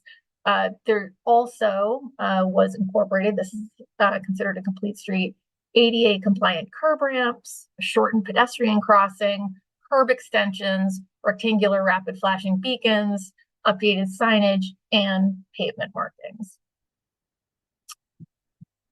Next slide, please. We also have a sidewalk policy that stipulates that when we're doing roadway work, roadway renovation work, and the sidewalk is in poor condition, that we replace that sidewalk in full. Just like we have a assessment inventory of the pavement conditions, we also have an inventory on the conditions of our sidewalks. And I gave you those ratings, but just sort of demonstrating here that we have that mapped as well for the town. And so what I'm going to do now is I'm going to turn it over to Conrad with Environmental Partners, who's going to discuss the pavement management approach overall and how these work together. Thanks, Aaron. And thanks for allowing us to be in here tonight. So I've had the opportunity to work with the town of Brookline now since about 2018 on the pavement management and the asset management program. So we're happy to be in front of you here tonight to kind of explain some of what we do and why pavement management is important to manage the overall assets for the community. So just in general, pavement management is the practice for planning pavement maintenance to maximize the value of the road network. On the right-hand side, that is a pavement deterioration curve. And on the left, you see the PCI rating that Aaron mentioned, that 0 to 100 rating. So a roadway on the top of the curve being in excellent condition and brand new. And on the bottom, it's a scale in years. So what we see over time is that the pavement will deteriorate from being a new pavement to about 5 to 10 years. You have an opportunity to do maintenance on that roadway to keep it in good condition. So I liken this to doing maintenance, doing oil changes on your car or vehicle, and making sure that you're doing that maintenance to prolong the life of that asset. So one of the keys to pavement management is it gives you data to enable you to to perform the right repairs at the right time on the right roadway. So I'm going to get into a little bit about how we do that and why we do that. So first, in terms of the assessments themselves, I know Aaron mentioned a little bit about how we collect the data, but the idea with a pavement management program is first and foremost to collect data that's reliable and usable for us to make sound decisions later on. In Brookline, I've been a part of 2 different assessments, and one of the things that's changed about pavement management in general is the technology that's available to be able to perform these assessments. So the technology that we used last year to do our pavement data collection was LiDAR enabled and also uses artificial intelligence and photography to be able to scan the roadways and give us a non-biased opinion of the rating of each of those roadways. So this is just kind of the process on the left-hand side. That's kind of what the vehicle looks like. It produces point clouds similar to what you see in LiDAR scanning, which is a visual that is shown in the middle. And then it gives you those ratings in a map form at the end of the assessment.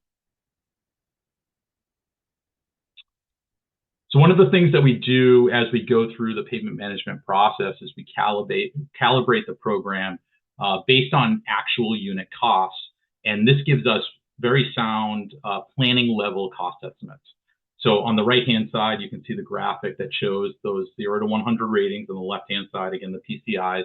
And then the key here is that what it does is it puts every segment of roadway from intersection to intersection into one of these repair categories. So it's the major rehabilitation, minor rehabilitation, preventative maintenance, routine maintenance, and then no maintenance required on the top. In 2022, we went through and we calibrated the system based on neighboring communities' information and also some information that we had for the town of Brookline. And we came up with these costs in the 2022 column that show approximately what it was going to take per square yard and per repair category to be able to rehabilitate the roadway or maintain the roadway based on the existing ratings. So in the middle and in the right-hand side, we've recently kind of gone through, and in 2023, we had a significant amount of work that was completed and planned for and budgeted for. And what we did is we recalibrated those unit costs to give us more accurate planning numbers moving forward. So what I want to do is I want to turn it over to Mario Schoenfelder, and I want to have her explain kind of the difference between the 2024 ADA compliance methodology and then the complete street upgrade methodology. Great, thanks, Conrad, and thank you everyone for having us this evening. So Conrad, you can go to the next slide. So the previous slide showed 2 cost scenarios for budgeting upcoming infrastructure work with those 2024 numbers. I just wanted to spend a minute explaining why we had 2 scenarios instead of just 1. So the first scenario with the 2024 prices considered only the scope of work that is required by the Americans with Disabilities Act, or ADA. Whereas the second scenario with those 2024 prices included an expanded scope of work that better aligns with the town's policies and programs. So why does ADA come into play at all when we're performing roadway work? At the federal level, when a municipality rehabilitates a roadway, such as milling and overlaying the road from curb to curb, that municipality is required to perform certain work in addition to the roadway work. Specifically, the scope must include reconstructing any pedestrian curb ramps within the project limits that are not compliant with ADA, as well as restriping any crosswalks that are connecting curb ramps within the project limits. For routine or preventative maintenance work, such as crack sealing or bonded wearing course, these ADA requirements are not triggered. Whereas for rehabilitation work, such as milling and overlaying or that full depth reclamation, these requirements are triggered, which factors in the jump in unit cost between maintenance work and rehabilitation work. Many of Brookline's rehabilitation projects include work beyond what's required by ADA. So I just had a list of some specific scope items that are not included, or not required, but are often included, including reconstructing sidewalk along the corridor, providing sidewalks or curb ramps where there are none currently, upgrading pedestrian crossings, installing traffic calming treatments, or adding protected bike facilities. So the second scenario with those higher unit costs incorporates these types of improvements that DPW often includes in their roadway projects to upgrade the existing infrastructure in line with the town's complete streets policy. Next slide. So with all the data that we obtain as part of the pavement management program, how is maintenance and rehabilitation work identified and prioritized? So first, an analysis is performed for each roadway segment to weigh the costs of a given roadway treatment with the benefits that are associated with performing it. So a couple of factors go into that analysis, including the amount of traffic on that roadway, with the benefit being directly correlated with how many drivers are using that roadway, the cost of the maintenance, to what degree the recommended maintenance will extend the lifespan of that roadway, and what the roadway's pavement condition index is. DPW prioritizes maintenance and rehabilitation projects based not only on this cost benefit value, but also what underground utility work is planned for that roadway, what the design and public engagement process looks like, what type of treatment is being proposed, and how easy or constructible the project is. Next slide. So with all these planning level unit costs and generalities about what a project scope might and might not include, we thought it would be helpful to give a specific example. So this is Chestnut Street from Walnut to Kendall, which was designed last year and is currently under construction. So this portion of Chestnut Street is a one-way roadway with a pavement width of about 26 feet and an area about 3,300 square yards. The team during the design process identified several complete streets opportunities for this corridor, including reconstructing the sidewalk, implementing a road diet and adding dedicated bike facilities by striping a roadway level buffered cycle track, installing high visibility pavement markings at crossings for bicyclists and pedestrians, and improving pedestrian and bicyclist safety by tightening intersection corners and reducing crossing lengths. For this roadway in particular, the construction cost associated with a more bare bones approach of only incorporating ADA improvements was about $170,000 or $52 per square yard, whereas incorporating the suite of complete streets improvements that I talked through is increases the cost to about $585,000 or about $178 per square yard. So again, this is just one example of the many situations that we encounter when assessing the roadways and illustrates how those planning level unit costs might vary based on the specific circumstances involved at that location. Thanks, Margot. So I did want to talk through, what this means from a funding scenario standpoint. And I want to make sure that everybody has the opportunity to kind of ask questions about this. But we have a pretty robust forecast model that we can put together based on a number of different variables as part of the pavement management program. And for Brookline, we are taking into account the potential sidewalk work that has to go with the roadway work that has to be completed. So for instance, in the 2022 model, when you plug in the assumptions on the right-hand side based on the unit costs that we had put together, the forecast model looks something like this, or would look like something like this moving forward. So you can see here what we try to do is we try to look at what would keep the roadway network at kind of the even number or the starting point in terms of the benchmark. And then what would it take to increase the roadway rating overall, and then some other funding scenarios based on, likely to deteriorate the roadway network. So for this one here, we had assumptions of the initial planning level estimates that we had going into the program when we first did the calibration.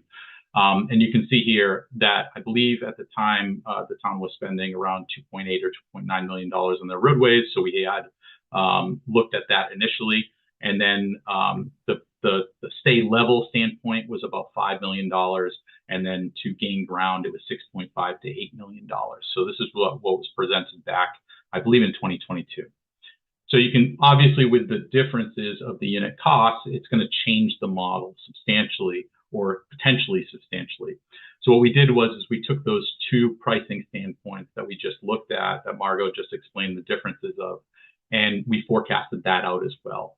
So you can see on the right-hand side, this is for the quote-unquote ADA upgrades only. So, in that example that Margot showed, that was the bare bones approach. And you can see here that those funding levels are now kind of ticked up in terms of that $5.5 million that was kind of staying at your level point in the previous model is now going to intend to lose ground. And that's just from the added costs of not only doing some more sidewalk work, but also this is generally based on the fact that construction costs have gone up substantially over the past 3 years. Now, when I change that to look at the complete streets upgrades, you can see that that model, it changes even more drastically. So you can see the 5.5 million now is losing ground quite substantially over the next 5 years. Now it's taking about $9 million to be able to kind of stay at an even level of that 68.15. And to start gaining ground, you're looking at about $11 million to $13 million. So one of the things that I do want to reiterate here is that we're looking at these unit costs on a road by road basis, the types of work that we're doing on each roadway. And then we're kind of recalibrating our models and our projections based on the unit costs that we're seeing actually come in from an engineering level estimate. And then also when the bids come out, we recalibrate again. So in terms of the upcoming work of what we're planning to do in 2024 and 2025, we've outlined this in two different ways. One is the maintenance and the preservation. And then what you're seeing on screen right now is the minor and the major rehabilitation projects. So right now we're currently working on getting the bid documents out the door for the first package, which is going to happen in the summer to the fall of 2024. That's going to be Brown Street, Parkman Street, South Street, and Tully Street. Those roads are planning to be bid here soon. And then moving forward, the next bid package that we're working on, or the next groupings of roadways, are Alton Place, Little Road, Avon Street, Russet Road, Arlington Road, and then Kensington Circle. We're also looking at full depth reclamation on Grassland Road as well. And then other work that is going on, I don't want there to be a perception that there's only that work going on in Brookline. We're also looking at the maintenance, and we're also looking at future considerations in terms of starting the design on roadways and going through the complete streets process of making sure that we have a queue of roadways that are ready to be constructed year over year. Because we know that as part of the process here in Brookline, there's a complete streets process that we have to go through to make sure that everything's being taken care of. So the idea here of planning forward and understanding budgeting is that we can queue these roadways up, have them ready so that when construction season comes, we can put them out at the appropriate time.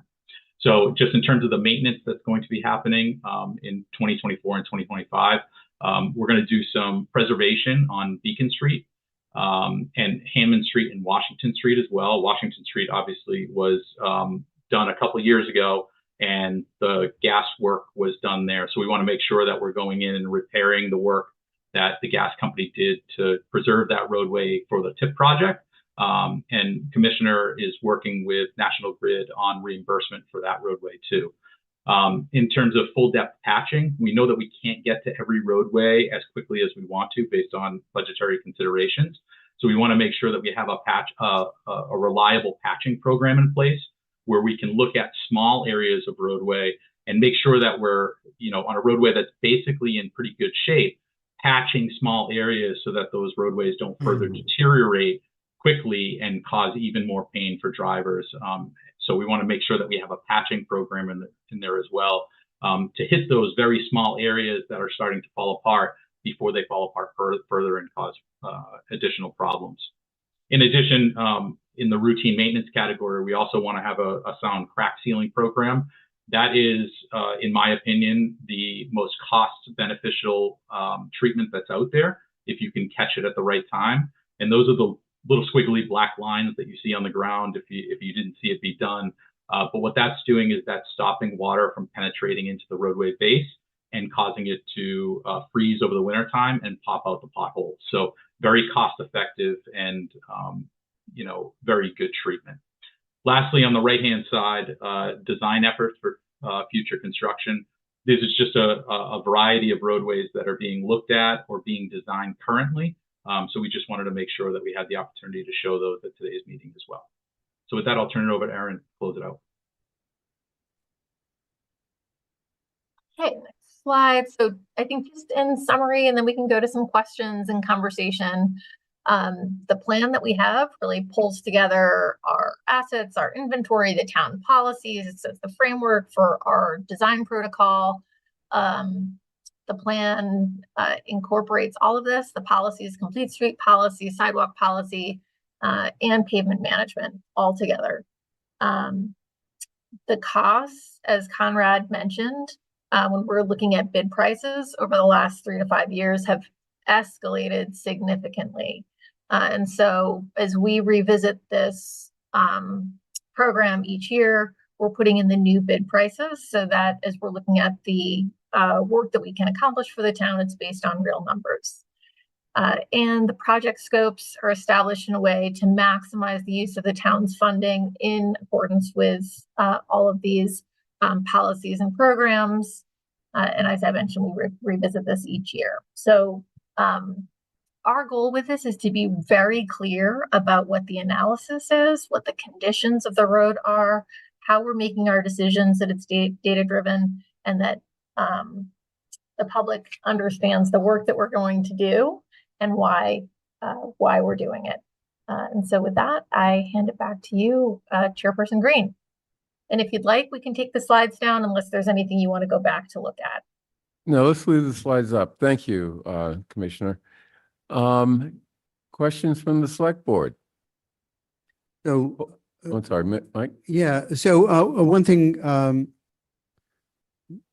that Commissioner Shute and I had discussed, and I know Select Board Member Warren and I have discussed separately, is that the matter of, well, are all streets eligible for, or all streets appropriate for a complete streets process? And that's something that I know that we need to get into in some detail, and it's probably not sensible to try to do that here. But I do think it's sensible to mention that that is something that I believe we're going to embark on with a staff work group. Is that reasonable summary, Commissioner? Yes. Yep. Okay. And I actually had a draft memo put together after, but Paul has his hand up. I'm sorry. Oh, I'm sorry. Yeah. Okay, Paul? I mean, you can go ahead, Chaz, keep going. I was going to say, I have if it's all right with you, I would share this copy of a draft memo on the board on the screen here. Yeah, maybe before we dig into the memo, can we do a few just Q&A first, Chaz? I think that's probably a better idea. Yes. Sorry. I think we're jumping to the chase too quick. So first, thanks for the presentation. I think overall the town is moving in the right direction with respect to road and sidewalk maintenance. Chaz, when you brought with the prior board's approval, the ballot question to increase funding for roadways, that was an important step. I think I forget exactly what that amount was, but it was approved by the voters, and the voters said, yes, roadway maintenance is a priority for us to the point where they approved the ballot, the debt exclusion. And then further, we expanded that amount of money in the FY25 budget, and pending town meeting approval, we'll have nearly $6 million available to us to repair roads or reconfigure roads. I was curious, two questions, and it may be in your I don't think it's in your presentation, but maybe you have the data. Do you have data that shows how many miles of roadway we have repaved in the past 10 years? So pre-complete streets, miles repaved, and then post-complete streets policy. I think the policy was 2016. Do we have that information? So we would have to go in and go individually to each contract and then extract the information in terms of quantities to determine what that is. Yeah, and the reason why I ask is my assumption, my premise is that the miles of roadway maintained in Brookline has precipitously declined through probably a couple of factors. One would be the complete streets policy, as you demonstrated today, and I don't know what it was like, 5 years ago, but it looks like it's 3 times the cost to repair a roadway with the full complete streets treatment. That's significant. So I assume at this point we're getting less mileage repair for our dollar. And then the second question I had is related to the backlog. So there's a slide somewhere where you had the cost per category. I forget which slide it was. Do we have a sense? Oh, you just blew by. There you go. Do we have a sense of the backlog, the total backlog for each one of these categories in the total? Because Aaron, when you and I have met a couple of times on the subject, you had quoted somewhere in the range of 50 million as a potential backlog in maintenance. Do we know what the backlog, do we have it broken out by category? I think, Conrad, do you have those numbers? We've talked about them. I certainly know we had them at the 22 price based on the PCI at the time. Yep, I do know that with the unit price that are on the the left hand side here, I believe you are correct that they were around. It was around $52 million, and I can pull up on the other screen right now what those numbers actually are for the full. Would that be 50? Is that the 2024 CS upgrades? No, that's for the 2022 unit prices. So, because when we're currently kind of recalibrating this right now, but I can pull up those numbers here fairly quickly if you'd like. Okay, and then and if it's okay, I have a couple more questions, Bernard. If it's okay, well, I've got a thread here. I'm curious about how you're selecting streets to be refurbished. So I mean, I drive primarily in North Brookline. I go to South Brookline periodically from time to time. And I've driven across the moon a few times, for example, Kent Street between Beacon Street and Longwood Ave is absolutely atrocious. I drive it every day. It is in deplorable shape. And I usually get onto Kent Street from Beach Street, which is just as bad, if not worse. And neither of those roads are on your list. So I'm really curious as to the methodology that you're using to prioritize roadways for repair. So and I'm not asking for an answer tonight. These are questions that it would be more helpful to be more transparent when you have a road and how you're prioritizing things. And then just in summary, I would say there's a significant disconnect from the presentation that you just gave and what the community is experiencing with roadways in Brookline. That this is my perspective. That the number one issue that I hear over and over and over is the deplorable condition of our roadways and sidewalks. They're combined. And I'm really, just from a policy perspective, this is me speaking as a policy perspective, not criticizing your work at all, that the difference between that $1.50 per square yard versus the $2.25 for major rehabilitation and or complete streets, that map where you showed a few colored roads being done is really, it's alarming to me. It scared me, actually. If you could go back, could you show that the map of the, yeah, there. That scares the hell out of me, guys. Like we just approved, we're going to approve $6 million in roadway repair, and I see 5 streets or 6 streets. If you look at Newton, and I believe, Conrad, your company actually advises Newton. I can go to Newton's website. I can see how much money they've allocated. I think it was $3 or $4 million. They're going to repave 51 streets. They're very aggressive in repairing roads. And I think that from a policy perspective, again, this isn't Conrad or Aaron's issue. I think it's the board's. From a policy perspective, you know, when we allow roads like Kent Street to get to the point where there's multiple 6-inch deep potholes, and it's, you know, that road is going to take, just by your estimates, $225 per square yard versus, you know, a lot less money if we maintained it. I'm really concerned the path that we're going down of the absolute narrow-minded focus on complete street rehabilitation to the detriment to other roadways in town to do maintenance. And I'm really concerned about it. Okay. So Aaron, any response or? Yeah, I appreciate this, and Select Board Member Warren has shared his concerns with me. I've been sharing that as well with staff. I guess a few things. So what you're seeing here is the minor and major rehabilitation, where we don't have the map up that has all of the maintenance work. And frankly, Newton had $100 million over 10 years as part of a bond, and then a huge infusion that they put of their ARPA dollars towards their roadway work. So they were in a similar situation just in terms of the condition of their overall roadway network, and have put a significant investment into making great strides on that. And so we're working with environmental partners to have the same level of transparency, plan, and information online so that you can see exactly what we're doing and what the costs are. So I agree that they have great information that they're putting out there for the public, and you can really see that they've made some great advances over the last several years.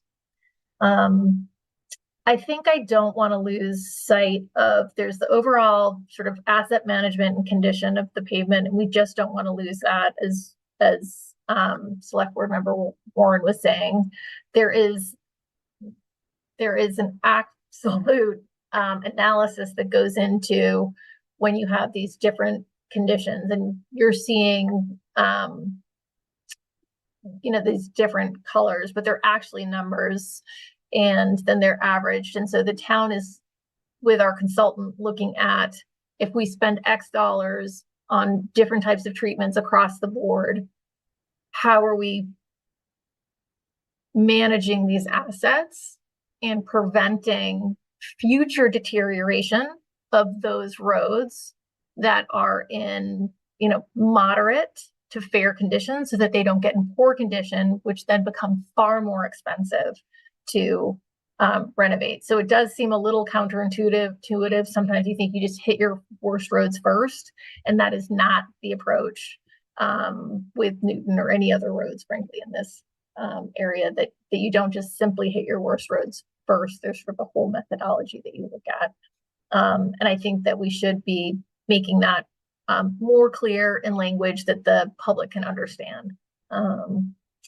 And I think the last thing I just want to say is that the Transportation Board, you know, was really proactive in 2016 in implementing the Complete Street policy. It's something that the community really wanted, and they have several subcommittees: the Bike Advisory Subcommittee, the Pedestrian Advisory Committee, the Shared Mobility Group, and Safe Routes to School. And so Complete Streets ultimately came about because people in the community were asking for safer roadways. And so I look forward to having a deeper conversation about this in terms of what that means and how we can still move forward, sort of making sure that we are making safety improvements where it really matters and where we need it for the community, and also improving the overall condition of the entire network. Sorry, Mike? just one quick, Bernard. Hold on. Did you have your hand up? I'm sorry. Okay, go. Oh, Miriam has her hand. okay, John. Me too. I mean, I don't care who goes first. The hour is late and, you know, I'll speak for myself. I'm hoping we can somehow wrap this up soon, because we've got a lot to discuss here and I don't think we're going to be able to discuss it all in the time that we have remaining tonight. I'll just say a couple of things. You just made a statement that we don't necessarily do the worst streets first. And I get the logic behind that you laid out, but then when do we do them? You know, I mean, if a street gets into a condition that is the worst in Brookline, but that's not good enough to get it repaved because there are other streets that we're trying to save from becoming the next worst street in Brookline. You know, how do we figure out when it's time to pave that street, and what are people supposed to do to live with that street? You know, while we're figuring out when we're eventually going to get around to it. I mean, I just don't, I can't grasp that concept. I'm sorry. But the thing I want to say, I hope constructively, is I really took encouragement from the fact that near the end of the presentation tonight, we started to name some streets. And that's all I've been trying to get us to on my part. And that is, can we talk about which streets we're going to do in FY25? And I heard some streets named and I heard them referred to as being the streets we're going to do next. I'm not sure I heard, you know, a commitment to this is the list of streets that we'll do in FY25 with the money we have allocated in FY25. That's all I'm looking for. And it feels like we're seeing that happen in nearby communities. I'd love to see it happen in Brookline, and I'd love to see it happen in the FY25 budget. So I think on the first part of the question, right, the question of, you know, if not this street, then what? It really is just about scarcity of resources, right?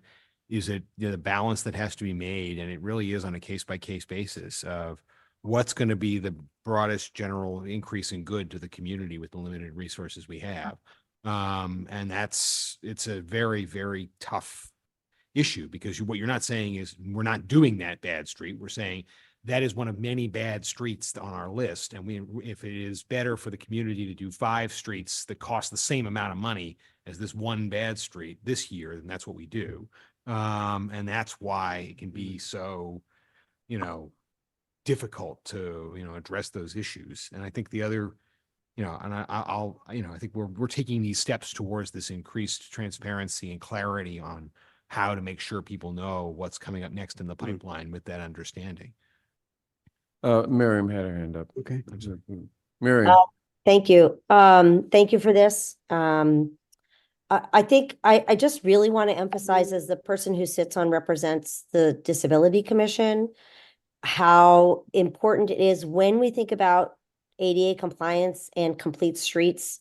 There is a subset of people that are really disproportionately impacted by their ability to use the sidewalk and the curb cuts. And I know Brian Kane, the Transportation Board, came in front of the Disability Commission several times, and we could not actually come to a consensus on what the best policies were for motorized devices on the sidewalk. So I think that we just have to hold that front and center as we talk about this, that ADA compliance is a minimum, but the more we do for complete streets, actually the more we do for our disabled community and our seniors and our bikers. And so I realize it's an added expense, but I feel like it's a long-term investment. So I just hope we hold that. That's all. Thank you. Mike. So I think I want to try to address what John and to some extent Paul have asked about, which is, why don't you do the worst streets first? There are a number of things you have to be looking at, one of which is how much traffic is on that street, how many people are using it. And generally speaking, there are if there's a side street that's in terrible shape, and a collector street or a street like St. Paul or Cantor or whatever, or Washington certainly, that's in tough shape, you get more you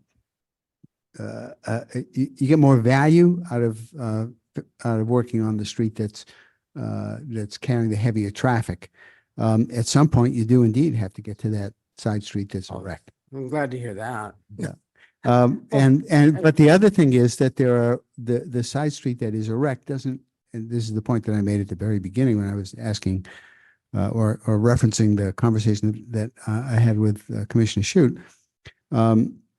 That street doesn't necessarily need the full treatment that we're talking about for Washington Street, or that we applied No, it doesn't. to Babcock Street. Yeah, which is why it should be easy to just do it. Well, and indeed, it can be, but you have to say, well, here, what are my priorities here?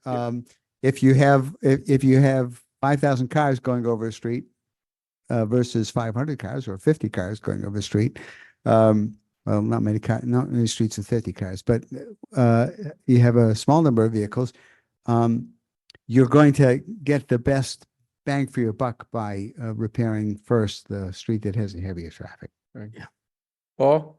Yeah, so I know everybody's anxious to wrap up. So Mike and I have offered to help Commissioner Shute, and also I think perhaps the Transportation Board Chair Brian Keynes and Ms. Ingalls to just explore potential ways that we could enhance policies to see if we can help alleviate some of the strain. And this whole presentation, I think, was triggered by a conversation that Erin and I had about, I think it was 2 months ago, is what are the barriers? We're addressing some of the financial barriers, but what are the other barriers? And some of them are potentially policy oriented. I have young children that ride bicycles. I love complete streets, but we also need to make sure we maximize the value of the short resources that we have. So as Mike said, perhaps it could be a volume issue, traffic. I don't know the answer, but I do know that I think we need more blue lines on this, or yellow lines on this map. That's all. So I'm looking forward to moving forward with Eric. Okay. Yes. So I have a memo for you to look at here. I'll put it up on the screen. If I could share my screen briefly, just so we can move on this. I'll make it larger.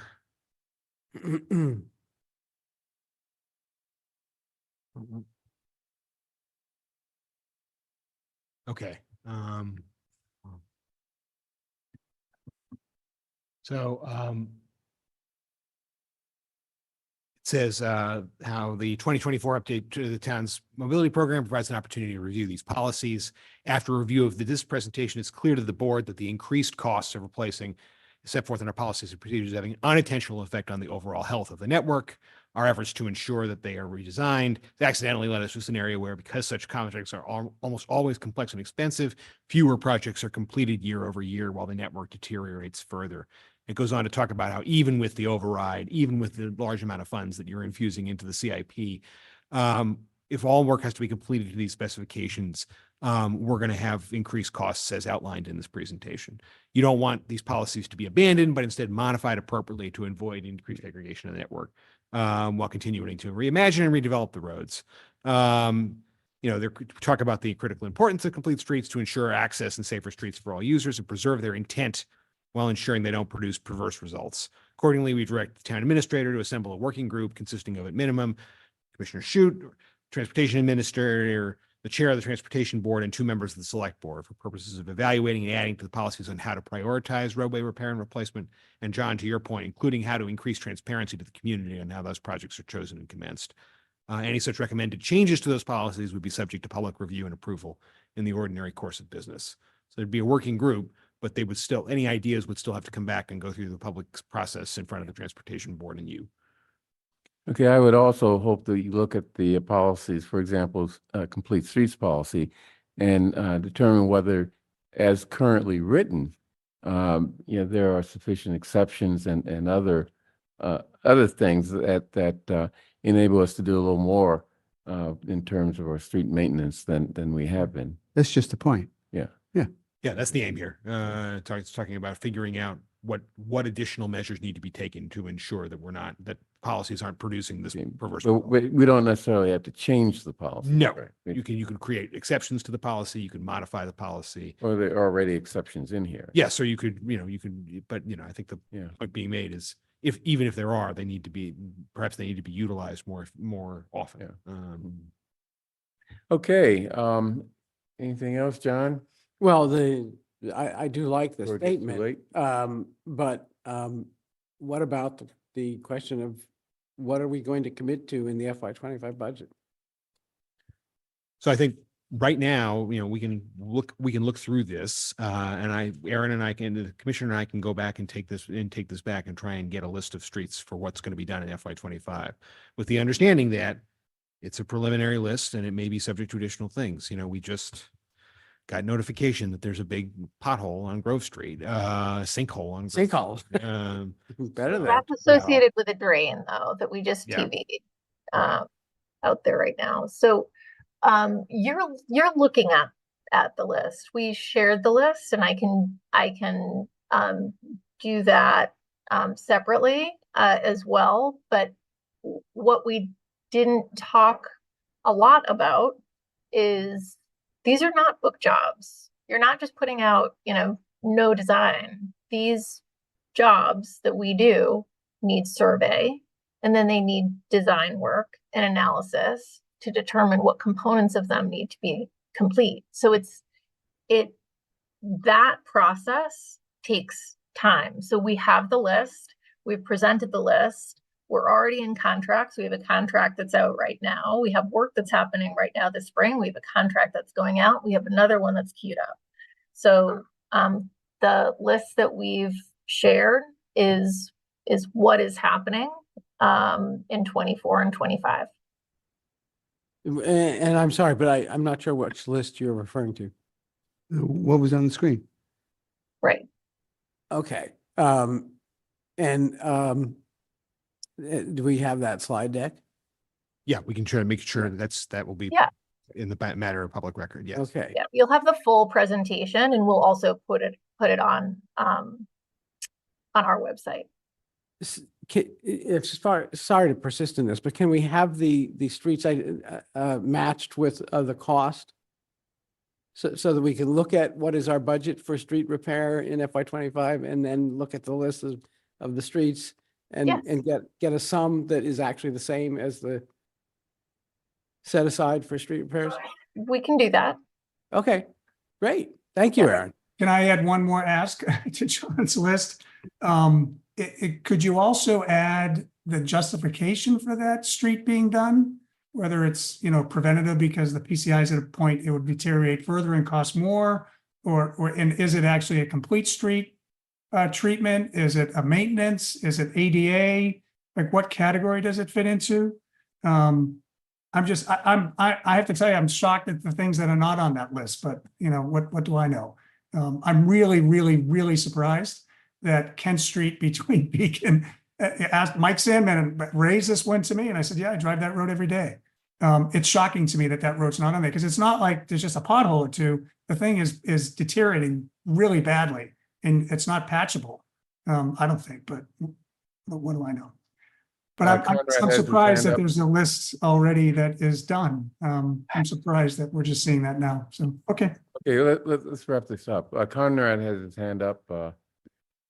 Sure. If I might just add some context here, because I know Select Person Warren mentioned my work in Newton as well. So I can say that I've been working in Newton since they decided on that override since 2017, and they went through a number of these same challenges, where they had, even though they had an influx of money, they had limited resources, and they had many more roads that needed to be done than could be done with that money on a year-over-year basis.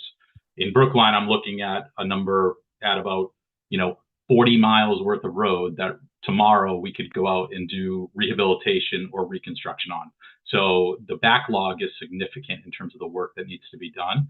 And some of these decisions that we're going through right now, and Select Person Warren, to your point, many of the roads that you're talking about that you say, they should be on this list, we absolutely had them on the list. And the problem is that there's utility work that needs to go on under those roadways. There's, and I'm not using that road in specific, but there were other conflicts that made it so a roadway that was highly prioritized had to be bumped down the list because of other work that needed to be done there. But so I can tell you that there are other highly prioritized roads, and we can give you a full explanation of what the prioritization is.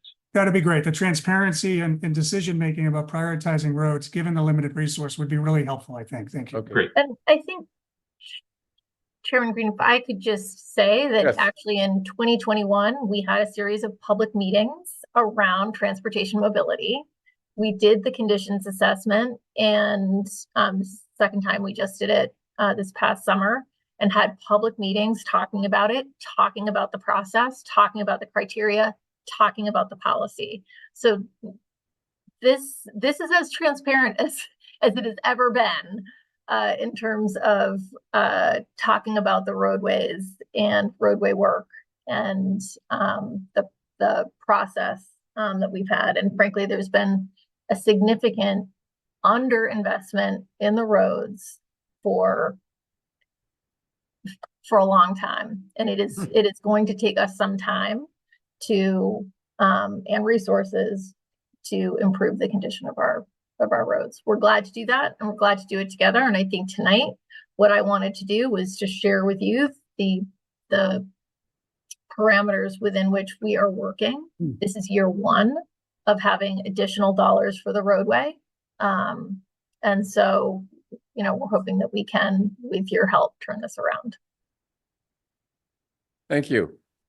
Okay, let's move on to our next item on the agenda, which is warrant articles. We have one warrant article, which is Article 16, John Van Scoyak's warrant article with respect to the Diversity Commission. Any discussion or on that? We've already discussed this and we're ready to vote. Miriam? Didn't we vote on this already? Well, I'm sorry. There were some revisions There's an by amended the phrase. yeah. The advisory committee made the observation that it is not 100% clear in the language of the original bylaw that the voting members of the DEICR are the members who are the appointed members by the select board appointed members. So they put they inserted a phrase which says the select board shall appoint these members who are the voting members of the commission. And so they made that wording change, but that's the only change they made to the minor proposal in the first place, which was simply to change two numbers, Okay. Yeah. Thank you for that explanation. Sure. Okay, Sure. yeah. And they voted unanimously at their last meeting. The CDICR, excuse me, voted unanimously Thursday to support this. Good. Okay, with that amendment, I move, well, we have to, No, there's no hearing. There's no need to We did it already. It's just an amendment. We don't need a public hearing, do we? No. okay. That's an interesting question. So what are we're gonna vote again to just erase our previous vote? You reopen your vote. Yep. And then, Reopen it? Okay. yeah, Oh, reopen. so we do have to reopen it? Yeah, I'm sorry. I yeah, move you- reconsideration. Yes. Okay. I move reconsideration of warrant article 16. All in favor, please indicate by saying aye. John Van Scoyac. Aye. Miriam Ashkenazi. Aye. Mike Sandman. Aye. Paul Warren. Aye. And chair votes aye. Now that it's reopened, I move approval of warrant article 16 as amended by the advisory committee, as indicated by John Van Scoyac. All in favor, please indicate by saying aye. John Van Scoyac. Aye. Miriam Ashkenazi. Aye. Mike Sandman. Aye. Paul Warren. And chair votes aye. Yeah, okay, good. We got through it even though we had to reopen it. That's Okay. That's good. My bicycle stops functioning at 40 Okay. degrees. Use your gavel. So, yeah, that's what I'm about to do. This meeting's hereby ended. All right.